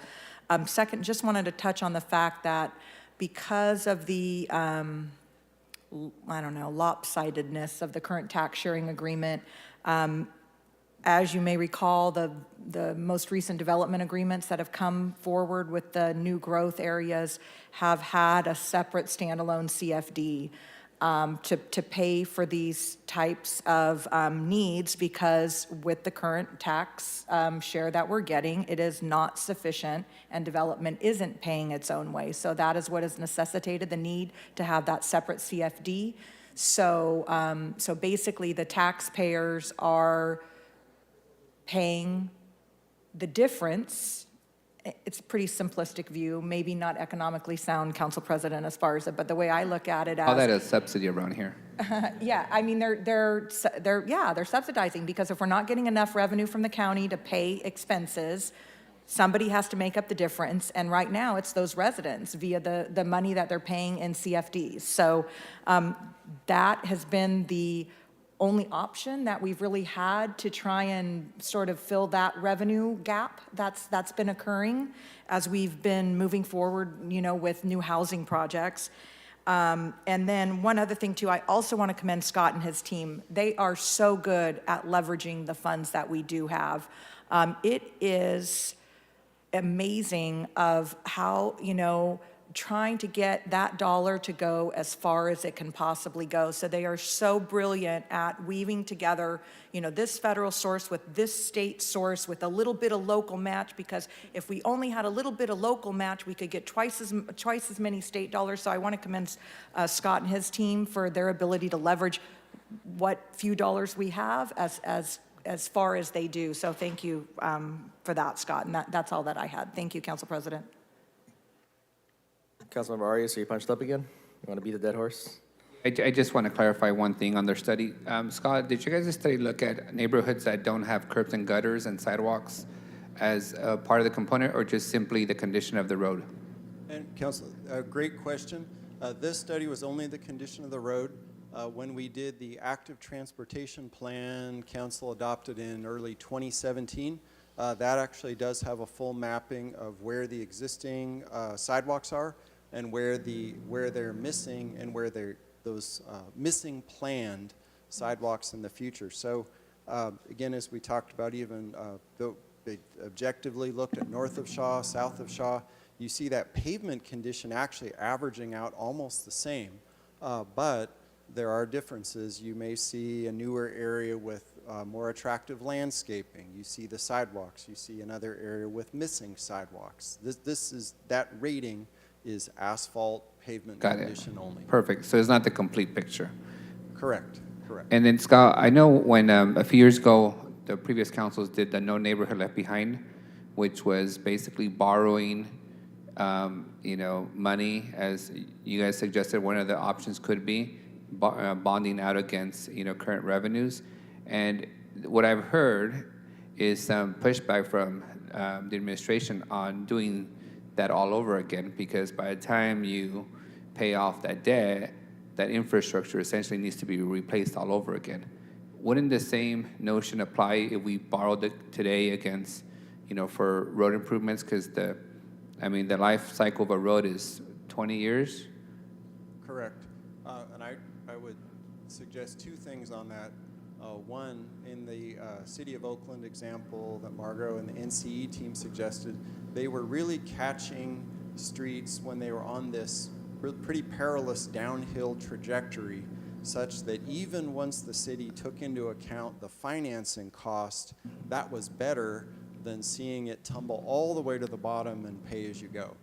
That would not necessarily be true. It's only because of where they were. And then the other thought on No Neighborhood Left Behind, that project actually built a lot of new sidewalks, and we have some of those very sidewalks built by NNLB. They are already raised up by the trees. We're already having, so that project actually added to the city's maintenance burden. It was not all about just repaving streets. And it's fair to say it's because the city didn't take into account that planting the wrong trees without the irrigation would eventually tear up that investment. I mean, we didn't have a tree maintenance plan. We were in the 40, 50-year cycle of trimming trees. Right. And also those trees in the park strip are very dependent upon the homeowner watering them properly, like a deep watering. The drought happened. Water rates increased, the Great Recession occurred, some people stopped watering. Got it. We went from water meters with no water meters and just a flat rate, use as much water as you want, till we had to install meters. Got it. Then some people said, I'm not watering the park strip. The tree's still there, alive and well, and what did it do? It sent out roots to go find water broke the contract. So it was a holistic variable Yes. of reasons why that infrastructure didn't last as long as we anticipated. Correct. Okay, I want to just commend the consultant. I've never been able to get an engineer or a street person to keep a presentation about pavement engaging. So well done on securing a good consultant and a great report. Thank you. Okay, I don't see any other members punched up. That'll conclude the workshop. There's no public comment on the workshop. Before we head over to the special agenda meeting items on the ARPA allocation as well as the mid-year general fund allocation, going to take some unscheduled communication. City manager, that'll give you 10, 15 minutes or so to get your folks out here. So I do have one card here. Andrea Gilio. Again, I remind folks who are lining up for unscheduled communication, we do have the ARPA and mid-year agenda items coming right up. So if you want to speak on that, I encourage you to speak on that during the time those items are heard pretty soon here.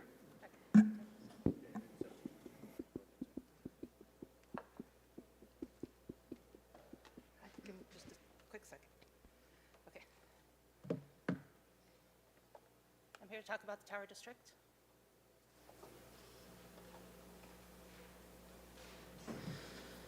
Hi, everybody. Hi, can you Mr. speak into the Arias.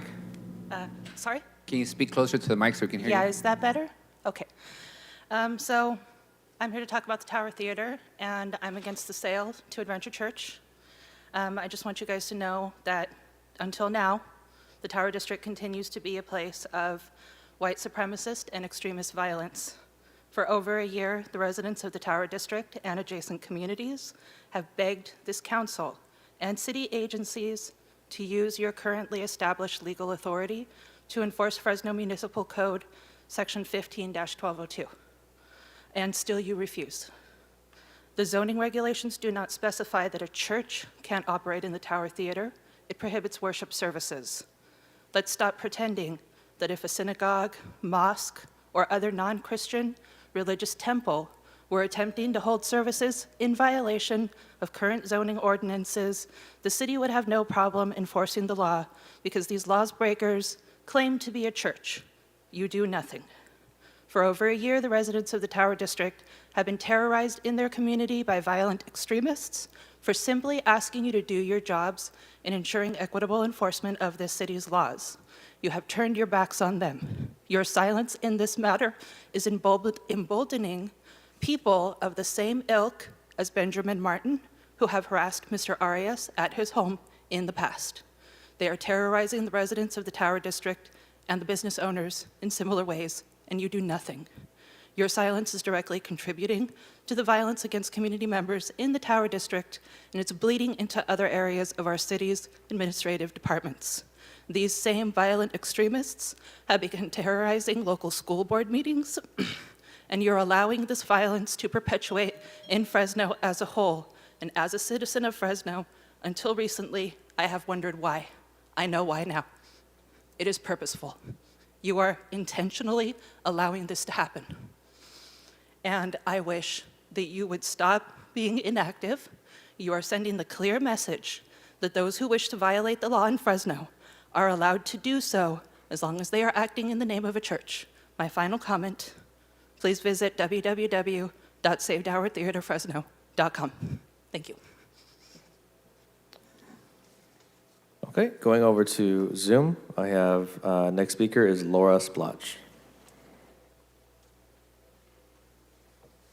Yes, I have, can you hear me?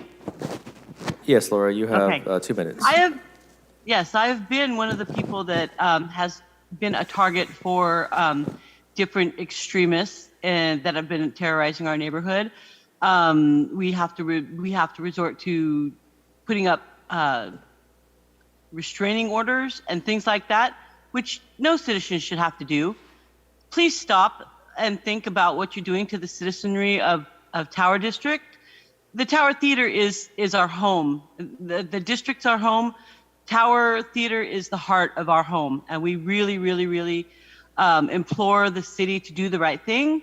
We need the city to step up and take care of this. Honestly, I've been out there a year, keeping the city safe, keeping our streets safe, trying to make sure that everybody in our group is safe, and I just wish the city would fall in line and help us out. You know, just sending a cop by every now and then when those antagonistic people come over and come on the lot that's private property that we are allowed to use, and start harassing us. And we need the city to step up. Plain and simple, the city needs to step up. Buy the Tower Theater. Let like-minded people that love the arts and theater run it. Perhaps Fresno State Theater Department would be a perfect candidate for that. I don't know. But anyways, yeah, come on, City of Fresno, let's do it. All the council members, y'all need to do this. Thank you. All right, next on Zoom, we have Janine Nikoski. Hello, good afternoon, Council. Janine Nkosi, Regional Advisor with Faith in the Valley, Professor of Sociology at Fresno State. And I just wanted to speak to two issues. One being the last minute, that y'all did this last minute special meeting to make some decisions around how the ARPA money is going to be spent. We take really strong issue with that. We feel that it is undermining the public input process. We have been showing up and trying to, share what we're hearing from folks around how they want the money to be spent on things like housing and green space and youth resilient centers. And we've submitted comments and letters and information to share with y'all. And we're just really upset that y'all called this special meeting at the last minute. And a lot of people just don't know about it. And the Treasury Department is really urging our local governments to get as much community input as possible as you all are making decisions about how to spend this money. And so one thing that I just want to recommend to you all, something that has been very helpful and has worked in the work that I do at Faith in the Valley and other folks in our in community, meet people where they're at. And so there are folks that are already gathering, on Sundays at church, in community spaces. There are teachers and professors who are meeting, with their students. There are lots of community groups. And so when you ask folks to show up to a community meeting outside of where, they are normally gathering, it's just really hard for folks who are working, who are supporting children, who are taking care of elders, to show up to these outside meetings. So please integrate, reach out to us, integrate in, into the spaces where people are already at, show up and listen, because the community, we want to have our voices heard. It's just the way that you all are going about doing it is what is creating a challenge. Also, like the survey that you put out, a lot of, only I think about 900 people in a city of 500,000 have been able to weigh in, and more than 50% of that came from only 2 districts. One of our colleagues, Harmon at Jakarta, was sharing how they went out door to door doing canvassing and engaging in conversation with folks and helping people to fill out a park survey. So these are the Janine, we're way over time, but we are going to have more time to comment on ARPA, on the actual item as well. I just one more thing, and I apologize. I just want to offer these as solutions. But the other thing is that we really want you all to hold a special meeting on housing and the Here to Stay report. We have a really incredible opportunity. We want to be a resource in supporting to help make that happen. Thank you so much. All right, next speaker is Robert McCloskey. Thank you, Council and I just wanted to agree with the previous speakers that, this ARPA funding document was released very last minute. There's no attachments or information on the appropriations. There's a time right now we're facing a severe housing crisis, increased housing and basic living costs. More than ever, you need to listen to the residents. And the city should prioritize its funding for housing stabilization, emergency cash assistance, youth and community resilience centers, infrastructure, investments in parks and green space, and some of it certainly can be used to address some of the emergencies with the homeless people out there that are suffering so much. And the intent of the funding from the federal government is to address those in the most need. I have still yet to see, I noticed there's a $10 million appropriation to replace lost revenues. I think we need information on that. I think overall there's less, like somebody mentioned, there's only 800 some participant in the survey. It must be more broadly distributed, and I think you're bordering on a Brown Act violation here with a lack of clear details on where this money's going. These are public dollars, as in everybody's money. It's not the city's money to decide. Thank you very much. All right, next speaker is Lisa Flores.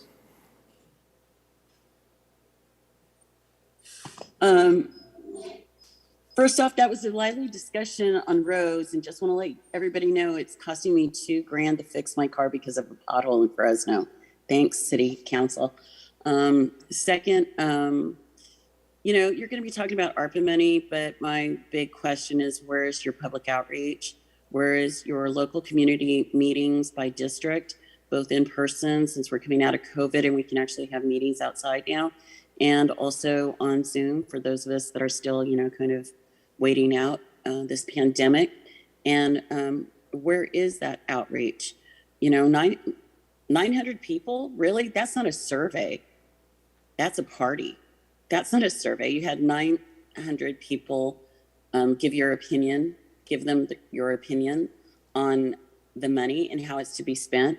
And, and I have some questions about spending the money on what departments and wages and labor, your labor offset, and what the future financials are for the city. And also too, how you're dealing with the homeless. I've come before you almost for more than a year now.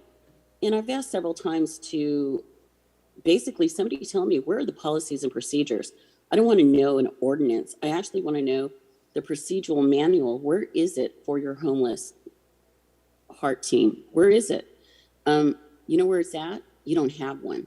Because if you had one, the community would have been we would have already been able to find it and read it and understand the issues and what procedural problems you may have and to help you. And you're not listening to the community that is coming forward and saying, hey, we're here to help you, ease your burden and help you overcome some of these issues. You guys need to start actively listening and start actively participating with community. That's across the board to every single one of you. Very disappointed, very, very disappointed that you guys aren't doing more community outreach. Very disappointed. And, for shame. You stood up there this morning talking about Caesar and everything, but yet none of you are exhibiting the values of Caesar and the values of community. And I hope you do better. And I hope you actively are listening to me. Thank you for your time. All right, thank you, Lisa.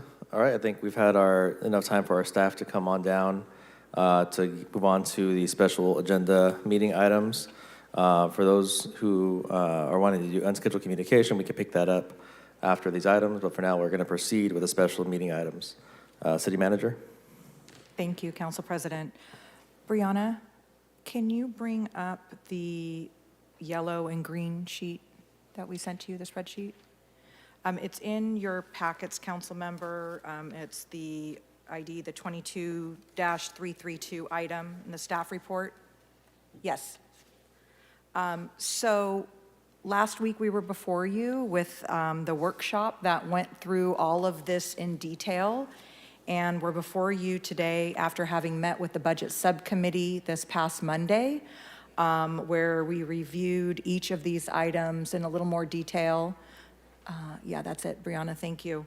And so what I wanted to do today was just go through the changes that were recommended at the Budget Subcommittee level, and the attached AARs that are on to be approved today are consistent with the Budget Subcommittee's recommendations.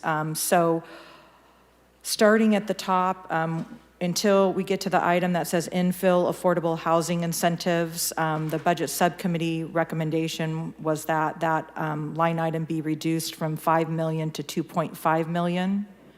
The next item, street repair replacement. I think the time. If I may, City Manager, just want to provide explanation to the council.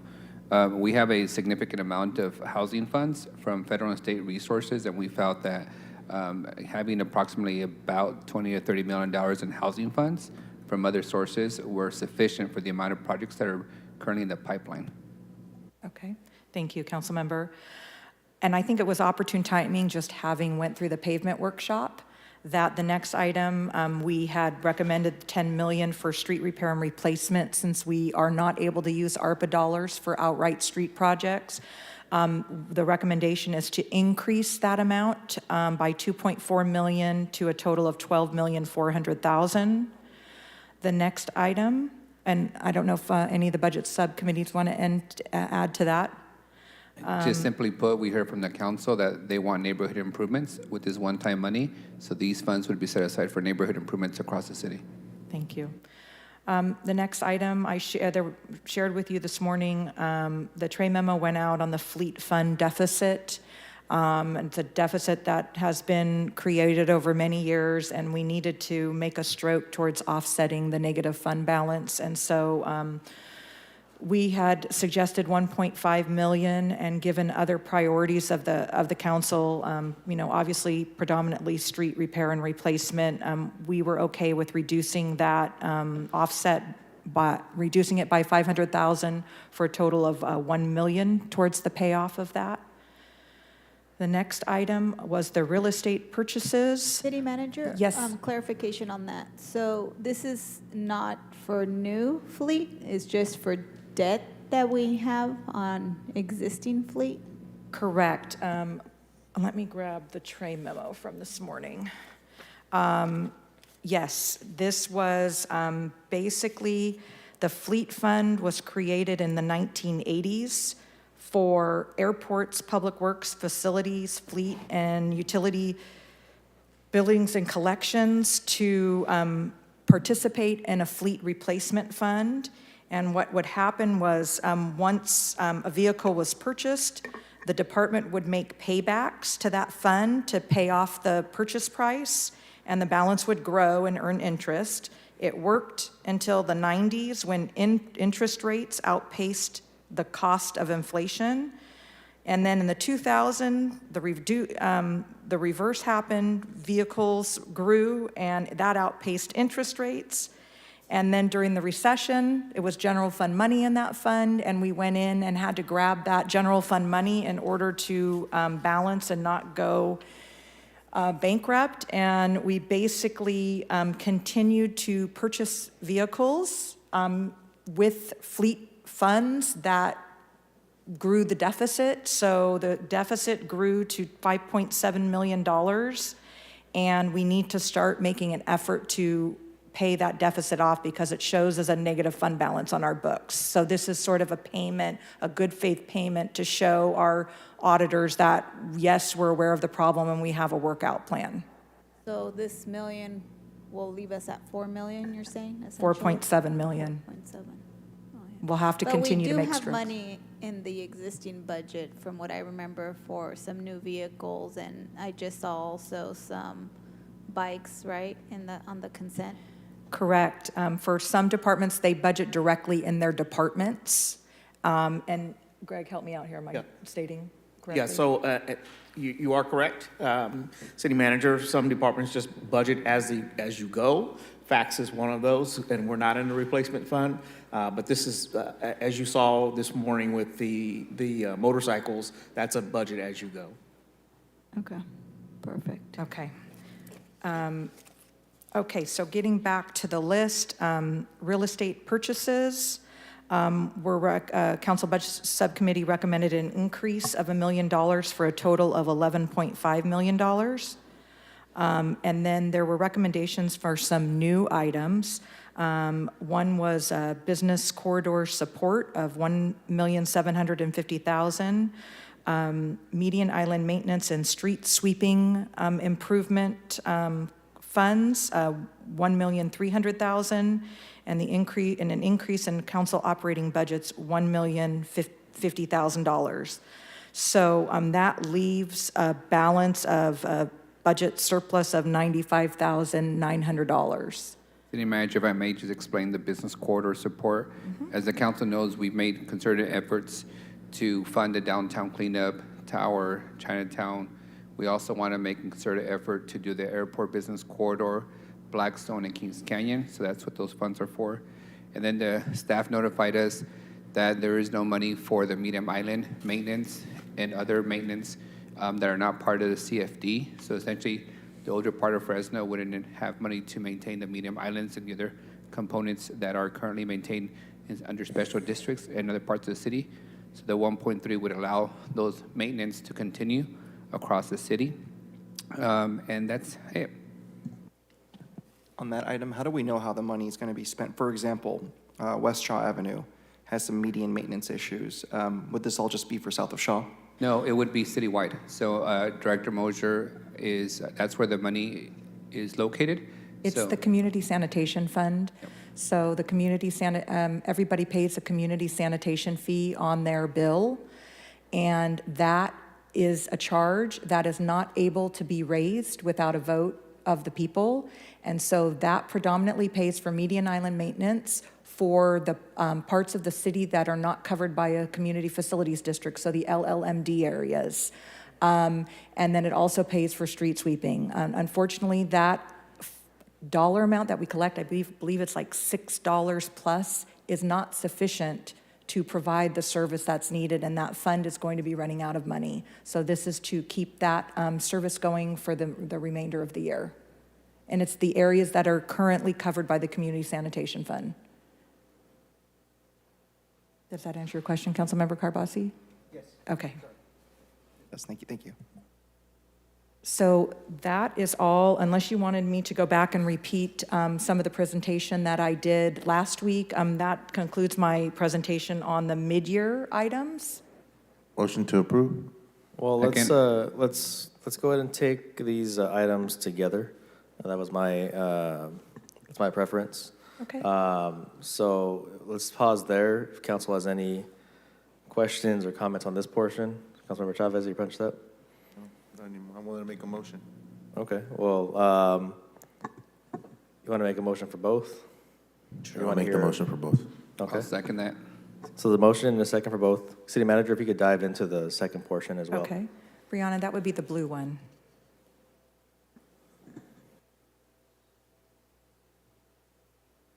Thank you.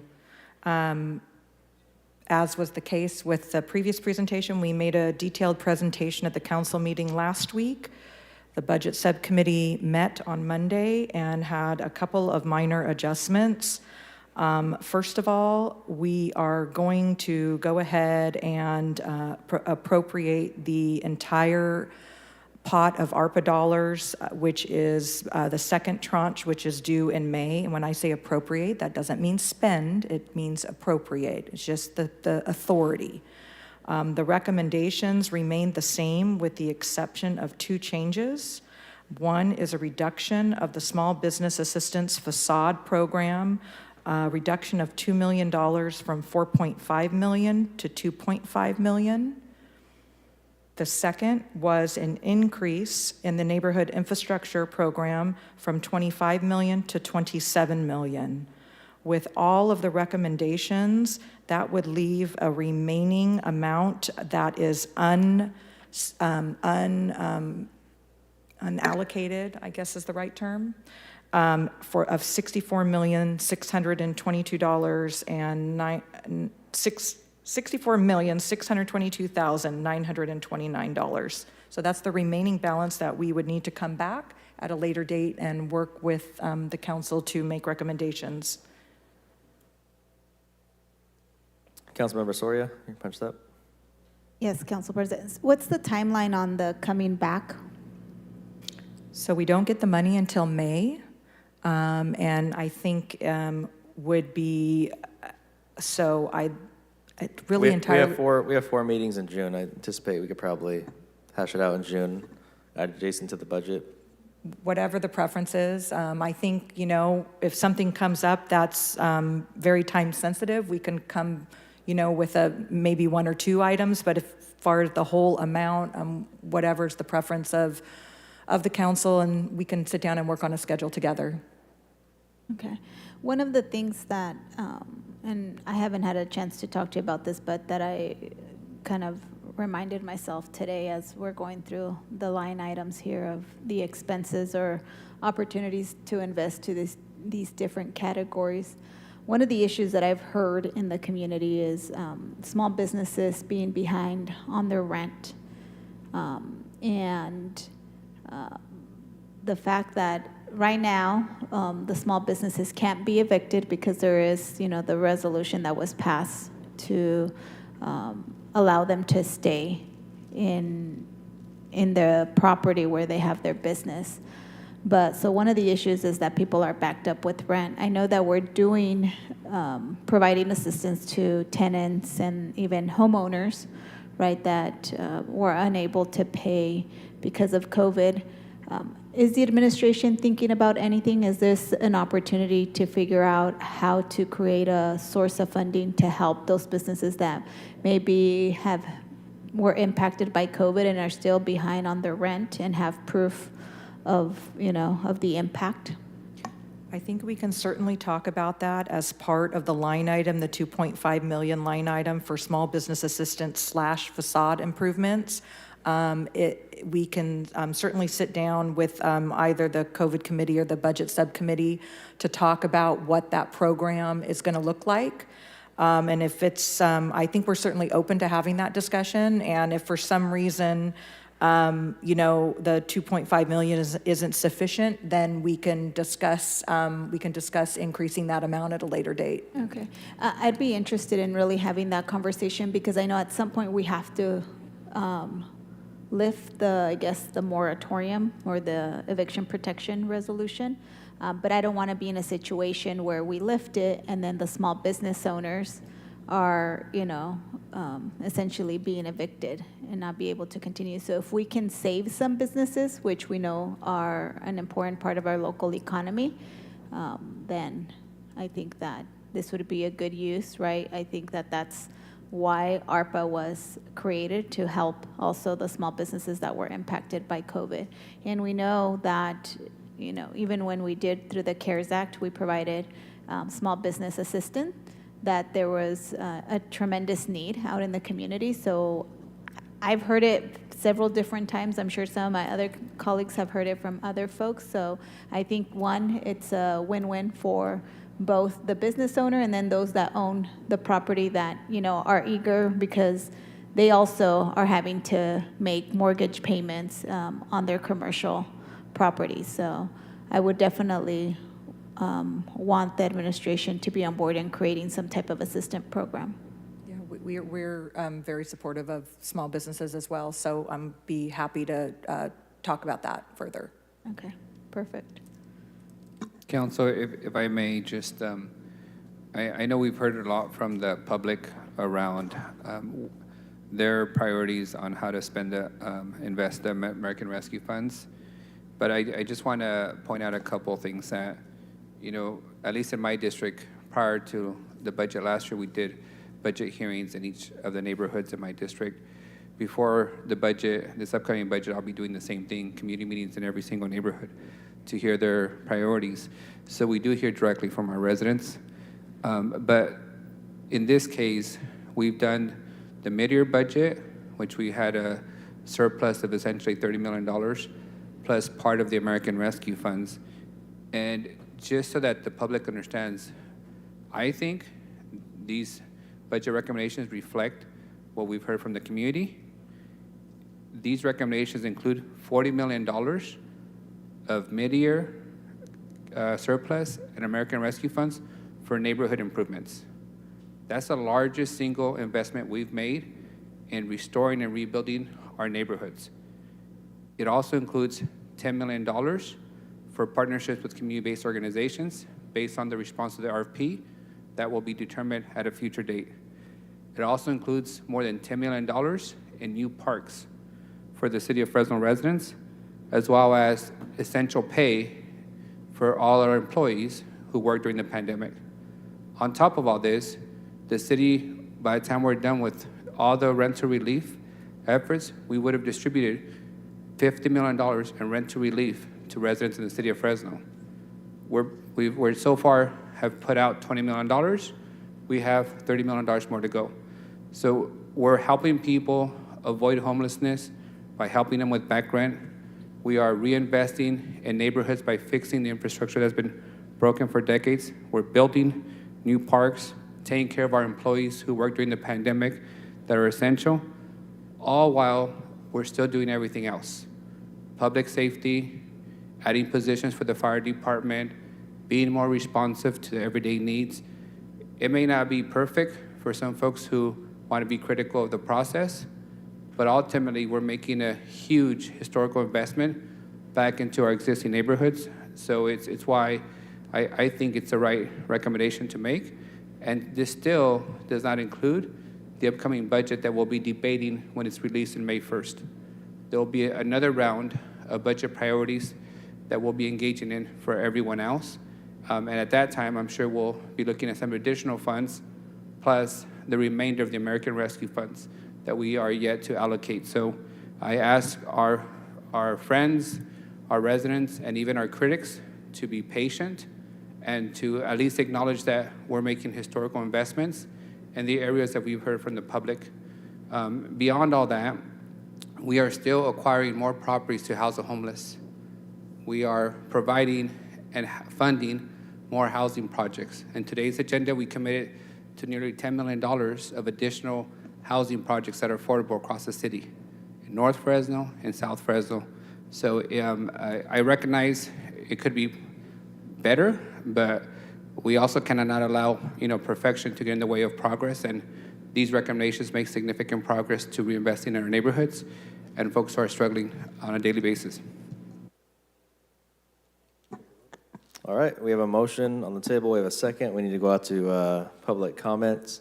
I don't think I see anyone in the chamber. Let's take a look at Zoom. So first on Zoom, we have Brandy News Villegas. Okay, sorry about that. I didn't realize my hand was raised. I want to continue to ask. I recognize that there are money that's been invested in different things, but at the same time that ARPA does belong to the people. Miguel, last week I really appreciated when you mentioned about issues with increase in utilities as well as rent and other costs. There are extreme needs that still need to be addressed, and these still need to be a priority for the funding, and that is what people are asking for. I do appreciate that there are community meetings that were outside of this. That you attend as council members, but at the same time, there are the concerns of many of these community groups is that there hasn't been a dedicated time to be able to discuss this really sufficiently with the community to hear how they want to spend it. The survey was not sufficient. It was shameful because it basically lumped unassociated items together and asked the community to rank them when there should have been at this time a updated community input on what are specific needs that the community has. So I do ask that consider that we are not seeking perfection, but we are seeking that the ARPA monies go to those who are, in all ways, that the priority be on struggling community members. While the fundings that are going, I appreciate, and they are wonderful, and they're good that they are being spent. There are still needs that need to be met, that need to be made a priority, and the community could have been more part of communicating that to you guys, what the needs are, what is currently struggles, and ensure that ARPA is going to making sure that people are not falling through the cracks in any ways, that the current needs are being met. So I do ask that you continue to, that you do make a public comment that allows people to really share specifically what their needs in a sufficient way before allocating these funds. And also, as far as community concerns about outreach and involvement, I emailed suggestions on that, and I ask that you consider reaching out to these community groups that have been working with the community, that have been doing an excellent job at reaching out and getting community input. Please consider things that you are witnessing that are needs and make those a priority. Thank you. All right, next speaker we have is Marisa Moraza. Hi, good afternoon, council members. My name is Marisa Moraza, excuse me, with Power California. I'm commenting on the American Rescue Plan funding process. As has been stated already in this most recent process, documentation for this last minute special meeting was not included until late yesterday afternoon. And so we did not know where over $58 million were going to be allocated. Also just want to note the e-comment feature that is on the website was disabled at 9 a.m. yesterday. So that means 2 minutes after the announcement of the special meeting.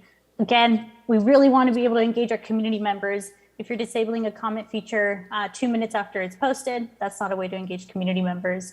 We know the Treasury guidelines urge governments to engage with their constituents and build plans together.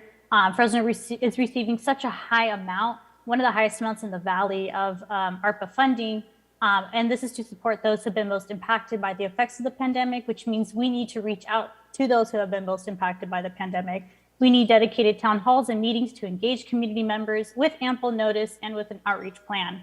And it's great to hear about investments, but again, we need to work with community. I hear the concern and around being patient and that we can't allow perfection to get in the way of progress. We aren't asking for perfection, we're asking for engagement. As a resident of Fresno and an advocate for Fresno youth, this process, the allocation of this first $80 million has been frustrating, it's been demoralizing, and it communicates to us that you do not value community input, that you do not value the lived experiences of community members in your jurisdiction.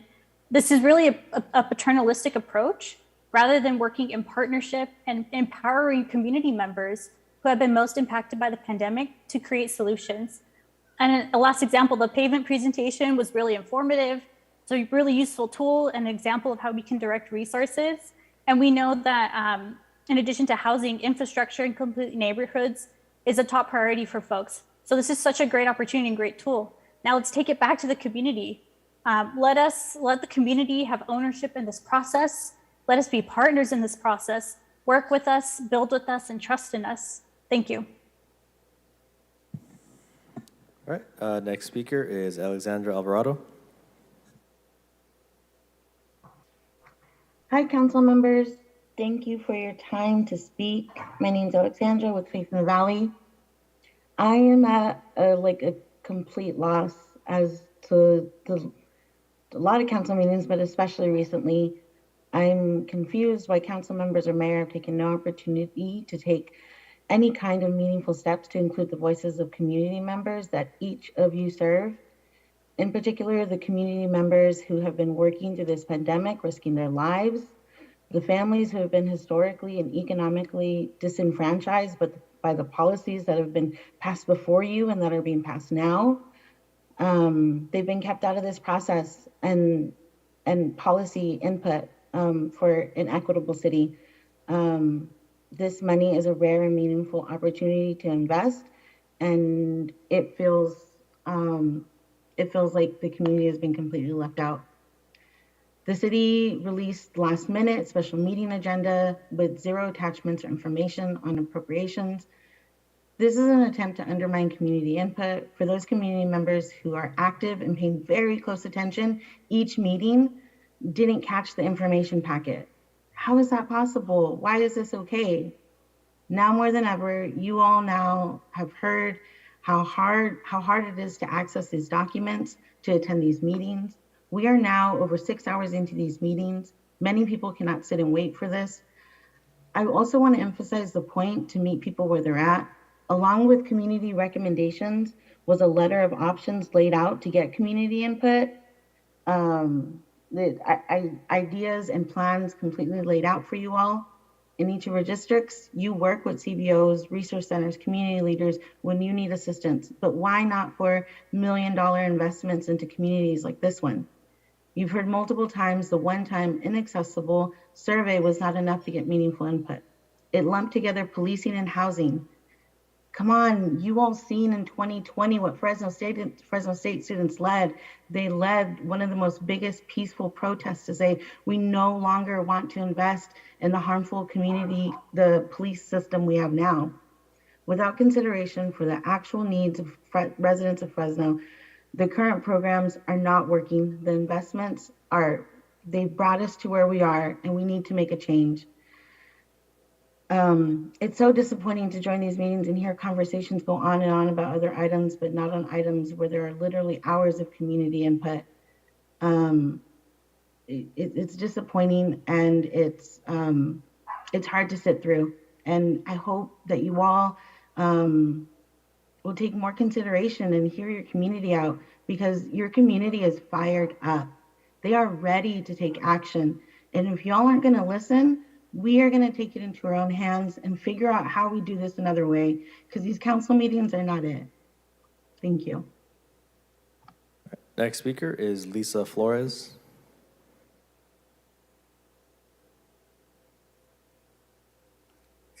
Hello. Looking at the numbers, okay, fine, great. We'll deal with budget items accordingly. My one big question is, what is Fresno ready for? And the amount, well, the new homeless. And the new homeless is coming. So how's the city going to be financially ready to handle the new homeless?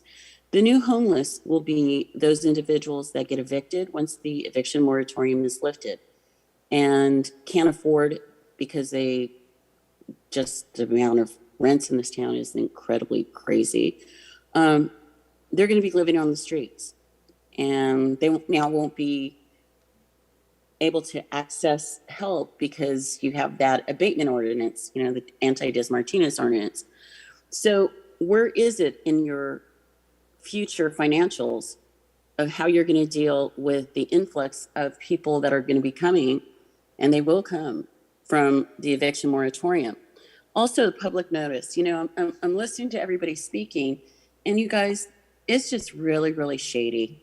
It is so incredibly shady that, you release it within such a short, condensed period of time where nobody really had the opportunity to really engage in the information and have conversation and reach out to you. That is just some shady shit, okay? And you are all better than that. The city should be better than that. You were elected, each one of you up there have always talked about, community and representing your community. Well, how about talking to us? I am so disappointed. You guys don't even know how disappointed I am. If you're going to basically reach out and only do the minimum legal standard, then you should be open about it, because that tells everybody that you're just going to screw everybody over. I'm a big girl. Just be straight up. Thank you. All right. Next speaker is Ruben Espinoza. Hello, good afternoon. And I just wanted to say, well, first of all, my name is Ruben Espinoza, and I'm a community policy advocate with Fresno Barrio for Meals. And, I want to just share the sentiment of a lot of folks that have just commented regarding, the frustration around making the use of ARPA funds really equitable, inclusive, and responsive to the needs of the community. You're hearing everybody else saying how difficult difficult it is for adults to access this all of this stuff. And we've been trying to engage the youth to really share the concerns with this opportunity on how to spend these funds, but it's been really hard. And we really there's no way that they can make these meetings for themselves to voice their these really creative ideas that they're coming up with in order to solve the problems that they're encountering in their daily lives and their communities. It's just amazing to hear the ways that they would use these funds in order to to better their lives, not just for them, but for everybody in Fresno. And I think that we really need to capture that and really encourage that more. The city should definitely take the recommendations of of folks who have spoke earlier about meeting folks where they're at, and also going out into community where regular folks gather and having open discussions there that are engaging. It's kind of hard to also invite younger adults and folks into these meetings just because of the way we've seen kind of the council act with folks that are really pouring out their hearts and laying out their stories that clearly make the case that we need housing stability, youth resilience centers, and the ARPA money to fund this. We don't want to set them up for failure, and by the way this council has been acting, that's what it would be, setting young people and young adults up for failure to come to these meetings, pour their hearts and their stories out, and then the council just moved in the total opposite direction. And so I just really want to uplift and reiterate that Fresno residents know best what the Fresno community needs, and so we really need to work together to capture those voices and really engage the community and not leave anybody out. So I just want to say that, and thank you. Okay, I don't see anybody in the chamber nor on Zoom. Do any of my colleagues have any further comments or questions? Yeah, Council President, I just want to make sure that the public understands, because I've heard a lot of the recent callers speak as if this council has not had full engagement of our community, and I just want to remind, for the benefit of the public, this council had a workshop with over 3 hours worth of public comment last time. Each council member has had a number of community meetings in their district over the last year and a half when we knew these funds were coming. We've included the Advocates ATP plan with a list of a number of projects for each of our respective districts. We've worked on safe routes to school that were given to us by parents in our community, in our neighborhoods. And we've also worked during the last year and a half of the pandemic on making sure that we pushed out all of these resources by way of either rental assistance, utility assistance, a number of other resources that we did with food distributions and giveaway. So I don't want the perception to be out there that this council has not engaged our community. We've done that. We've done a lot of it. I understand it's their job to advocate and push, but I don't think it's ever going to be enough. And I just want to make sure that the public in general understands that we have done all the outreach and we have done a lot of that legwork. And if it's not enough for some folks, I understand, but we're going to continue to do that outreach as we receive these resources in the future. We will definitely engage, but I can tell you that I have a list in my district, and they can go and check what we included in as part of the council's Rebuild Fresno, a number of projects that were provided to me by way of our constituents and our residents. So I just want to make sure that that's clear and on the record. Thank you. Councilmember Chavez with the memory of an elephant, as always. And Councilmember Soria? Thank you, Council President. I just also wanted to add that even when we were going through the CARES Act process, at every step of the way, at least for myself, and I know many of my council colleagues have done the same, is heard our constituents. And we actually also partnered with a lot of CBOs that directly received millions of dollars from this body to do some of the critical work that was done during this pandemic. And so I'm proud of that. And we still have an opportunity, so the time isn't over. And then it's not just for ARPA, it's also during the budget process. We welcome the continued recommendations. And, you know, I've been sitting here this is my 8th year.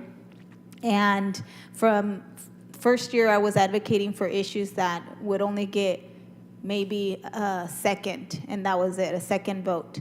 And we didn't get a lot of those monies early on 8 years ago when it came to parks, when it came to affordable housing, when it came to youth and investment. And what we've seen over the course of the last 8 years, or at least the time that I've been here, because folks have continued to advocate, we've made significant inroads in seeing the city of Fresno invest unprecedented amounts of dollars, millions of dollars, when it comes to housing, when it comes to youth, when it comes to now parks. And we've seen this because, one, there's been a willingness of this council and administrations to now fund these types of issues in our community because there's great need, and also because the community has been engaged, and they have told us directly that they wanted to see these additional investments. So a lot of these, majority of the things listed here are because we've heard loud and clear from our residents what they want. Can we fund everything? Absolutely not. The $177 million is not a panacea to solve all the issues within the city of Fresno. We have a lot of shortfalls in terms of our gaps. We just heard from earlier in the workshop, just with repaving itself, the gap that exists in terms of the deferred maintenance, and that's just for repaving.